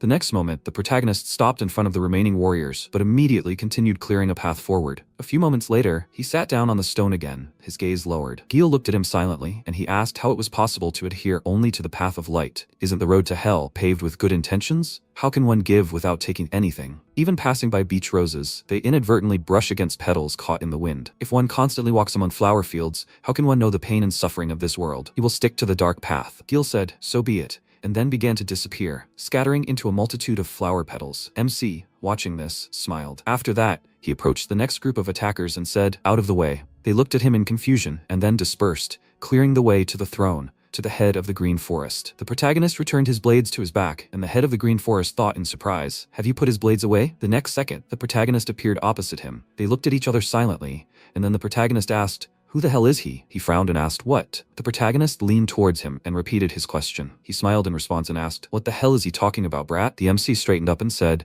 "Even by the wildest estimates, he's not worth his attention, so he should explain to him why the hell he decided to attack him. Does he think he can defeat him with numbers?" In response, the Green Forest leader grabbed his spear and shouted at him to shut up. He swung his weapon, but the protagonist easily stopped it by concentrating energy in his hand. He then knocked the spear out of the attacker's hands, and he thought his strength was several times greater than his. The protagonist grabbed him by the clothes and then punched him in the face before adding another blow. His opponent only laughed. Then the protagonist added a final blow, piercing the Green Forest leader's head. After that, he threw the body to the ground. The squad members watched him silently. After that, the protagonist sat on the throne, crossed his legs, and said they were heading to Chang'an. "Come on," they replied. "Yes, sir." At that moment, the frantic demon approached the body of the head of the Green Forest. He thought, this guy is something else. The twins did a great job. He has a piece of the poisonous demon and a piece of the healer, a unique specimen. He smiled and thought it was interesting. After that, he followed the rest of the squad. After a while, MC waved his fan, spreading the poison. The squad members lay unconscious on the ground. He estimated that there were about 30 left of those who were unable to cleanse their bodies. He got rid of them. After that, he drew his sword and walked forward. He noticed one of the warriors and thought that he had lasted longer than the others. Was it because of his internal energy, or because he was located further away? Judging by his appearance, he was a mid-level commander. He then thrust his sword forward and used it to pull back the warrior's cloak. He noticed a letter there, picked it up, and began to read. It said the rally point would be the main road between the demonic leagues of Gale and Shanyang. If Sohan was accompanied by his subordinates, they should kill them first. If they lost him,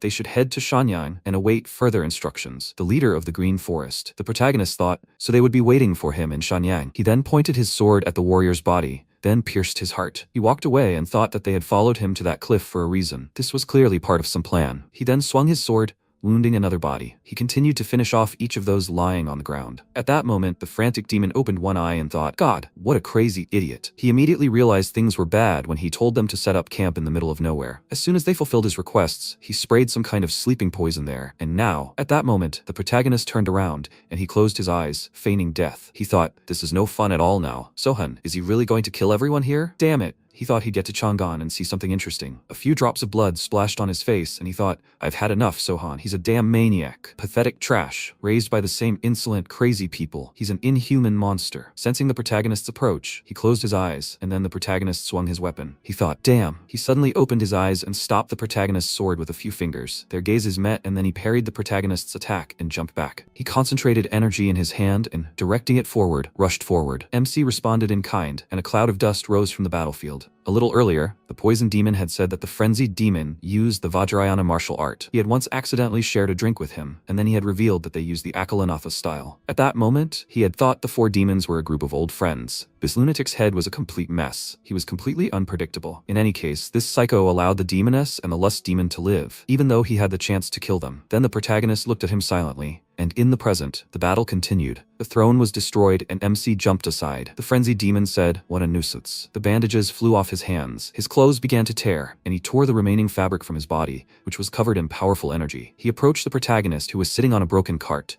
He asked, what is he doing? It won't work on him. After that, the protagonist sighed and sat up. His clothes were damaged, and the demon thought, nice scars. He smiled and said, beautiful. After that, the protagonist grabbed the remaining clothes and, frowning, pulled them off. Looking at his opponent, he asked, is he a furious demon? In response, he asked, where are his manners, Sohan? He thought he had finally met a worthy successor. But what about him? The next second, he aimed an attack with his hand, but the protagonist put both hands in front of him, blocking his attack, and the demon finished his sentence. Stupid. Hey kid, that's enough already. He shouldn't hide his true power from him. He killed 2 demons, and that takes strength. He understands that his essence is to constantly lie to people, but still. MC spoke as his master said. He asked, did they mention him? He replied, sometimes. He then grabbed the blades behind his back and launched a slashing attack. His opponent concentrated energy in his hands, creating clouds of dust around him. The protagonist flew through the curtain, delivering several blows, the demon parrying his attacks and delivering his own. At one point, the protagonist leaped upward and used true moonlight. The demon inhaled deeply and concentrated energy in his hands again, directing his attacks forward, parrying all of the opponent's attacks. He smiled and asked, is that all? The protagonist remained silent, and then he put the blade behind his back. The frantic demon asked what he was doing. MC thought he had a tremendous amount of internal energy, but his speed was no match for the lust demon. Using speed, he thought he could exhaust him, but using healing, perhaps. His opponent's question pulled him from his thoughts. He asked, did he fall asleep there? Hey, sleepyhead. The protagonist looked at him and asked what he said. He asked in response, why is he so surprised? His name is Sleepyhead, right? The protagonist's eyes lit up with rage. He asked how he knew this. He laughed and said, finally, he is leading the true creation of his masters, that murderous gaze. The protagonist asked, creation? He confirmed it. All those experiments, torture, and efforts were directed towards creating him, an immortal body, the embodiment of an impossible dream. The protagonist thought he knew they wanted to create an immortal body, but he didn't think it had a name. And what does his nickname have to do with this experiment? After that, the furious demon grinned and asked, immortality is impossible. Does he agree? He couldn't help but laugh when he heard this, but he thought he should test it out. He concentrated the energy in his hand and offered to see what would happen if he were torn apart. He charged and shouted, will he live? The protagonist dodged several times, and his opponent's attacks crashed into the ground. Then he leaped onto a pile of broken planks and said, brother, furious demon, it seems he can't keep up with him. Or is this just a warm-up? He frowned and grinned in response. The demon asked, does he really think so? At that very moment, he appeared right next to the protagonist and attacked in front of him. He managed to dodge to the side. Then came another punch. The protagonist dodged again. He delivered another attack, but at that moment, the protagonist raised his weapon. A powerful explosion occurred. A hole appeared in the ground. They jumped on either side of the resulting hole, and MC flexed his shoulder. The frenzied demon thought in surprise. Did he hold out? He'll see how long he lasts. After that, They rushed into battle again. They concentrated energy in their hands and tried to land as many blows on their opponent as possible. At one point, the frenzied demon slipped back from the force of the blow, and the protagonist waved his hand and declared that he was quite strong. His opponent shouted indignantly, "Insolent idiot." He launched several attacks forward at once, and the protagonist, dodging them, thought, he is definitely the strongest of the four. He's probably even stronger than all the other demons combined. After that, he said, "Mr. Raging Demon." He barely noticed him. His face was so ordinary. If he had a face like that, he was crazy too. He continued to dodge the attacks and at the same time continued his speech. He told him not to take his words to heart. He wasn't saying all this out of malice. The raging demon indignantly shouted at him to shut up already. He tried to attack him with his hand again, but MC easily ducked, dodging it, and asked, "But why the green forest? What was he planning?" And dressed up as a bandit too. He reached for his weapon and then sent a slashing attack forward. The demon flipped in the air, dodging it, and then several more attacks flew at him, which he dodged, jumping from side to side. He thought, no matter how he landed, several more attacks followed. He clenched his teeth, concentrating his energy in front of himself, and deflected everything that flew at him. The protagonist placed the blade behind his back and asked, "Is that why they call him Furious? Because he jumps around so wildly?" He thanks him for the introduction, sir. In response, he said, "Sohan, he shouldn't go too far. If he wants to live, he needs to watch his mouth, otherwise he will tear him in half." He replied, "Sir Demon, he shouldn't be offended by him, because he speaks the truth. Besides, his face makes it extremely difficult for him to perceive these threats." In response, the demon removed his mask and, frowning, said, "Enough is enough." Before he could finish, the protagonist exclaimed, "What a nightmare. What a face." He indignantly said, "What a bastard." He charged and shouted that he would tear him to pieces. MC also charged, and their battle continued. A few moments later, they leaped apart again. The demon said he should have shut up. He replied that he hadn't said anything. Maybe those were just voices in his head? He bowed and apologized. He shouldn't have made fun of the fool. In response, the demon placed his hand on his forehead and asked why the hell he was acting like this. Didn't his masters raise him at all? He loves bright battles, blood, meat, and all that, where the enemy will be equal to him in strength, and not all this. He could just... The next second, he looked ahead in surprise and thought, what the hell? Then the protagonist turned around and asked, was he talking about something? Hey, he's asking him. Mr. Furious Demon, he should answer when asked a question. The Furious Demon's face contorted with anger. He exclaimed, he's completely lost his mind. The protagonist walked closer and said, no, seriously. He asked, what? The MC asked.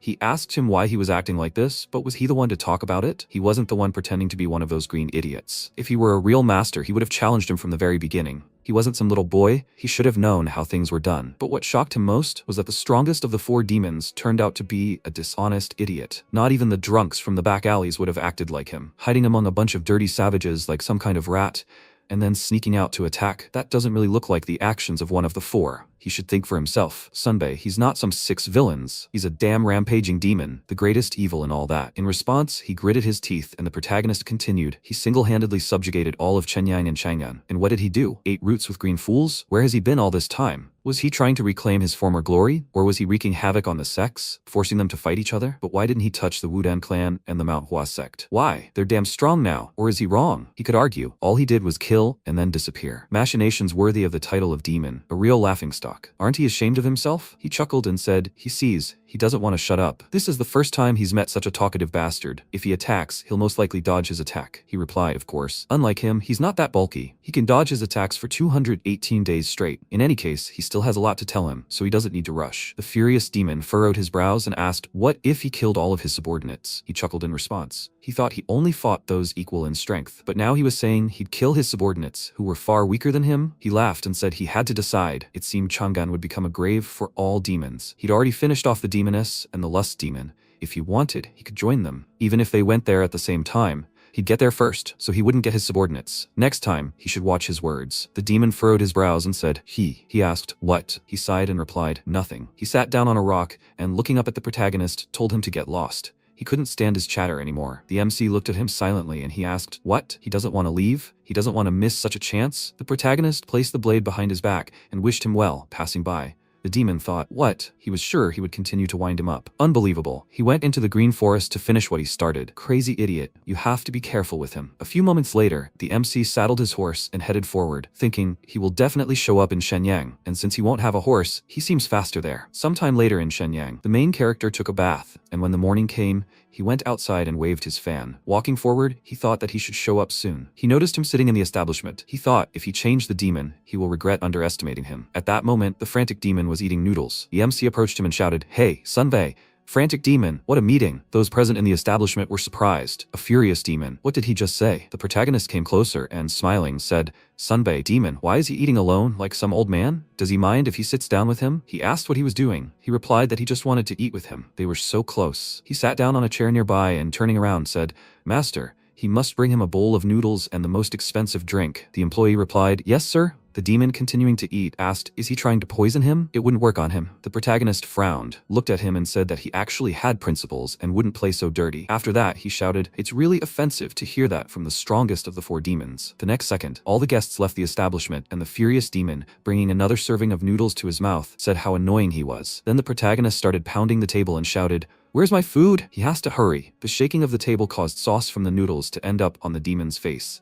The protagonist turned around and apologized. The demon wiped his face and said, Okay, that's it. They should eat and fight. The MC pounded the table a few more times and exclaimed, Yes! They'll fight right after the meal. Like real men. Right in the tavern. It's a cozy place, by the way. The demon looked at his ruined clothes, then frowning, turned his gaze to the protagonist. He said how clumsy he was. Should he order another plate? He was so sorry. At that moment, a worker approached them, placed a plate on the table, and said, His noodles and baiju. The protagonist asked, Baiju? That would do. After that, he began to eat. The demon, despite him, thought, He's just arrived. He's had time to wash up and sleep. Would he be able to defeat him in this state? Unlike him, he hadn't yet recovered. The next second, the protagonist downed the drink, then slammed the glass on the table, saying, Hey, stop looking at him. He's ruining my appetite. The demon got angry and thought, You little bastard. He pointed his hand at him, concentrating his energy. The force of the blow sent tables and chairs flying in all directions, and then 2 holes appeared on the attacker's arm. The MC pointed his chopsticks at him and, after chewing some noodles, said, He's actually trying to eat here, and he's starting a fight. The demon got angry and told him to follow him. He asked where. He replied, To his grave. The protagonist said, Well, he has to lead him. After that, the frenzied demon left the establishment, and the protagonist, following him, thought, After this, rumors about the frenzied one in Shenyang must spread throughout the country. Now we need to wait for reinforcements. He looked to the side in surprise, noticing that the demon had quickly run forward. He followed him. They were moving along the roof, and the demon thought, Sohan, does he seriously think he hasn't figured out his plan? He won't succeed. He won't allow it. Then he turned around and was surprised, wondering where he had gone. Jumping onto another roof, he thought, Who cares? It's better for him. He'll use this time to recover. After a while, he lay down on the bed and, putting his hand to his forehead, thought that he could finally sleep. Because of that annoying mosquito, he hadn't slept for about 2 days. After a while, he closed one eye and, hearing a knock on the door, asked, Who's there? The knock was repeated. The demon sat up in bed and said, Who the hell did they bring? Who's there? He had to answer. A voice behind the door offered him a drink. He thought, judging by the voice, it wasn't Sohan. Who was it? It said that first he should introduce himself, and then he would think about whether to drink with him or not. The voice answered, It's him, sir. He thought in surprise. Sir? He asked. Sohan. Is it him again? Now he's changing his voice to provoke him? He answered, Oh no, he's been caught. He's so smart, sir. The demon sat down on the bed and told him to stop flattering, to leave him alone. The protagonist called him. He asked, What? The protagonist offered him a drink, and he said irritably, How annoying is he? Was he kidding me? He asked. Is he kidding? He simply wanted to say that all his subordinates had already arrived from Shangan to meet him. There were about 100 warriors there, and they were all dying to have a drink with him. He tried to calm them down, but they insisted on him leaving. The frantic demon approached the window and, opening it slightly, thought, Are they already here? When did they manage to do it?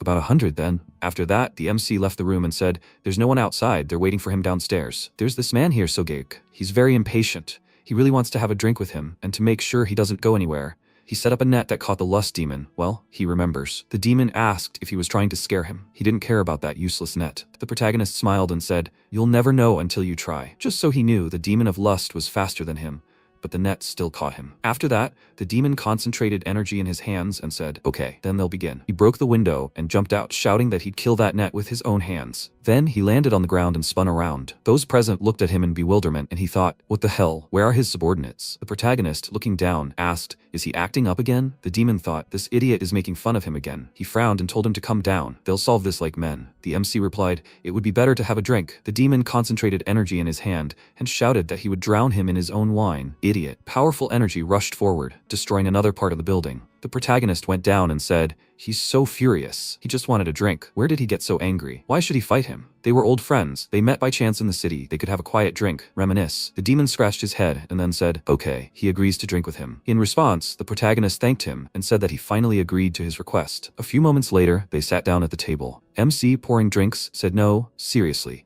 Drinking with him is a real challenge. The demon, raising the glass to his mouth, said that the poison would not work on him, so he shouldn't even think about doing something like that. He indignantly asked the protagonist, how much longer can this go on? He's ruining everything again. After that, the demon drank his portion and put the glass on the table, saying, Sohan, stop torturing him already. The protagonist asked, torturing? He didn't expect to hear such words from him. If this was torment, then what should he call what he did in the past? He sighed and thought, perhaps he was right. Then laughter was heard. Hassan looked at Sogyuk and said, it seems he's overtaken him. He replied, Mr. Lim, after all, he left much earlier than him. He turned and asked, hasn't anyone ever said he was faster in his preparations, huh, Mr. Go? Then they bowed, approaching the protagonist. Hassan said, Mr. Jin, Hassan, arrived at his request. The first, by the way. Sogyuk said, Mr. Jin, he asks you to forgive him for his delay. The protagonist smiled and said that he was glad to see them. Guys, they should sit down. They agreed and then took their seats. Sogyuk said so, but his speed was still faster. He replied, okay, as he says. He asked, as he says. Then another group of people entered the room. The leader of the North Wind Wolf swordsman bowed and shouted, Sir, they apologize for being late. The protagonist looked at them and said it had been a long time. Another group of people entered after him, bowed, and said they were glad to see him in good health. The protagonist also ordered them to sit down. The demon frowned and wondered if they were all martial artists and had come here at Sohan's call. The next second, Seol entered the room. She folded her arms across her chest and, looking at the protagonist, said, Sir, she's glad to see him. He looks great. The air here does him good, doesn't it? He looked at her and after greeting her, told her to sit down. The frenzied demon looked at her and thought he didn't know who she was, but she emanated a powerful aura. The next second, the protagonist poured another round of alcohol and said, Furious demon, he shouldn't have messed with them. The demon felt the furious gazes of those present, then grinned and said, He's done it again, Sohan. He concentrated energy in his body and said, well, since everyone's here, it's time to start the party. He'll bury them all here. Then the protagonist told him to wait. If this battle turns out to be the last for one of them, shouldn't they have a drink first? The demon rose from his seat, then taking the glass in his hands, looked at those present and, smiling, told them to join in, as this will be their last. The next second, the protagonist also rose to his feet and ordered the others to fill their cups. Everyone had their cups ready. The MC, looking at the demon, said, Furious demon, they drink to his health. He thought he could definitely mow down half of them, but those eyes, they were completely devoted to Sohan. He remembered the protagonist's words and thought, I see. He was wasting his time, Sohan. He envies him. The next second, he laughed loudly and smiled. They are true warriors. He, the furious demon, acknowledged their courage. The protagonist asked, their courage? Very well. They are ready to die for their ideals and for their courage. Then he raised his cup, and the others shouted, Courage! Everyone drank their drinks and then clutched their cups in their hands, shattering them into tiny pieces. After this, the demon stepped outside and, concentrating his energy in his hands, ordered the protagonists to leave. He turned around and noticed that warriors had already surrounded him on all sides. He asked, Kids, are they sure they can handle this? The next second, the protagonist's voice was heard from within the building, ordering them to make way. This would be a battle of leaders. The others bowed and shouted, Yes, sir! They dispersed. And the frantic demon wondered, even these incompetent ones listened to Sohan? MC said, they mustn't lose. After all, he hadn't sent just for them. The enemy is very strong, so this fight might be a bit longer than usual. Hassan said, I understand. The protagonist turned and added that whoever survives will become the scapegoat for the orthodox factions, and he wants the light factions to unleash all their might on them after this battle. His subordinates responded, Yes, sir. Then he stepped outside, their gazes locked, and the demon and the protagonist charged at lightning speed, engaging in hand-to-hand combat. The demon, dodging, wondered if he'd been dodging him all this time, and now he was going to fight him hand-to-hand. He swung his arm and thought, well, he'd asked for it. The blows from the hands flew in all directions, and the resulting wind from the powerful attacks destroyed the windows of nearby buildings. Those present watched, perplexed. At one point, the MC jumped back, revealing the furious glares of his subordinates through a cloud of smoke. Then, the protagonist launched several attacks forward, and the demon concentrated his energy in front of him and launched several attacks, repelling the enemy's attack. The protagonist then lunged at him, weapon outstretched. The demon grabbed his sword with his hands, and at that moment, Sol wrapped a whip around his neck, tightening it. He rose off the ground, holding onto the protagonist's blades, and then kicked him in the stomach, throwing him back. After that, he grabbed the whip wrapped around his neck. He flew forward and, pointing his hand at Seol, shouted, She must be a witch's apprentice, right? She looked at him in surprise, but at that moment, the attack cut her whip. MC jumped up, directing several more slashing swings. He frowned, and then directed a powerful attack. The demon flew back, destroying the roof of the building. Seol looked at the protagonist with alarm and asked, Mr. Jin, is he okay? He confirmed this. At this rate, he would sooner or later fall at their hands.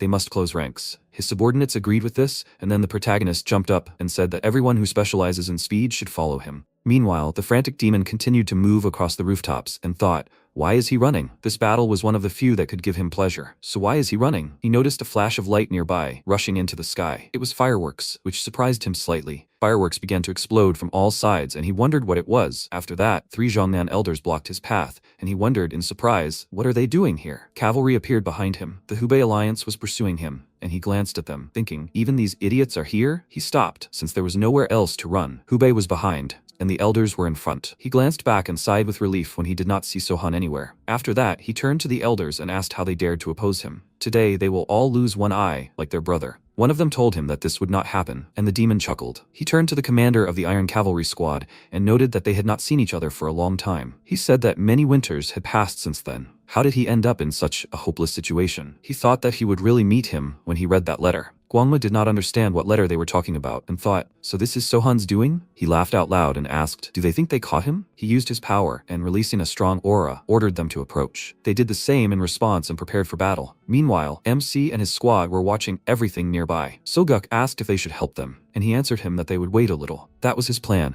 After that, the fight began, and the man asked, is he fighting there knowing that they are nearby? He answered him that he just wants to show them that he really is strong. Soon the battle was over, and there were dilapidated buildings and dead warriors all around. Only the frantic demon remained on his feet. He had received many wounds, and the swords of his opponents were still sticking out of his body. But despite all this, he stood and smiled. He looked at the warriors he had killed and noticed that the commander of the Iron Cavalry unit was still alive. He approached him and said that his face showed as if he hadn't expected such an outcome. He replied that he couldn't even imagine it because there were so many of them. After all, Jianghu is a place where it is impossible to predict your future. The demon laughed and noted that he was absolutely right, and the man also grinned. He told him to finish what he started, and he replied that he had no right to tell him what to do. The commander was very surprised and, seeing him leave, excitedly asked him to kill him, and he told him to return to the alliance if he survived. Soon they would have to fight the cult of the heavenly demon. The man leaned on his sword to get up and ordered him to stop. If he didn't want to kill him, then let him stop so he could kill him himself. The demon refused and said that he was too tired. He wanted to sleep. His words really angered him, and he shouted, "Are you serious? Let him finish what he started right now." But the furious demon ignored him and left. Night fell. He was sitting by the river and washing the blood off himself. Then he felt fog approaching him from the forest. Realizing who it was, he sighed heavily and said that in his entire life, he had never met anyone as vile as him. After that, he fell asleep and collapsed, and Sohan came out of the forest and said with a smile that if he was tired, then he should sleep. He soon woke up. As soon as he opened his eyes, he immediately jumped to his feet and froze. Seeing Sohan sitting nearby by the fire, he frowned and asked why he didn't kill him.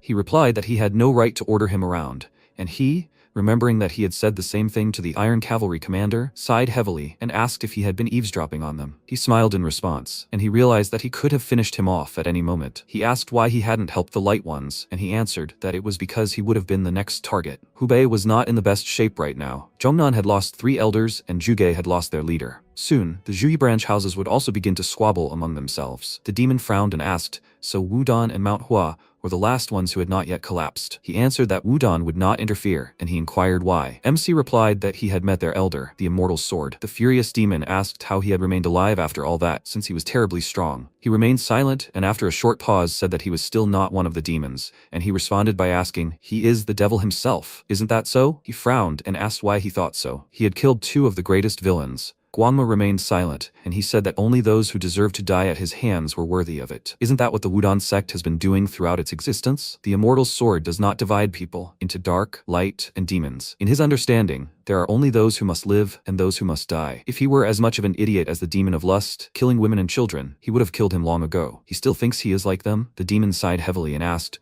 so that only leaves Manhwa, right? He answered him that he didn't know. He hadn't met them yet. Then he decided to ask differently. Why did he spare his life? Sohan began to get tired of all this and said that now his task was to answer all his questions. Let him remember what situation he's in now. He responded with anger and asked, does he think he's afraid of dying? If he's so confident, they can settle this here and now. But let him keep in mind that he'll be taking at least one of his arms with him. He responded by telling him to try, and he looked at him in surprise, not expecting such words. He became very angry and was about to attack him, but realized that he couldn't use his internal energy. MC stood up and told him to calm down already. Does he know what will happen if he wants to kill him? He'll strip him naked and throw him at the gates of an orthodox sect, and not at a top sect like Wudan or Manhwa, but at some third-rate one like the Hao clan or a martial arts academy. He'll become much more influential if everyone thinks they killed the great, rampaging demon. He smirked and asked what he thought about it. He gritted his teeth in displeasure and thought he was being too impudent, after which MC approached him and said that if he didn't want this outcome, then he should take care of his life. He might say out loud after his death that he ended his life himself out of fear of falling into his hands. Which, by the way, is almost true. The demon said that it was all a lie, and he smiled, noting that even if so, he couldn't refute it, because the dead don't speak, so he should keep that in mind and act accordingly. Guangma clenched his fist and thought that he knew all his weaknesses. How did he do it? Was he really going to lose to him? No, he already lost to him. Sohan, meanwhile, was watching the river flow, and at one point, the demon asked what he wanted to know. He asked him to tell him about the heavenly demon cult, and he said that it was an organization made up of fanatics who worshipped a certain man who was previously known as the Absolute Ruler. The people of this cult follow a leader who supposedly preaches the teachings of the Absolute Ruler. As far as he knew, they had already changed 8 leaders. MC noted that if they decided to restore strength in Jianghu, it means they were able to learn a lesson from the past. Are they strong? He answered him that he did not know, and he inquired what he would do if a war with the cult began. Will he watch from the sidelines? He answered him with a smirk. That time would tell. And he said that he wanted him to be in the vanguard. Guangma was a little angered by this, and Sohan turned to him, saying that if a conflict arises between the cult, the forces of the southern Yangtze River, and the 10 strongest masters of Jianghu, he wants him to lead the vanguard forces. He asked why he would do that, and he said that he would have to die there. Guangma responded that he would decide where to die, and MC gave him a threatening look, asking who gave him the right to do that. The demon remained silent, and he said that here he would renounce his name, and he would help him with this. He would use his abilities to spread rumors of his death. His masks, by the way, would come in handy. With them, he would be able to disappear among his subordinates, and the world knows him as the head of the unorthodox factions Chenyang and Chang'an. Everyone knows who he is, his character, temperament, his penchant for violence, and his cunning. Even if he were attacked, few would expect someone on the level of a furious demon among his subordinates. He smiled and asked, "Won't it be fun? They are together against the whole world." Guangma looked at him in surprise, not even knowing how to respond to this, and he said that he had enemies everywhere, mainly because he followed the dark path. Therefore, if he joined him, he would be able to meet many masters from Jianghu and fight them without sparing himself. Of course, sooner or later he will die, but he will do it properly, like a true demon. His words greatly surprised Guangma, and he asked, did he want to tame him or something? Sohan stared at him in shock. A sudden flash of anger overcame him, and he walked up to him, shouting that otherwise he would finish him off right there. This change in mood made the demon nervous, after which Sohan muttered that this would be no fun. It would be better for him to accept his offer after all. Guangma thought he was completely crazy, after which he looked into his eyes and thought. Realizing that everything was not so bad, he sighed heavily and asked what about the antidote. MC smiled and told him that he would give it to him when the time came. He needed to change his nickname, and since he had given him a new life, he would give him a name. From now on his name will be Ilsing. He frowned, noting that it sounded quite promising, and explained to him that it meant he had his last chance to live a normal life. A new day had dawned. Gusa was working in the tavern as usual and decided to pester a newcomer. He called out to him with displeasure and asked, does working here make him some kind of buffoon? The furious demon, Ilsing, remained silent, and he asked with displeasure, are you mute or something? He remained silent again, and Gusa decided not to tolerate such treatment, rolled up his sleeves prepared for a fight, and said that even if he had to take a few blows from the leader, he would still teach him some manners. Ilsing noticed his tattoo and asked, heaven and earth? Gusa noticed that he had finally spoken, but he shouldn't care what it said. And why did he even notice his tattoo? He asked, does he think he's worthy of heaven? The man got angry and, throwing a rag on the table, ordered him to wipe everything up. He may have been demoted, but he still outranked him. Ilsing asked if he was really demoted. His question made him very angry, and extending 2 fingers to his eyes, ordered him to show him some respect. He barely restrained himself from poking him in the eyes and said that he was lucky to be so patient. Otherwise, he would have had to stain everything with blood. In fact, he was scared of him, because the demon hadn't blinked once during this entire time. He nervously looked away and asked what his name was. The demon answered that he had given him the name Ilsing, and he asked, what was his name before that? He had so much arrogance, although his face was like that of an ordinary idiot. Ilsing sighed heavily and asked, what's his name? Gusa was hesitant to tell him his name, and when he saw his eerie gaze, he became frightened and introduced himself, saying that he was Sohan's subordinate. He had been Gusa before, but after certain events, his name meant close to death. He suddenly realized that if you put their names together, you get walking on a razor's edge, and pointed his finger at him, exclaiming that Sohan almost killed him. This meant he was very strong. Ilseng looked at his finger with displeasure, and he, noticing this, became very frightened and pretended to wipe something on the table, and the demon of course understood this. He thought that his mouth was bigger than his fear. Usually people like him don't live long, but something allowed him to hold on until now. What does walking on a razor's edge mean? Did that idiot Sohan really make him his partner, just to sound nice? He sighed heavily and thought that there was no point in being angry anymore. He asked if there was anything to drink, and Gusa looked at him with displeasure and started to mutter something. But again, noticing his frightening appearance, he fell silent mid-sentence. He became nervous and said that his question was inappropriate. After all, this is a tavern. Of course there is alcohol here. After that, he ran into the storage room and some time passed. They had already managed to drink several glasses, and Gusa began to tell him stories quite energetically. He said that he blocked the path of the demon of lust and said that he would avenge the grandmother who lived next door. And the demon immediately froze, just for a second, but he stopped, after which he began to run away again. And then he finished him off, saying that this grandmother had recently turned 80 years old. Hearing these words, he stopped running, slowly turned around and looked at him as if he wanted to skin him 10 times. Then he realized that it was his phrase that had caught the elusive demon of lust. He, Gusa, had snapped the trap set by Changon's net. Ilseng chuckled, which surprised the man, and then he burst out laughing. He said with a satisfied smile that the part about the 80-year-old grandmother was very funny. Absolutely everyone laughs at this story. A crash was heard. Ilseng fell out of his chair laughing and thought that Saikma was so obsessed with young beauties, but died because of the mention of an 80-year-old woman. He has such a sad ending. He continued laughing, and Gusa became nervous, thinking that he had definitely gone crazy, and his eyes were very strange. At that moment, a man entered the tavern and gave them a message from Sohan inviting him to the hot springs. Gusa was very happy, and the man said that he was not inviting him. Time passed. MC was sitting in hot water and waiting for his guest. When he heard him enter the water, he opened his eyes and asked how his wounds were. He answered that they had healed recently, and he noted that he had so many scars. Ilseng sat down nearby and asked, "He's pretty self-confident, right?" He didn't understand what he was talking about and asked, "Did he really give him poison?" His body recovered quickly. He smiled and noted that he was so straightforward.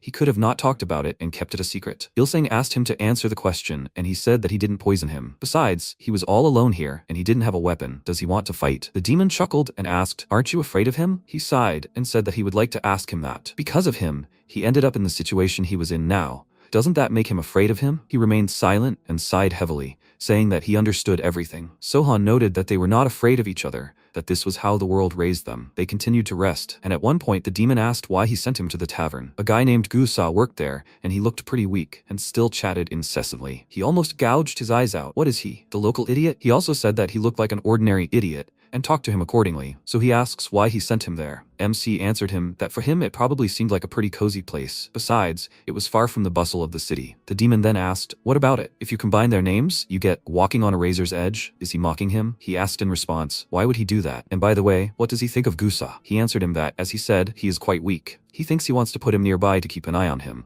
And he's generally prone to blabber, so it's no wonder he was demoted. Sohan said that looks can be deceiving, and he asked if he was implying that he's a master. He confirmed this and added that, to be honest, he's not particularly strong. His skill is only enough to keep him from dying, and his talkative tongue becomes truly uncontrollable when he's scared. The demon, perplexed, asked, "Is this what martial arts masters are these days?" He said that despite this, he still dared to come to him to report the lust demon's disciple. Ilseng smiled and said that he bragged to him about being rewarded. So, he got a reward for this? MC told him that wasn't quite true. When they set a net to catch the demon, he instructed him to throw a spear at it at the right moment to make it change direction, after which it was necessary to hide and not show itself. However, he got carried away and started throwing spears at the demon, and then a few words flew out of his mouth. In this way, he was able to attract his attention and buy them some time. Thanks to him, he was able to catch up with that idiot. Ilseng smirked and noted that this meant he wasn't lying. Sohan said that at that moment he was part of the unorthodox faction. He will never forget the expression on the warriors' faces the moment he killed the demon. Everyone wanted him dead. Not just him. Even by their moral compass, Saikma didn't deserve to live, and the skill of these warriors didn't stop their bloodlust. At that moment, they were the unorthodox faction he always represented. The frantic demon was slightly surprised by his words and asked, "What does he mean to say?" That's exactly where they differed from him. He answered that he could take these words as he wished, but he got the gist. Now let him listen to what he really wanted to tell him. Someone wants to meet him, and they are also from the dark side. He wants to unite all the dark factions in Shanxi, but they say they are too busy fighting the light side. In response to his proposal, they decided to meet with him. Ilseng asked if it was Hanzong. He confirmed it and said that they clearly wanted to appear the strongest in Shanxi. The meeting was just a formality. It was obvious that they were plotting an assassination. They said that the number of people in the retinue should not exceed 10. Ilseng smirked and said that he wouldn't be surprised if those idiots brought their entire clan there. Those scum from the dark factions have one brain among them. Traps, poisons, hidden weapons. He thinks a full set will be waiting for them when they arrive at the meeting place. But they are so pathetic. Do they seriously think he won't reveal their plan? MC said with a smile that they are sure that he will come to the meeting, knowing that it is a trap. The demon remarked with a smirk that this is quite interesting, and he said that there is something else interesting. They will bring with them much more than 10 warriors. The demon was surprised, guessing what he wanted to do,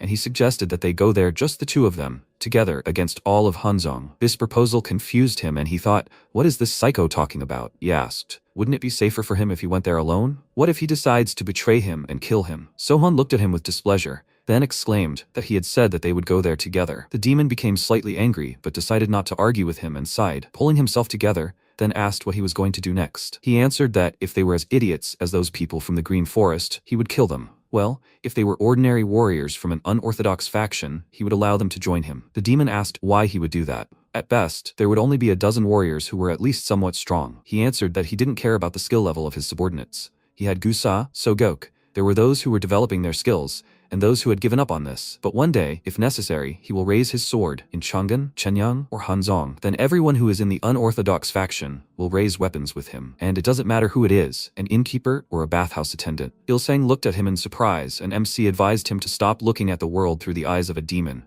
It is a losing proposition. He knows it himself. He is not forcing him to be part of the dark faction or his subordinate. Let him become someone who deserves the name Ilsang and look at the world through that person's eyes. He thought about this and told him to see true men in the warriors of Hanzong. If he sees any machinations, then let him destroy them. If he finds those who deserve death, then let him kill them. And if he gets tired of this life and decides to become a berserk demon again, then he can safely leave. He asked, so he will allow him to do this? Sohan smiled and asked in response, does he think he has the resources to restrain him? Ilseng closed his eyes and said that he was terribly strange, and he replied that he knew it. After that, the man got out of the water and headed for the exit, telling him to let him know on his way to the meeting. They set off there very soon. They walked along the river and Ilseng said that they were almost there, so they should hurry. But MC didn't pay attention to it at all and said that the water here was so clear and azure. Can he swim? He answered him that he had fought about 100 times in the mountains and about 50 underwater. Moreover, many of his battles took place in thick fog, where you couldn't even see your own nose, and sometimes this fog consisted of toxic fumes, so he can swim very well. Sohan stopped and looked at him displeasedly,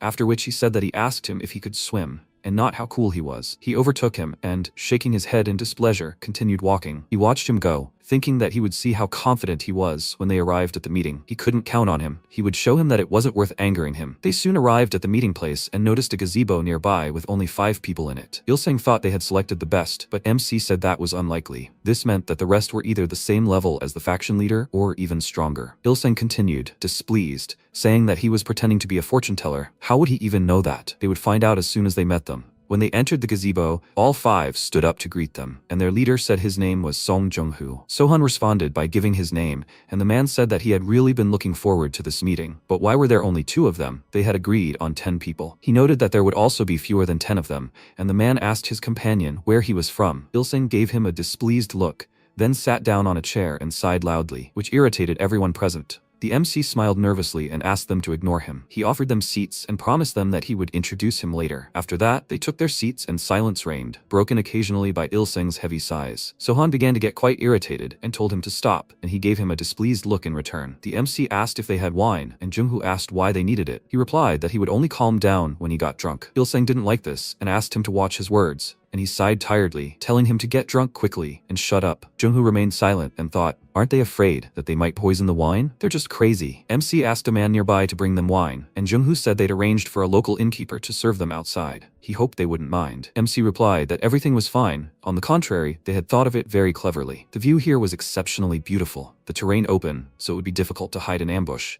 and the sky today was clearer than ever. They'd chosen a perfect day to arrange a meeting. All 5 remained silent, subduing him with stern looks, and Ilseng asked discontentedly, did they come here for a meeting or to admire the weather? Maybe they should stop playing the Buddha? Sohan said that as they could see, his companion had woken up in a bad mood today, so they should just ignore him. His filthy mouth could only be cleansed by alcohol. Jung-hoo said he understood everything and asked if he should introduce him to them. He said he was his companion, his bodyguard, and had a fiery temperament, so they shouldn't be offended by his antics. These are dangerous times, and security never hurt. Ilseng asked who said he was his security. Sohan didn't want to argue with him any further, and silence reigned again. All 5 of them thought, what the hell is going on here? Do they think they're playing games here? The innkeeper finally brought the wine, and then Jung-hoo exchanged glances with him and nodded slightly. MC asked him to pour them wine, and he got down to business, while Jung-hoo thought that everything would go much easier than he expected. These idiots didn't even think about poisoning the wine. Suddenly, Sohan's loud cry was heard, insulting the innkeeper and asking with displeasure who he should pour first. The man didn't understand what he meant,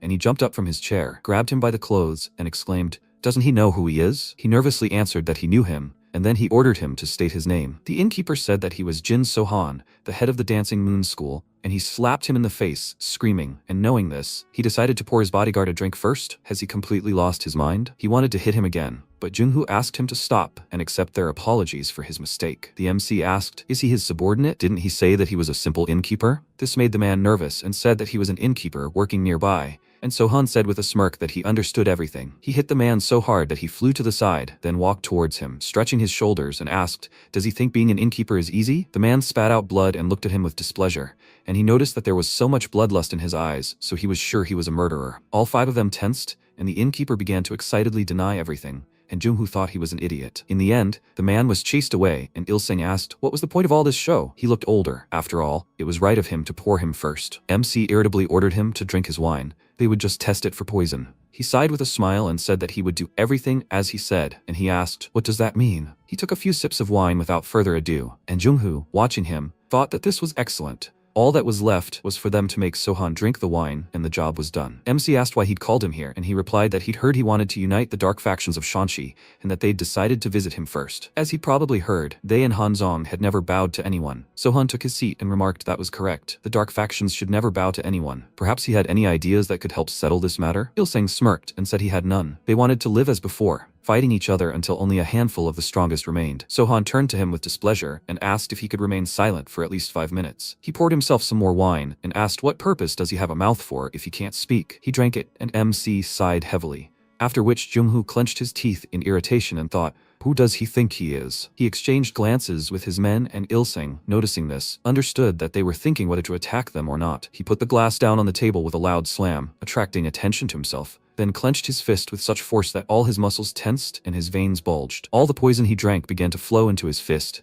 and he squeezed it straight into the glass under their shocked looks. He looked at the green liquid and noted that it was a very strong poison, and now one of them has to drink it. All 5 of them remained silent, nervously glancing at the glass, and Sohan asked, "Were they trying to poison them? What will they say as their excuse?" Jung-hoo visibly tensed up and remained silent, and MC suggested he just talk. He became wary and wondered if he really wanted to just talk after they tried to poison them. Sohan said he would ask 3 questions. As far as he knew, the Manhwa and Hubei sects were preparing an alliance. What would he do if, after defeating the Chang'an unorthodox faction, this alliance invaded Hanzong's lands? In addition to the aforementioned sects, the alliance included clans such as Zhuge, Wudan, and Zhongnan. Jung-hoo was very surprised and wondered if he really wanted to just talk. He remained silent, and then MC decided to ask the next question. He killed the leader of the Zhuge clan to destabilize their alliance, and he also staged the deaths of 3 Zhongnan elders and got rid of the Hubei sect's iron cavalry. Basically, he bought time as best he could. Il-seng glanced at him and thought, what a vicious guy he was. He set them on him to get rid of them, and he would be satisfied if he died too. MC added that he heard that the heavenly demon cult had also begun to become active. As soon as he mentioned this, Jung-hoo finally broke his silence and asked in surprise, "Is that true?" He confirmed it and asked what he thought would happen if the cult attacked Chang'an and won. After that, the heavenly demon cult would invade their lands, and what would he do in that case? This was his second question. Jung-hoo remained silent, unsure of what to say, and Sohan noted with displeasure that he again had no answer. Then he would ask a third question. What if, given all of the above, the sect or alliance decided to attack them first, not him? What would they do then? Jung-hoo sensed a threat looming and thought it was quite likely, since they were rich in resources. This made him nervous, and MC noted that he hadn't been able to answer any of his questions. Then he'll ask another one, unrelated to the previous 3. If the Hanzong faction were to face a powerful enemy, and not only his warriors but also the innocent people living on his lands would suffer, their homes would be burned, their ships sunk, and their children would be left orphans, who would he turn to for help? Jung-hoo nervously gripped the armrest, unsure of what to say, and MC, looking at the 3 men next to him, asked, should he turn to them? Judging by how the 3 of them reacted to his assumptions about the near future, he could tell that each of them was also a faction leader, no matter which one. He turned his gaze to the 4th man, sitting at the edge of the table, and said that he had been sitting there with that stupid grimace on his face from the very beginning. He remained silent, and he continued, saying that he looked like he only cared about money. He should get out of his sight before he finished him off. He has no right to be present at this meeting. This time, the man didn't tolerate these insults. He slowly rose from the table, pulled out a hidden blade, and then angrily leaned forward, knocking over a chair, and swung to throw the knife. But Il-seng grabbed his hand and squeezed it very hard, causing him pain. He tried to break free, but Il-seng pulled him closer and grabbed him by the neck, and the others simply stood aside and watched. When he dragged the man along, they realized that he was many times stronger than they were, and he took the wine from the table and remarked that, as he had said earlier, he simply needed a drink, and he would be his drinking buddy. He smiled evilly, forced his mouth open, and poured poison into it, causing him to kick, and then Il-seng smashed a glass on his face, pushing the shards inside him, and he flew to the side, breaking a chair with his body. While he was writhing on the floor in pain and suffocating, everyone became nervous, and the MC, noticing this, told them to collect their thoughts. The meeting was not over yet. Jung-hoo remained silent, and when Il-seng returned to his seat, he thought that he didn't know he was so strong. He could certainly give the signal to call his best warriors, but he didn't think they would live to see them arrive. Sohan said that he was disappointing him more and more. His value to him was decreasing with each passing second. He was very scared, and he continued, saying that no one is irreplaceable. He understands what he means, right? He frowned and wondered if he was implying that he could seize Hanzong and install his puppet at the head of the faction. He lowered his gaze and anxiously asked what he would order them to do. Silence reigned at the table. Il-seng looked at him with displeasure and thought that he was weak, unworthy of being called a man. He remembered what Sohan had said to him at the hot springs and turned his gaze to him. Meanwhile, he rose from his seat, approached the man who was still suffering from the poison, and said that it would be better for him to be devoted to his fear than to money. With his last strength, he begged him for mercy. He was from the Tang clan in Sichuan. MC asked why he decided to endanger them, but he did not understand what he meant. The next second, he saw the sole of his foot before his eyes. He hit him on the neck with all his might, and blood gushed out. The man died. The MC turned to the table and told the other three to state who they were and what organization they belonged to. This was their last chance. One of them was from the dark faction of Sewa. His name was Chon Mujong. The second was Mak Igyol, from the dark faction of Lanterns, and the third was Ju Jawi, from the dark faction of Silkchon. The MC said that he was glad to welcome them to this meeting.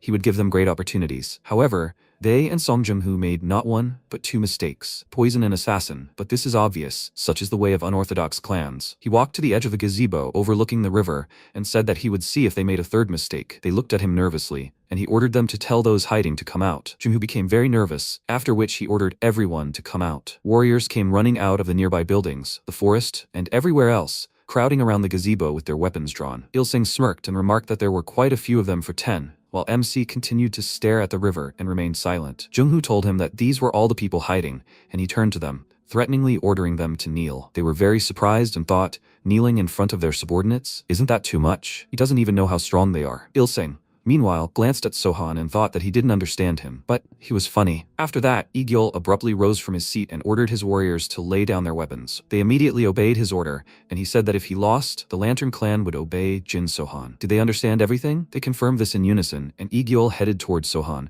saying that if he lost the battle and survived, he would bow before him. MC was delighted. This was what he had been expecting. This is how warriors of the Dark Path should act. Il-seng asked them to wait and said that he would fight first, and Igyol respectfully declined, saying that they could fight later. Today, he would like to challenge Sohan to a fight. He grinned and thought that at least one brave man had been found, and MC smiled and noted that the day had not been wasted. After that, they left the gazebo into the open space, and he, drawing his blades, turned to his opponent and ordered him to attack. Without taking his eyes off him, Igyol drew his sword from its sheath, after which he immediately pounced on him in a jump and swung the sword from top to bottom, delivering a powerful blow, which MC deftly dodged. He immediately turned towards him and started swinging his sword, trying to hit him, but he dodged and parried his attacks every time. MC swung his sword again, blocking the attack, and then lunged forward and swung his sword, and Igyol barely managed to block this attack. The clang of steel sounded right above his head. He was slightly scared, and Sohan attacked again and began to press his opponent. Igyol's hand trembled, and he thought that he was simply incredible. However, he was not fast enough, so he had a chance. He swung his sword with a loud hook, and MC, following the trajectory of the blow, quickly parried it, and then in a split second moved behind him, and he turned around, thinking in surprise. Did he manage to speed up? Then, MC swung his leg. He kicked him to the side with all his strength,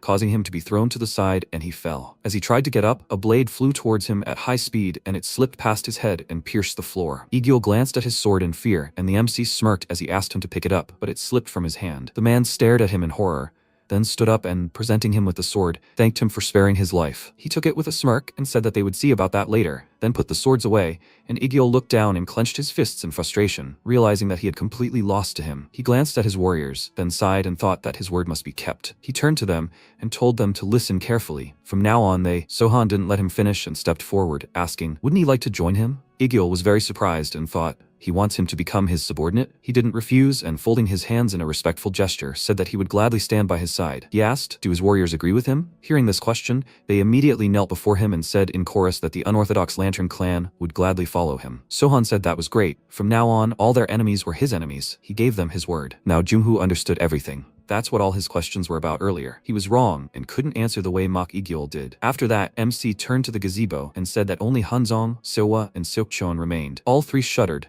not knowing what to expect from him, and he walked towards them, saying that they were absolutely useless to him. They tried to poison him and didn't even dare to speak out against him. He understands that they, as leaders, have developed huge egos, but do they really still believe they can defeat him? All three were silent, not knowing what to say, and then Il-seng laughed out loud and thought that he really is an amazing person, as everyone says. He also likes that idiot Igiol. Sohan, as usual, is at a loss for words. It's so funny. It was as if these three were wet their pants from fear. He hasn't laughed like that in a long time. MC looked at him with displeasure and asked if he would finally stop. Aren't he ashamed of acting like an old man? He answered him that it was not for him to teach him, and he got a small box from under his clothes and threw it on the table. There were 3 balls inside. Il-seng asked what it was, and he asked in return, "What do you think?" An eye for an eye. Having understood everything, he laughed out loud and exclaimed that such is the dark path. Poison for poison. Sohan said that the 3 of them should take it, but to be fair, he would take it too. He poured himself a glass of wine, and they were very scared, after which he said that if they survived, they would continue the conversation. He decided to try the poison first, and before he took a sip,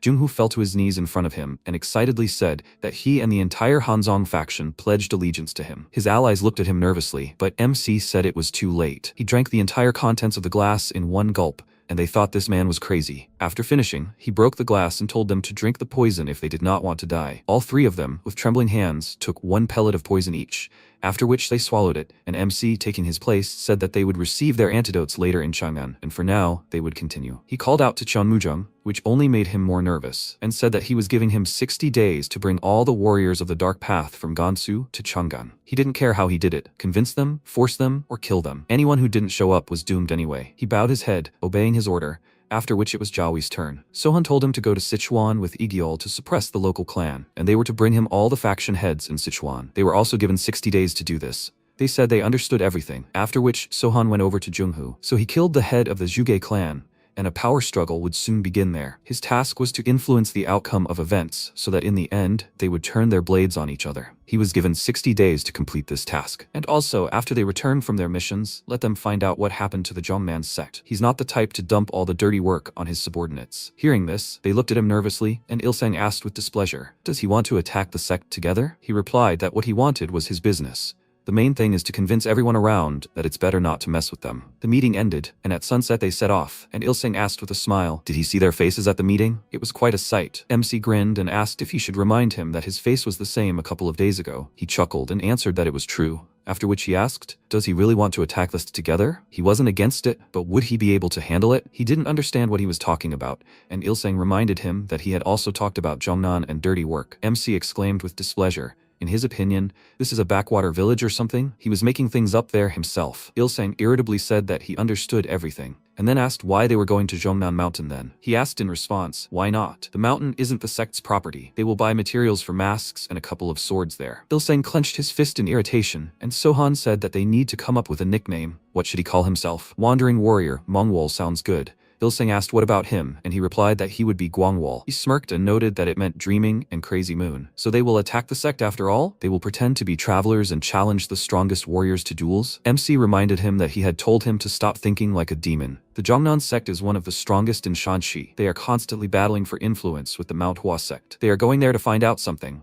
so he should stop being driven by his bloodthirstiness. His nickname suits him perfectly. He smirked and said that he understood everything and thought he was so annoying. But as soon as they get there, he will immediately reveal his real name and flee to Chang'an. MC, meanwhile, was thinking the same thing, then suggested that he speed up. By the morning, they were already in the city and changed into more suitable clothes. Sohan tested his voice and asked Il-seng how he liked it. He answered with a smile that he was talented, not at all like his real voice. He tried testing his voice a few more times and told him to shut up, saying that it was too loud and it was starting to irritate him. He asked him to be more careful with his words, but he continued anyway, and he asked irritably if he really wanted to stick to that legend. He said that his character accidentally stumbled upon a secret technique in the mountains and knows nothing about his past. What doesn't he like? He answered that he doesn't like the fact that he's a talentless older brother, to whom even his parents didn't pass on any secret techniques. Does he think that's fair? He confirmed this, and Il-seng sighed heavily, but Sohan stopped for some reason, and he turned to him questioningly. He said that this place was suitable. 4 battle pavilions were visible from here. He turned to his brother and said that time would fall in the eyes of people. If he listened to his instructions, they would be looked upon as fools. Il-seng didn't understand what he was talking about, and he, taking off his bag,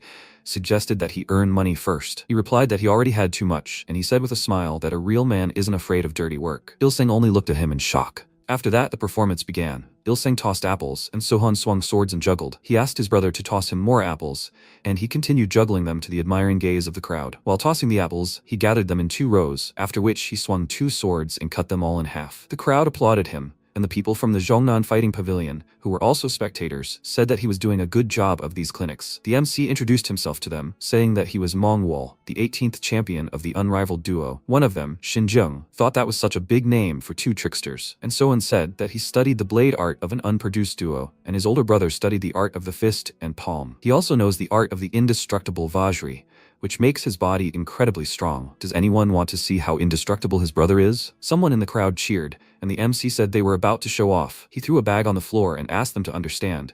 They were traveling all over the world and needed the means to somehow make ends meet and fully devote themselves to martial arts. So he asked them to support 2 missing masters. People immediately started throwing them coins, and he thanked them, then went to his brother and offered to show them how invincible he was. He raised an eyebrow in confusion, and watching him pick up a wooden sword, asked, "Were there no smaller sticks?" He irritably asked him to be quiet, then turned to the people and told them to look at this. "This is a very strong stick." Then he hit the ground with it several times and said no tricks. Let them look at him carefully and don't look away. He turned sharply to Il-seng, which surprised him, and then swung the stick, and Il-seng barely managed to dodge and exclaimed, "Have you completely lost your mind?" The crowd laughed, and Sohan said he was joking. To demonstrate his invincibility, they should aim for the head, not the body. He turned to his older brother and smirked, telling him to get ready, but his older brother just gave him a displeased look. He asked irritably if he'd heard him, and he sighed heavily, moving closer to the crowd and getting into a fighting stance. The MC walked towards him and said that now it would be for real. He said he'd count to 3, but on the count of 2, he hit his brother on the head with such force that the stick broke,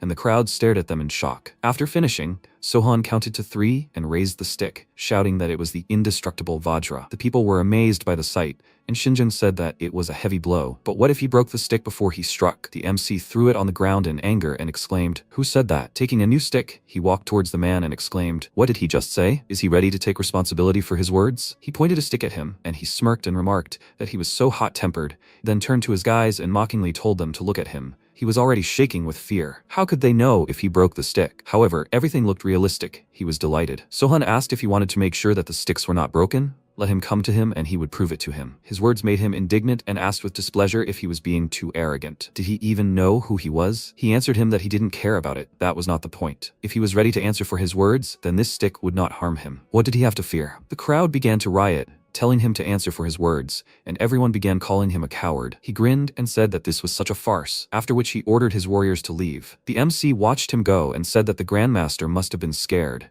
and his words immediately made him stop. He turned around in anger and asked him what he had just said. He told him that he hadn't said anything that bad, and Jung approached him, asking how some trickster dared call him a coward. He told him to just admit that he was afraid of the stick, and these words completely angered him. He yelled that he was an idiot, and then swung his leg. The MC pretended to be scared, but in reality, this was exactly what he was waiting for. He kicked him with all his might, throwing him several meters away, and the people froze in anticipation, after which a few drops of blood fell to the ground. It turns out that Sohan had managed to hit him, and he didn't even realize what happened. The MC leaned on the stick to get up and asked him for forgiveness, and he, realizing that it was he who did it, clenched his teeth in rage. People started whispering, and MC, looking at the bloody end of the stick, said with surprise that it seemed like he accidentally hit him on the head. Il-seng frowned and thought that he hit him with the stick after he was kicked. He was irritating him. He really wanted to hit him with something. Meanwhile, the rest of the fighting pavilion members crowded around their eldest and worriedly asked, "Is he okay? What are the instructions?" He silently drew his sword and pointed it at Sohan, and Sohan indignantly exclaimed that he started it. Now he was also drawing his sword over such a trifle. He told him not to be afraid and invited him to come with them to the fighting pavilion. Since he likes to play with sticks, they will do it in the appropriate place. He looked away, doubtful, and then asked his older brother for his opinion. Il-seng didn't expect this, and looked at him in surprise, but he gave him a subtle nod, signaling that they would come with him. Il-seng wondered irritably, what the hell was that supposed to mean? The man ordered them to follow him,